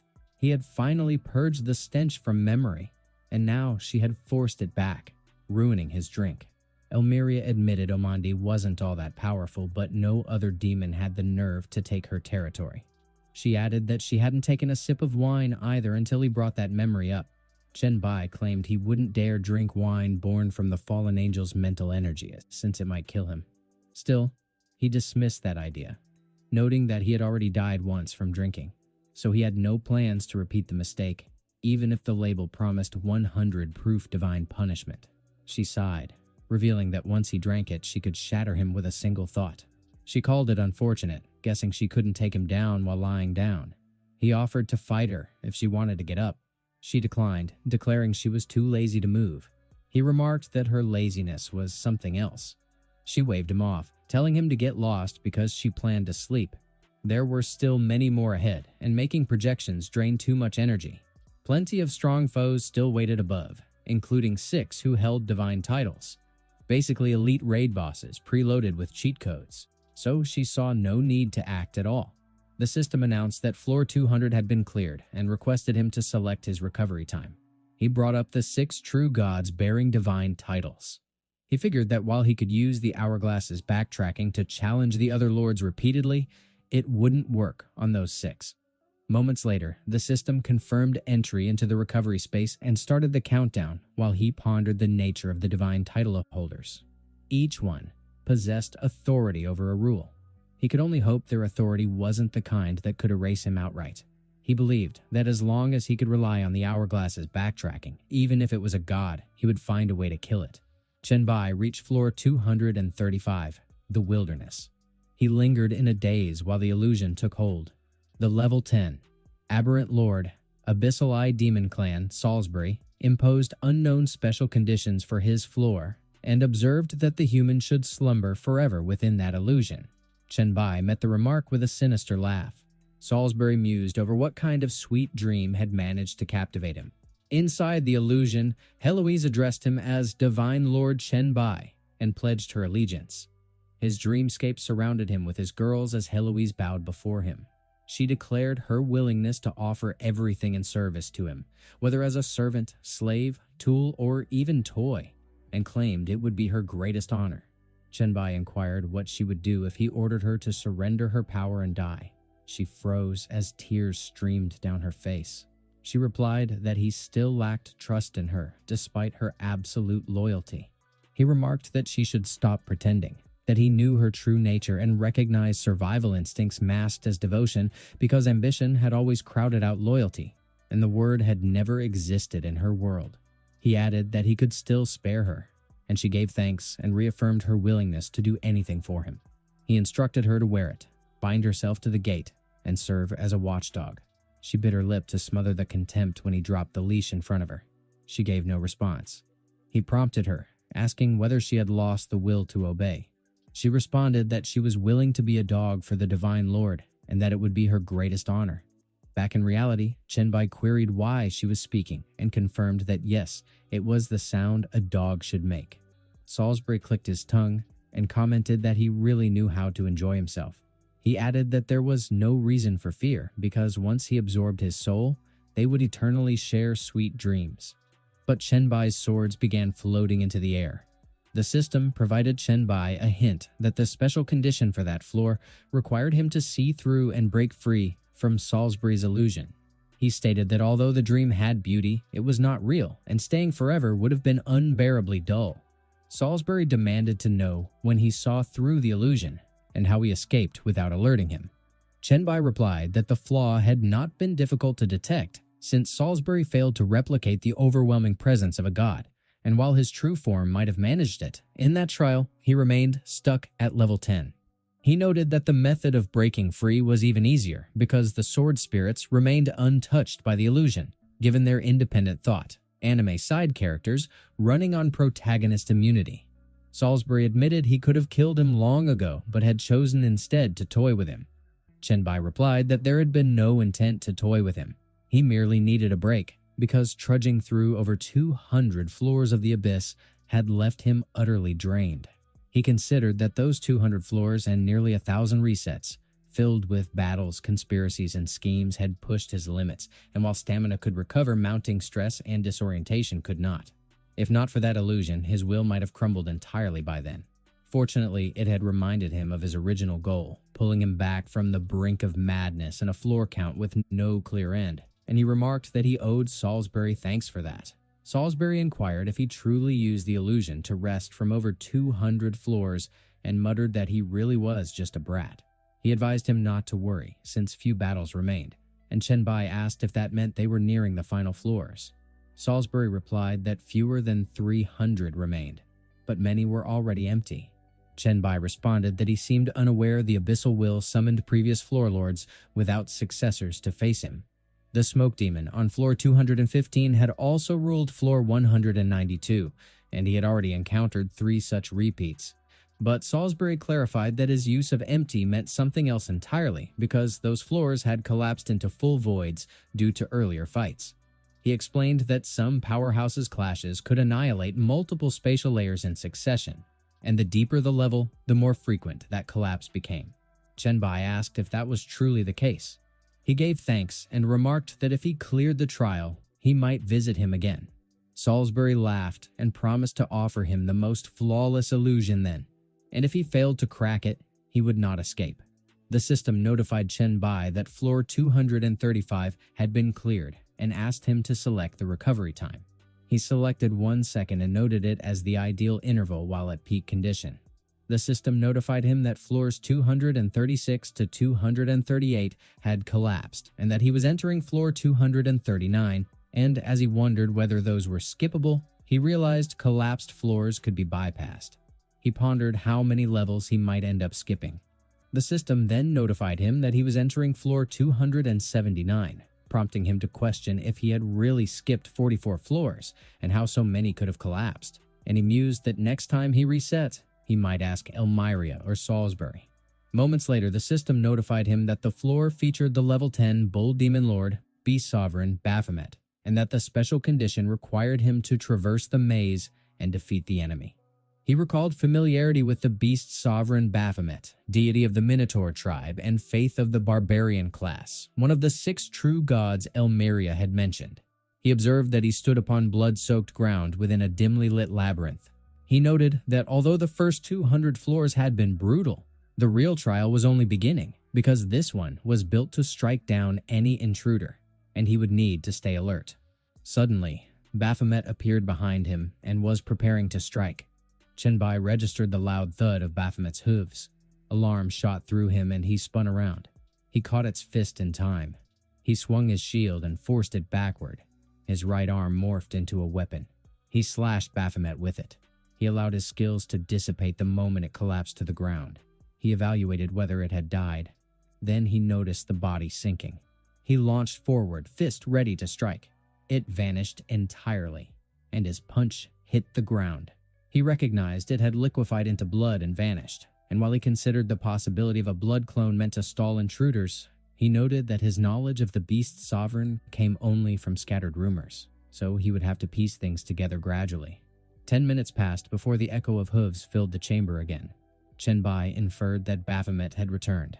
He collided with it and seized its horns. He triggered his spiritual perception and noted that its strength now far surpassed the previous version. The system revealed its stats and skills. It rammed him with its horns, forcing him back.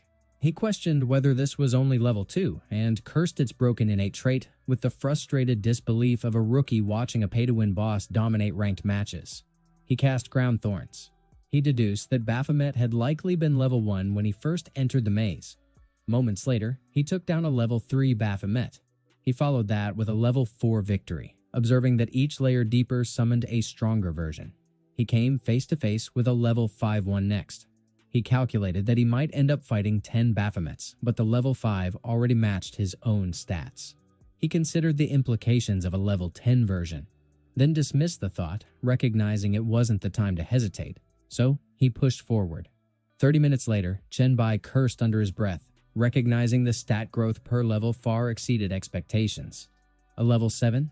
Baphomet came barreling toward him.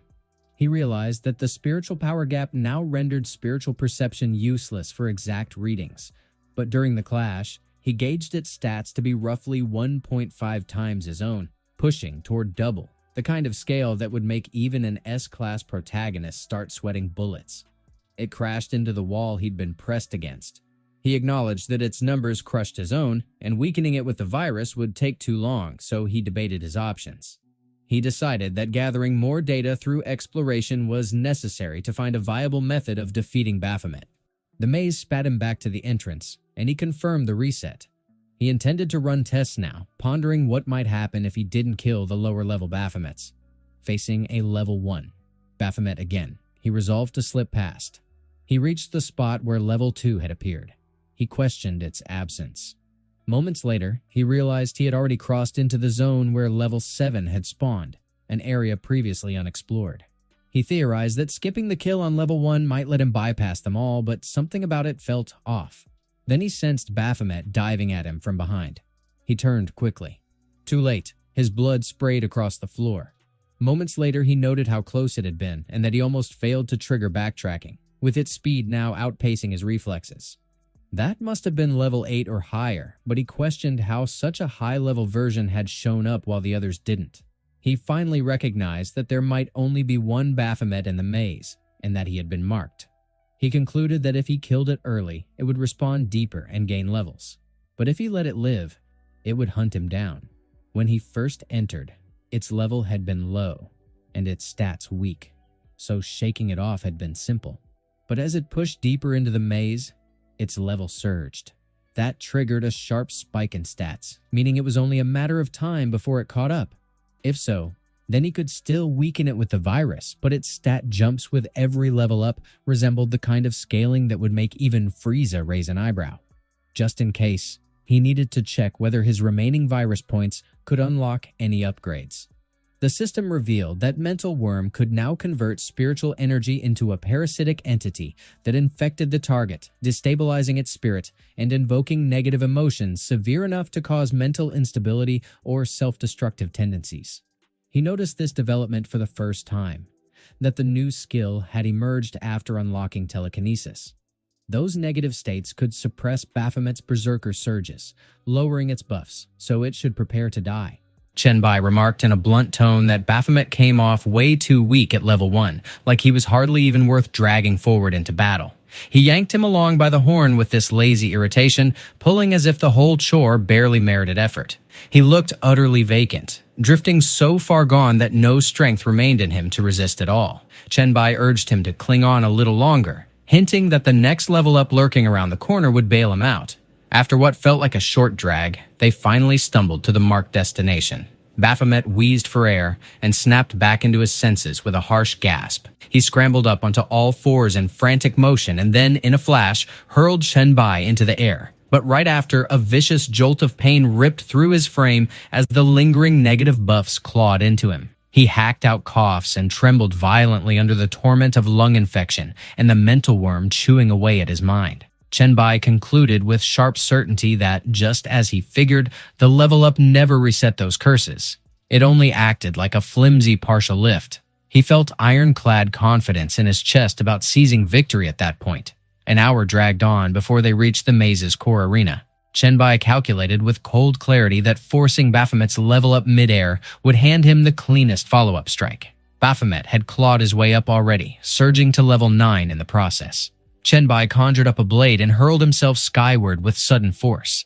Yet even then, Baphomet somehow braced and blocked the blow. He registered the block and realized level 10 must have juiced his stats to a ridiculous peak, because just seconds ago, the beast had been floundering. Baphomet surged into level 10, his stats spiked violently, and a brand new skill burst open for him. Chen-bai realized level 10 had blessed him with a monstrous passive called Indestructible Divine Body. No wonder his stats now dwarfed his own once again. Out of nowhere, Baphomet muttered aloud why they were even clashing in the first place. He declared with flat disinterest that fighting had turned boring and meaningless, though the mental worm twisted and writhed relentlessly inside his head. Chen-bai concluded the mental worm nailed its cruel job and urged that if he felt that way, he might as well just let him coast through the level. Baphomet admitted with hollow reflection that nothing mattered anymore, recounting that his entire life had been nothing but fighting, preparing for battles, and smashing 44 abyss levels for no reason beyond combat itself. He confessed with empty eyes that he didn't even know why he ever found joy in fighting, calling his life a pointless grind where even breathing counted as wasted effort. Chen-bai recognized this was his doing and silently thanked him inside, voicing a promise that he'd help him find release. Baphomet brushed him off sharply, claiming that killing him here carried no meaning at all, and Chen-bai pressed on why.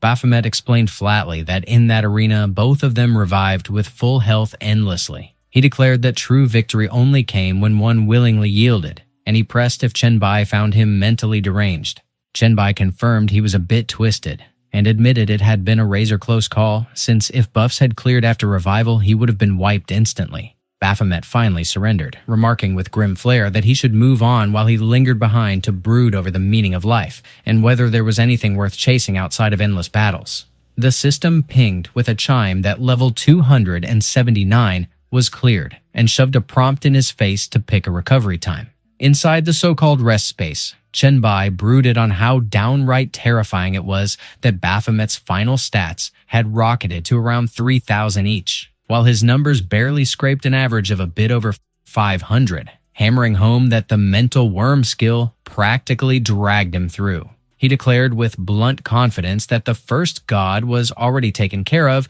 and muttered aloud with sharp curiosity about what kind of god would step onto the stage next. The system abruptly warned that Abyss level 350 stood as a monstrous column, its weight holding up slabs of land that shaped the whole space. Chen-bai strode into Abyss level 350 without hesitation. He admitted with grudging respect that the mental worm had turned out ridiculously useful, since from level 279 to now, he only needed to backtrack 3 times. While he speculated what sort of lord waited on the 350th floor, he abruptly declared with stark finality that it was coming. The system flared to life and revealed the level 10 Serpent Demon Lord, World Devourer Winifred, with conditions set in stone: clear the 9-headed trial or die. The 9th head spotted him instantly and, calling to her brothers with casual dominance, claimed dibs on going first.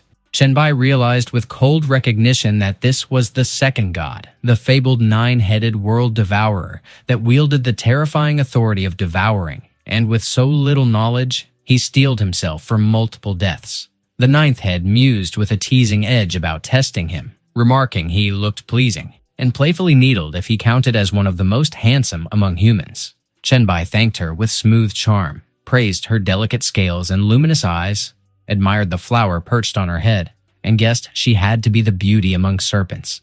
She pressed sharply if he meant it, then relented with sly amusement, conceding he had good vision and letting him pass her test. He thanked the lady with polished courtesy, and she tossed the compliment back, noting his politeness and wondering aloud if this was the style of human gentlemen. She nudged the 8th head awake, telling him it was his turn, and he blinked, asking with a lazy drawl if it was already his moment. He shrugged with disinterest and tossed out the plain question of what 1 + 1 equaled. Chen-bai answered with 2, simple and straight. The eighth head congratulated him with bland approval, and Chen Bai weighed him up as roughly on par with the fallen angel from floor 200. The seventh head barged in, asking sharply if it was finally his turn, before drifting into a musing monologue about the world's beauty and his hatred for fighting, saying he wanted more time to figure out a proper test. The fifth head cut him off, telling him to step aside and think while the rest took over, and the sixth head backed him, so the seventh reluctantly yielded. The fifth head introduced himself with heavy pride as the devourer and controller of water, while the sixth countered just as firmly, declaring himself the devourer and controller of fire. Chen Bai pressed both of them with blunt demand on what trials they had in mind. The fifth head complained with irritation that fire never listened to him, and wondered if Chen Bai agreed it was stupid not to notice that water smothered fire, while the sixth scoffed with fire in his tone that flames burned water away and mocked the water tricks, though he admitted his own flaw of always wanting to one-up him, then demanded Chen Bai's judgment. Chen Bai froze in place, realizing with a chill that this was the kind of question that could kill. The system bluntly notified Chen Bai that the trial of the devourer of water existed to prop him up and forced the devourer of fire to admit weakness, while the trial of the devourer of fire had the same setup but flipped, backing him and pushing the devourer of water to confess inferiority. He figured failure in such a trial just spelled death, with no hidden loophole to escape. The fifth head snapped at him, demanding why he stood frozen like an idiot, and if he couldn't even grasp the obvious point that water beats fire. The sixth head scoffed that he should quit listening to such trash because anyone with eyes could see he was stronger, then mocked him by pressing if he had gone blind. Chen Bai figured the only way out of that messy standoff was to straight up kill one of them. He pulled his sword into his hand with grim resolve. The fifth head cursed furiously as he twisted away from Chen Bai's sudden strike. The sixth head barked at him, pressing what the hell he thought he was doing. The third head cut in by ridiculing the pair as idiots, while the fourth head chuckled and tossed out that handing such a dilemma to a human obviously left him ready to slash them apart. The fifth head shut his mouth at that, but the sixth head still pressed, baffled about what kind of dilemma they were even yammering on about, declaring their trial was simple as dirt. The fifth head muttered that he got it now, realizing any answer to their twisted questions would always come out wrong, and the sixth head bluntly confirmed that he was right. Chen Bai felt utterly speechless. The sixth head casually waved off the tension, remarking he could consider his trial passed and had nothing to stress over, while the fifth head added his would count too, as long as Chen Bai just picked who he believed stood stronger. Chen Bai privately griped at how childish and wildly erratic these so-called world devourers acted. He pressed them on why they obsessed over strength, yet never squared off directly, asking if they hadn't ever clashed against each other before. The fifth head explained that since they were all one being, going all out meant nothing short of suicide, which the sixth head instantly backed up, adding that if not for that rule, he would have already burned him into ashes. The fifth head spat back that it was nonsense, and that he himself would have sucked him dry like a husk of a snake. Chen Bai then pressed if this wasn't the perfect chance, pointing out they appeared only as projections in the trial, so they might as well throw everything into a fight and compete. He declared that it beat pestering him for answers, since he knew next to nothing about them anyway. The fifth head perked up at that, agreeing the human had a point, and grumbling it was a fine chance to pound the sixth head into shape, but the sixth head scoffed back, sneering that he hoped the other would finally learn respect once he lost.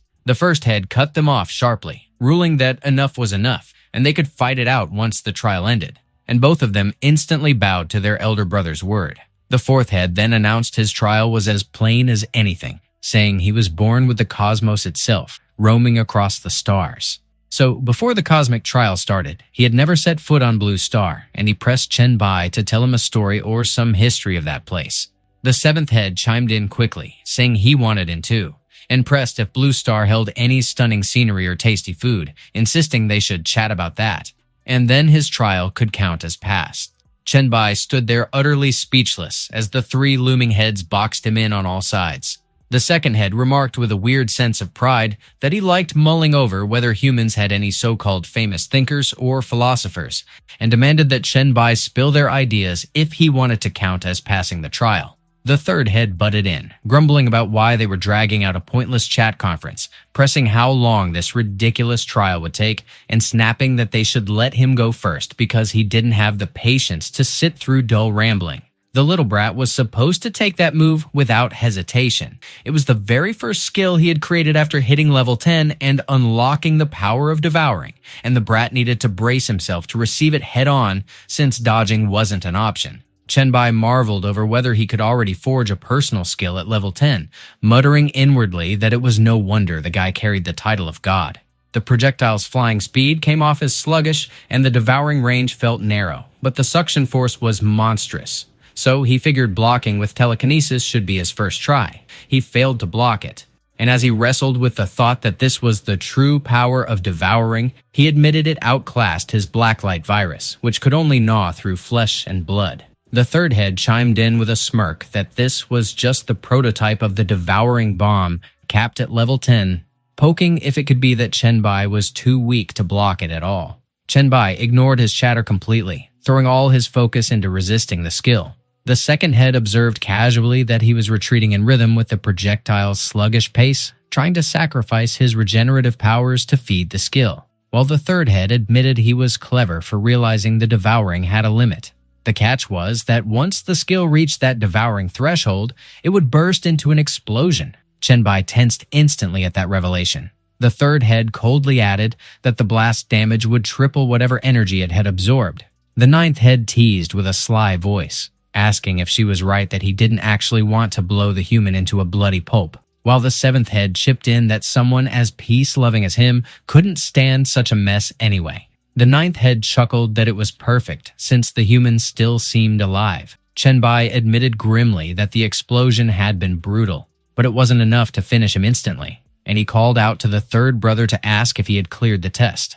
The third head acknowledged that he was one impressive human, and probing if he was truly unscathed, taunted that he should get ready because a second shot was coming, the upgraded version. The second head cut him off, reminding that Chenbai's test was already complete and he should stay in his lane, which made the third head curse and gripe that he should have just fired the improved version right away. The second head circled back with authority, insisting it was time to wrap up their trial by having Chenbai talk about human philosophy. The fourth head jumped in craving history instead, while the seventh head carelessly demanded good food and a nice view and pushed if he'd get that. Chenbai answered casually that it was nothing complicated. After a pause, the second head admitted human philosophy turned out to be pretty interesting, so he counted it as passed. The fourth head followed by confirming the history checked out, passing him as well, and the seventh head tossed out his own passing remark. Chenbai pressed to know what the final test would be. The first head replied that he honestly didn't care to test him, but Old 5 and Old 6 were dead set on fighting full force to settle their score. So if Chenbai survived until their duel wrapped up, he'd mark the trial cleared. Chenbai accepted with a nod and reasoned that since the floor stretched huge, he might as well just keep his distance and hide. He muttered inwardly that all 9 tests screamed rigged, so obvious that even a blind person could catch it, and wondered if the 9 were just too lazy to put in real work or if some deeper scheme was tucked behind it. On the 350th floor of the abyss, the fifth head laughed with a cocky kind of ease. He declared that he won and pressed the sixth head to admit whether he was finally convinced. The sixth head retorted that it was just the level 10, him beating the level 10 him back when they were both basically kids, so he couldn't stomach that comparison. The fifth head scoffed that maybe his level was too low, the surroundings were trash, his mood tanked, or maybe he had not even dragged himself fully awake, tossing out those excuses the way he always did. The third head commented that the bickering was getting old, and both of them needed to chill. The second and fourth brothers had only needed to relax and let that human through, and he was already irritated enough that they really should not push his temper. The fourth head argued it counted as an investment because letting that human pass would bring them nothing but upside. Since he managed to clear Baphomet's trial, there was at least a slim shot he might break through the abyssal trial and rise as the Lord of the Abyss. The second head urged him to picture it, an abyssal lord who owed them a favor and wielded the power of devouring, a combo that promised ridiculous profits. The third head conceded they might not be wrong, but admitted he still doubted the kid would finish the climb. That wolf god lurking on the 375th floor, with no one knowing how he got the authority to perform assassinations, carried a nasty reputation for slipping in and out of sight without paying any cost. There was simply no way that kid pushed through. At that moment, Chen Bai reached the 375th floor, facing the level 10 assassination and wolf god Yanogu in a space that felt stripped of any special rules. He wondered if it counted as assassination, and grumbled internally that this was about to be a headache. The one thing he struggled with was stealthy assassination types, where a single strike sealed everything. Suddenly, a trap snapped and a rope clamped around his leg. As he got yanked upward, he instantly triggered his shape-shifting blade form. He used that sharpened form to slice the rope clean through. But while he plummeted, he spotted the spikes jutting up from the ground behind him. He twisted midair and flipped hard to dodge the spikes. He hit the ground with a safe landing, but then a net stuffed with bombs dropped from above him. He wondered if this madness ever stopped. He felt a jolt of horror as the bombs lit up. A massive explosion ripped through the area. He sprang away from the wave of fire rolling toward him. He cursed in his mind because he still had not glimpsed the real enemy yet and had already been forced to burn a saved status. He cursed again while demanding to know how many traps were hiding around here. He triggered his hellfire armor. The grass constricting his body burned away. He remarked that this was the assassination and wolf god, all right, but the guy might as well be the god of traps. He was a sly, underhanded bastard. Yanogu tossed him a mocking thanks for the compliment, but there was nobody in sight. Chen Bai snapped into his thermal tracking psychic vision. Yanogu growled that he should die. Half of Chen Bai's torso got mauled, and he immediately hurled time backtracking into play. He reflected that this fight was brutal because the guy's stats dwarfed his. The traps never ran out, and that stealth was so insane not even thermal tracking could catch it properly. At that point, he needed to release his viruses early because last time the chain traps robbed him of the chance. As long as he infected Yanogu, he could use virus vision to lock onto his real position. As for the traps, he would deal with them his own way. He unleashed his energy spikes max release. He used them to trigger every hidden trap around him. The entire forest erupted with chaotic mechanisms. He cursed while pointing out that within the entire spike-covered zone were snare traps, beast traps, quicksand pits, flying leaf magic grass, and explosive thorn trees. Just within a few dozen meters, nearly 100 different traps had been planted, each one nastier than the last. Yanogu grumbled that poisoning him was tolerable, but transforming the forest into a minefield was genuinely troublesome. Chen Bai's chest got skewered again, and he instantly reverted time with another backtrack. He realized he had pieced everything together and that Yanogu had been near him right from the start. He wondered how he was supposed to crack this mess. Chen Bai was already grinding through his 5th run of time backtracking. The hourglass shimmered back to life once again. Moments ticked by, and he was already on his 8th desperate rewind. The hourglass pulsed open one more time. He figured it was bad news since its raw strength might not rival Baphomet's, but it still packed over 3 times his power. The forest traps were insanely lethal. One careless misstep could send him straight to the grave. The only shot at victory still lay in weaponizing viruses, yet every time it caught its stats dropping, it would instantly take him out. The mental worm not only failed to crush his will, but ended up gnawing away his patience instead. There was just one way to win that round. He should toss out the flu virus and the mental worm first. It was closing in. He'd then bait it into its own traps to slow and wear it down. He fired his energy spikes to trigger the traps. He figured it worked. He needed to keep pushing, scouting for more trap spots, and charting the proper route, and as long as he could stall until their stats evened out, he was sure he could finish it. Yanogu barked that he had enraged him, so he deserved to die. But Chen Bai found it funny. The hourglass flashed again. It was his 10th rewind through time backtracking. He figured with that tool, he could edge further every time, making Yanogu's defeat inevitable. Not long after, Chen Bai was on his 15th retree of time backtracking. The hourglass flickered back on. He was already getting a thrill from the hunt. After more grinding, he hit his 23rd attempt at time backtracking. Yanogu froze for a second when he got caught in his own snare. The net detonated, and Chen Bai bolted away fast. Yanogu growled that he'd torture him to death. Chen Bai figured he should stay cool, since the more rashly it moved, the easier it was to stumble into the traps it made. It came again, the open, raw, killing intent, and just like before, it lost control and charged through the traps straight on. Yonogu smashed his shield into shards. Chenbai got thrown backward. He figured that punch hit hard. Its stats had already dropped to less than double his, and he wondered if it would keep smashing through or back off to recover. Yonogu bulldozed forward and lunged for him. Chenbai figured that was perfect timing. Its stats could no longer fully dominate him, and it was already bleeding from multiple hits.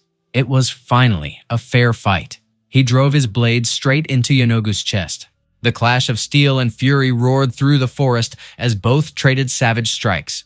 After a few fierce moments, Chenbai figured he had finally pulled it off. The system chimed that the 350th floor was cleared and told him to pick a recovery time. Chenbai figured his stats still lagged behind at the end, but thankfully, its direct fighting skill wasn't that sharp. He picked 1 hour for recovery and headed toward the resting area. He remarked that it was completely trashed, and though that gear had no durability stat, it sure wasn't unbreakable. But the plague set bonus was gone anyway. Out of the 6 tilted gods, only 3 were left standing. Then it hit him. He remembered Heloise once mentioning an Abyss Lord, the succubus queen Mechanthut, and that she ruled around floor 400. The succubus queen, queen of pleasure, the whipmaster, the bound queen, one even Heloise feared. He wondered if she was the next on the list. Moments later, he reached the 400th floor. He figured it wasn't the succubus queen after all, and he asked if it was just an endless undead army. He remarked that he had a hunch this floor would be the easiest, aside from the devouring serpent holding back. He then triggered his biochemical disaster. Material and the linked ability, mutated strength-type flesh mountain muscle, came online. He tore through the undead army with his twin blades. His strength, agility, and stamina all kept climbing higher. Chenbai figured it felt just like when he had defended the city, except this time, there was nothing to protect. Plus, those newly acquired flying swords totally boosted his ranged fighting edge. He could keep every one of his stats above 2,000 back then. He followed up with an earth-shaking strike. He realized it was coming and threw up his psychic shield in a flash, but the attack smashed through it anyway. He figured he had blocked it, and it was ridiculously close. That guy's psychic spear was seriously strong, and since his own psychic energy had no buffs, he needed to end it fast. He drove his claw straight into Gabor's chest. Gabor remarked that he couldn't believe he had actually found him. Chenbai readied his next move. Gabor commented that he was truly a human full of miracles and surprises, since even though his power wasn't that great, he somehow always made the right call when it counted. Chenbai figured that, of course, after all, he had already been ambushed and killed by him twice like that. The 400th floor was the underworld grasp wave, and Gabor's backtracking count sat at 2. He thanked him for the compliment and mentioned that he had to keep pushing forward. Gabor replied that he would be waiting for his triumphant return on the 400th floor of the Abyss, and they could chat then. He told him to keep going because Mechanthut was waiting ahead.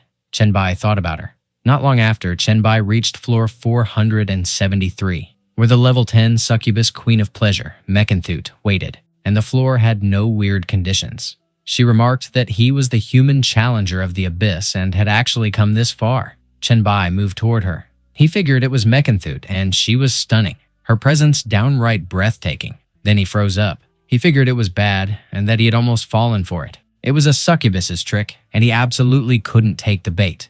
Mechanthut teased that he should come to her since she could sense his desire, saying it was in his nature, so why suppress it? He was already breathing hard, fighting to keep himself in check. She purred that if he wasn't coming to her, then she'd come to him instead. His desire looked like it was about to erupt. She pressed if it was really fine and guessed that it must be uncomfortable, then added that he should kneel because, with his looks, she could easily make him her pet. He should bow down and kiss her toes and let her whip mark him, and he could call her master. Obedient pets got rewarded by their owners. As expected, that was how males were, and even though he had lasted the longest, he was still a lowly creature, ready to give up everything for lust. Chenbai was bowing in front of her. Then he remembered back at Heloise's restaurant, when he mentioned that the method she taught him to control desires really worked, and that the succubus he met during that mission was no threat at all. Heloise replied that, of course, it was something she had designed specifically to counter the goddess of desire, Mechanthut. Talking about that succubus who ruled in the Abyss, she added there was actually a funny story about her, and he had asked what it was. She explained that when Mechanthut inherited the authority of desire, the person she had admired for so long instantly fell under her charm, and once corrupted by it, he made a fool of himself before her, begging for affection. That left her utterly disappointed in men. Since then, whenever she encountered someone she liked, she unleashed her full charm to test him. And as for the result, hardly anyone knew that the goddess who ruled over desire was, in truth, an innocent, pure succubus. Chenbai remarked that he couldn't believe it was like that. She noted that if one day he fell under her charm, things might get quite interesting since, deep down, he was the kind of person who'd rather go without than kneel and beg, a man who would never yield. He countered that she misunderstood because he could give in, and he would be loyal to strong and capable people like her. She checked if that was true. He answered that of course it was. Back in the moment, he snapped that of course not. Mechanthut was caught off guard. She leapt into the air to dodge his attack. She taunted that he couldn't beat her, so he should kneel because only at her feet could he find pleasure. He retorted that she could only dream because it was either fight or die. He'd never beg for sex. She smirked that in that case, she'd see how long he could hold out because she was so lonely, and a good dog to play with would be nice.